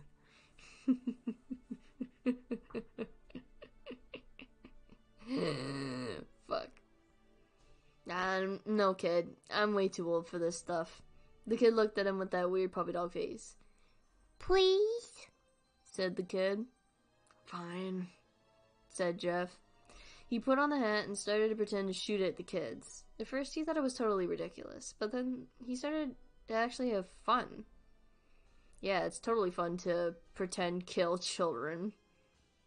A little concerning. It might not have been super cool, but it was the first time he'd done something that took his mind off of Liu. So he played with the kids for a while, until he heard a noise. A weird rolling noise. Then it hit him. Randy, Troy, and Keith all jumped over the fence on their skateboards. Fucking, they're pulling off Tony Hawk moves again. Jeff dropped the fake gun and ripped off the hat. Randy looked at Jeff with a burning hatred. Hello, Jeff, is it? He said. We have some unfinished business. Jeff saw his bruised nose. I think we're even. I beat the crap out of you, and you get my brother sent to JDC. Randy got an angry look in his eyes. Oh no, I don't go for even. I go for winning. You may have kicked our asses that one day, but not today. As he said that, Randy rushed to Jeff. They both fell to the ground. Randy punched Jeff in the nose, and Jeff grabbed him by the ears and head-butted him. Punk. Once again, the WWE moves are coming out suddenly. How short is this fence that they could jump it? How could they jump it on a skateboard? Yeah, I don't get that. Like I said, they were just pulling off some Tony Hawk moves or something, or the fucking skateboard's got wings or something. Like, how are they able to fucking... Because I would assume it's like a typical fence, which is like 6 to 7 feet tall, maybe? Like, you'd have to have, like, grind on a rail or something, get some air and momentum to really fly over the fucking fence like that. Jesus Christ. I believe I can fly. I believe I can touch the sky. Fucking eats dirt. This anime's kind of weird. Yeah. Yeah, it is a little bit. Jeff pushed Randy off of him and both rose to their feet. Kids were screaming and parents were running out of the house. Troy and Keith... Maybe that drink... Yeah, Red Bull gives you wings. Not sponsored, by the way. Also, Troy and Keith both pulled guns out of the park. You remember when you said you want the kids to have guns? It's a self-fulfilling prophecy because they now have guns. No one interrupts or guts will fly, they said. Randy pulled out a knife on Jeff and stabbed it into the shoulder.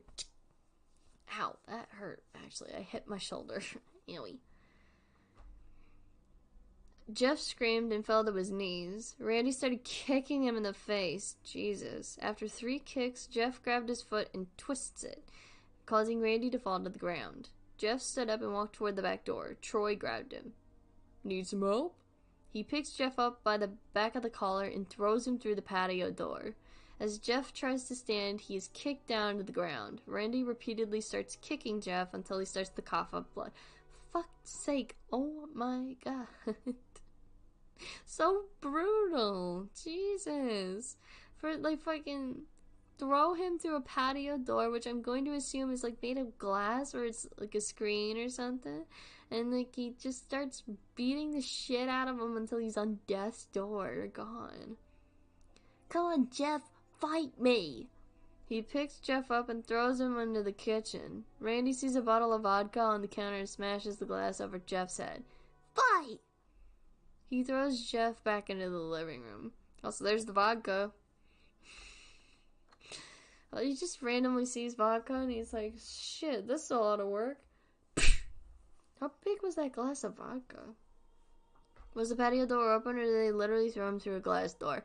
I don't know. It didn't say. It says they threw him through the patio door. So I'm going to assume they literally flung him through. Literally through it and not through, like, the doorway. Like, that's fucking brutal. You know how fucking tough patio doors are? For you to break that's gotta take a lot of force. And really hurt. You would be dead, I'm pretty sure. I'm pretty sure. At this point, I think Jeff would be dead. Come on, Jeff, look at me. Jeff glances up, his face riddled with blood. I was the one who got your brother sent to JDC, and now you're just gonna sit here and let him rot in there for a whole year? You should be ashamed. Jeff starts to get up. Why were there violent children so common in this era of media? I don't know. Probably because there was a lot of children writing this, and they were just writing about their pent-up frustrations through their little silly OCs. Oh, finally you stand and fight. Jeff is now on his feet, blood and vodka on his face. Once again, he gets that strange feeling. God. The one in which he hasn't felt in a while. Really unfortunate they brought flammable vodka to a kid's birthday. Who the fuck brought the vodka to a child's birthday party? Who the fuck thought, yeah, let's just bring a giant bottle of vodka to a birthday party for a child? That sounds reasonable. What the one who hasn't felt in a while? Finally he's up, says Randy as he runs at Jeff. That's when it happens. Something inside Jeff snaps. His psyche is destroyed. All rational thinking is gone. All he can do is kill. Once again, misrepresenting mental health. He grabs Randy and pile drives him into the ground. No, look, I said that Ticci Toby was like John Cena.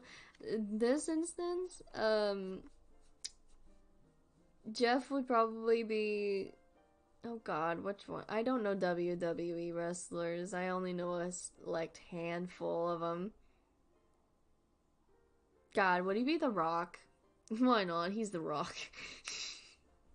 Can you smell what The Rock is cooking?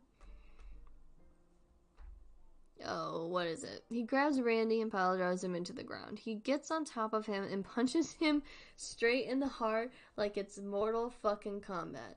The punch causes Randy's heart to stop. Like it's Mortal fucking Kombat.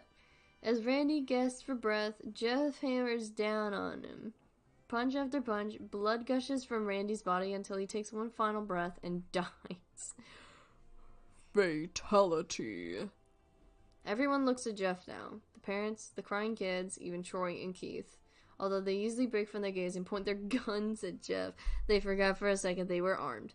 Jeff sees the guns trained on him and runs for the stairs. As he runs, Troy and Keith let out fire on him. Nicholas Tobias fans when someone performs a pile drive on a 12-year-old. This really is anime. Yeah, it really is. It's just you wait, it gets even wilder. Also, I love this fucking track that's playing right now. It feels like the appropriate moment. As he runs, Troy and Keith let out fire on him, each shot missing, because they fucking suck. Jeff runs up the stairs. He hears Troy and Keith follow up behind. As they let out their final rounds of bullets, Jeff ducks into the bathroom. He grabs the towel rack and rips it from the wall. He's suddenly superhuman. He can rip off a fucking towel rack off the wall, apparently. Jesus Christ. Especially if it's screwed in there. He's just like the Hulk all of a sudden. Like, I'm suddenly possessing super strength. Troy and Keith raced in, knives ready. Troy swings his knife at Jeff, who backs away and bangs the towel rack into Troy's face. Troy goes down hard, and now all that's left is Keith. He is more agile than Troy thought, and ducks when Jeff swings the towel rack. He dropped the knife and grabbed Jeff by the neck. He pushed him into the wall. A thing of bleach. Jeffrey the Murderer is my favorite anime.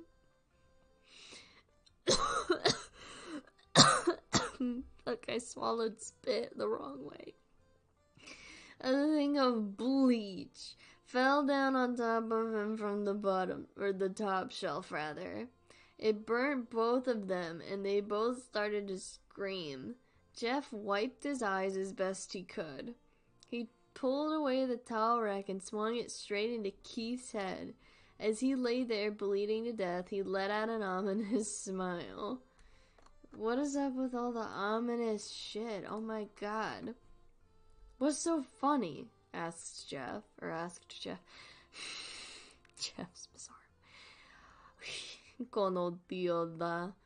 But instead it's この Jeff だ. What's so funny? Asked Jeff. Keith pulled out a lighter and switched it on. What's funny? He said. Said you're covered in bleach and alcohol. Jeff's eyes widened as Keith threw the lighter at him. What, do you have fucking like a Zippo? Because otherwise it would be unlit when he threw it at him. Probably has a Zippo. As soon as the flame made contact with him, flames ignited the alcohol in the vodka. While the alcohol burned him, the bleach...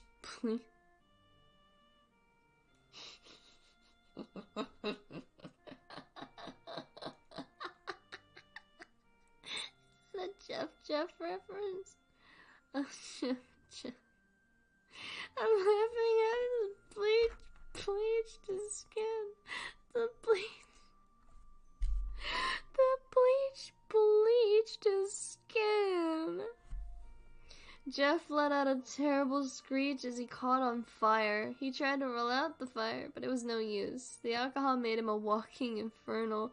What on earth are the adults doing? Fucking nothing. They are not doing a thing because they are NPCs and they are waiting for their moment in which to start the cutscene that they are part of. Jeff let out a terrible screech as he caught on fire. He tried to roll out the fire, but it was no use. The alcohol made him a walking inferno. He ran down the hall and fell down the stairs. Everyone started screaming as they saw Jeff. Now a man on fire. Correction, now a child on fire because he's not a man, he's 13. Dropped to the ground, nearly dead. The last thing Jeff saw was his mother and the other parents trying to extinguish the flame. That's when he passed out. Cut to black. Yes, bleach tends to do that. Yeah, bleach tends to bleach the skin. When Jeff woke, he had a cast wrapped around his face. He couldn't see anything, but he felt a cast on his shoulder and stitches all over his body. He tried to stand up, but realized that there was some tube in his arm, and when he tried to get up, it fell out, and a nurse rushed in. I don't think you can get out of bed just yet, she said as she put him back into bed and reinserted the tube. Jeff sat there with no vision, no idea of what his surroundings were. Finally, after hours, he heard his mother. Honey, are you okay? She asked. Jeff couldn't answer, though. His face was covered, and he was unable to speak. That tends to be the case with a cast on your face. Oh, honey, I have great news. After all the witnesses told the police that Randy confessed to trying to attack you, they decided to let Liu go. This made Jeff almost bolt up, stopping halfway, remembering the tube coming out of his arm. He'll be out by tomorrow, and then you two will be able to see each other again. That's cool, okay, sure. Jeff's mother hugs Jeff and says her goodbyes. The next couple of weeks were those where Jeff was visited by his family. Then came the day where his bandages were to be removed. His family members were all there to see what he would look like. As the doctors unwrapped the bandages from Jeff's face, everyone was on the edge of their seats. They waited until the last bandage holding the cover over his face was almost removed. Let's hope for the best, said the doctor. He quickly pulls the cloth, letting the rest fall from Jeff's face. He fucking yoinks it. Jeff was beaten up, thrown through a glass door, and set on fire, and his mom asked if he was alright. Yeah, Mom, I have irreparable damage to my face, and a fuck ton of trauma, but yeah, totally, I'm alright. Absolutely. Totally. God. Jeff's mother screams at the sight of his face. Leo and Jeff's dad stare awestruck at his face. What? What happened to my face? Jeff said. He rushed out of bed and ran to the bathroom. He looked in the mirror and saw the cause of the distress. His face. It's horrible. His lips were burnt to a deep shade of red. His face was turned into a pure white color, and his hair singed from brown to black. That's just not how burns work. Yeah, it could be better. Yeah, this is just not how burns work. Also, that's just a smack in the face that the author decided to say, like, burn victims who have, like, severe burns all over their face look ugly and, like, disturbing. That's sure is comforting to people with disfigurements. Sarcasm. It's absolutely not. That's fucking horrible. He need a skin graft. Yeah. He need a skin graft. A lot of repair to like different parts of his body that got affected by the burn, which a lot of it was seemingly his face. So, yeah, this is just not how a burn works. God, excuse me. He slowly put his hand to his face. It had a sort of leathery feel to it now. Nope, that's not how that works. He looked back at his family, then back at the mirror. Jeff? Said Liam. It's not that bad. Not that bad, said Jeff. It's perfect. His family was equally surprised. Jeff started laughing uncontrollably. His parents noted that his left eye and hand were twitching. Okay. Jeff? Are you okay? Okay? I've never felt more happy. Look at me. This face goes perfectly with me. He couldn't stop laughing. He stroked his face, feeling it. That's typically what you do when you stroke your face, but sure, thank you for explaining it again. Looking at it in the mirror, what caused this? Well, fucking narrator. You may recall that when Jeff was fighting Randy, something in his mind, his sanity, snapped. No, he was left as a crazy killing machine. That is, his parents didn't know. Doctor, said Jeff's mom, is my son alright? You know, in the head? That right in front of your kid too, huh? Oh yes, this behavior is typical for patients that have taken very large amounts of painkillers. If this behavior doesn't change in a few weeks, bring him back here and we'll give him a psychological test. Oh, thank you, doctor. Jeff's mother went over to Jeff.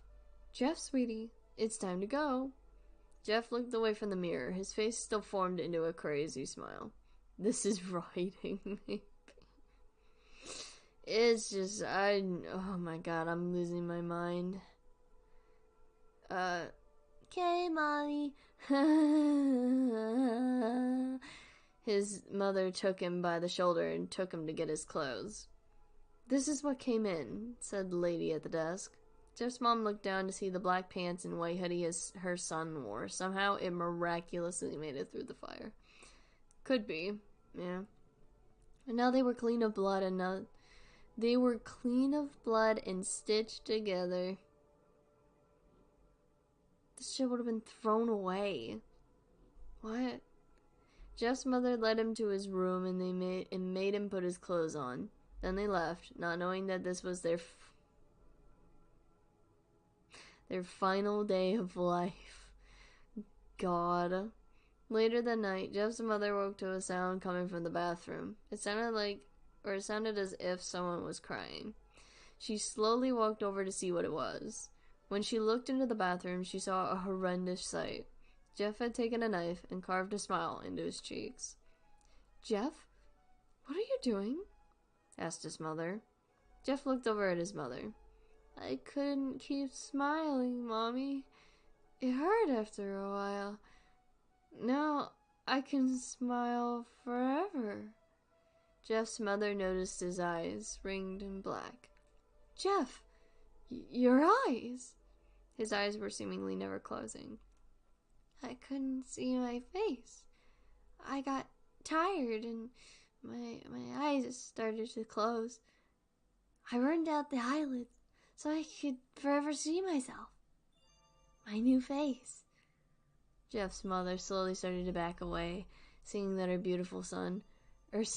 son, was going insane, as if he wasn't quote-unquote insane already.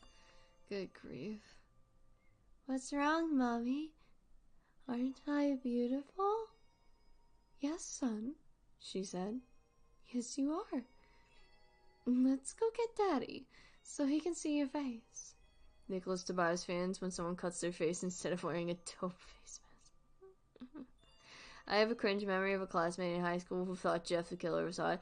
Everyone and their fucking mother when they were younger, like back in 2013, thought that Jeff the Killer was hot. Let's not lie to ourselves here. He was fucking, like, ship bait for a lot of shit. So, yeah. It's not surprising. Anyway, she ran into the room and shook Jeff's dad awake from his sleep. Wow, I'm losing brain cells. Shook Jeff's dad from his sleep. Honey, get the gun. She stopped as she saw Jeff in the doorway. Mommy, you lied. That's the last thing they heard as Jeff rushes them with the knife, gutting the both of them. His brother Leo woke up, startled by some noise. He didn't hear anything else, so he just shut his eyes and tried to go back to sleep.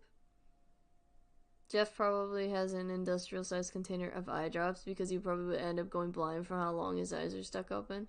Probably. I was thinking about that too. I was like, wouldn't he, like, lose sight eventually? Because, like, blinking keeps your eyes moisturized, and if your eyes aren't moisturized, you would probably lose sight in them. So, like, probably. He shut his eyes, tried to go back to sleep. As he was on the border of slumber, he got the strangest feeling that someone was watching him. He looked up before Jeff's hand covered his mouth. He slowly raised the knife, ready to plunge it into Leo. Leo thrashed here and there, trying to escape Jeff's grip. Shh, Jeff said. Just go to sleep. And that's it. Oh my fuck. We finished it, guys. That was Jeff the Killer. This gets a fucking F, because this is the shittiest creepypasta I have ever read in my entire life, and I am so angry that this was the one that got the most popular. Oh my fucking god. We're done. We're done with this goddamn nightmare. I never want to see another fucking creepypasta another day in my life. Jeff could easily be defeated by poking him in the eyes and running away. Yeah, he could. Or you could just fucking blow a breath at him and he could easily just fucking fall over like a tree. Anyway, it only took 5 hours. Yeah, but thank you all for joining me on this journey of reading old creepypastas. What did we learn? That none of these creepypastas held up whatsoever, and that they are in fact way funnier than we thought they were, but also were very ableist toward people with mental illnesses and disabilities. So, yeah, I think horror stories have come a long way since the creepypasta days. But thank you for coming along for this journey. Make sure you go get something to drink if you haven't drank anything yet. Make sure you get something to eat if you haven't eaten anything yet. Make sure to go pet your pets if you haven't. Do your homework if you haven't done it yet, or study for that test. It's better late than never. Go take a shower if you haven't yet. Brush your teeth, brush your hair. Do what you need to do to take care of yourselves. Just know that I love you and I care about you, and there are people in your life that love and care about you as well. Go get some sleep, guys. I gotta get up early tomorrow for various reasons. Get some sleep. I'll see you guys later. Bye. Bye now. Bye. Thank you for joining me. I'll see you next week. Bye. Bye. Bye. It was so nice having you. Bye.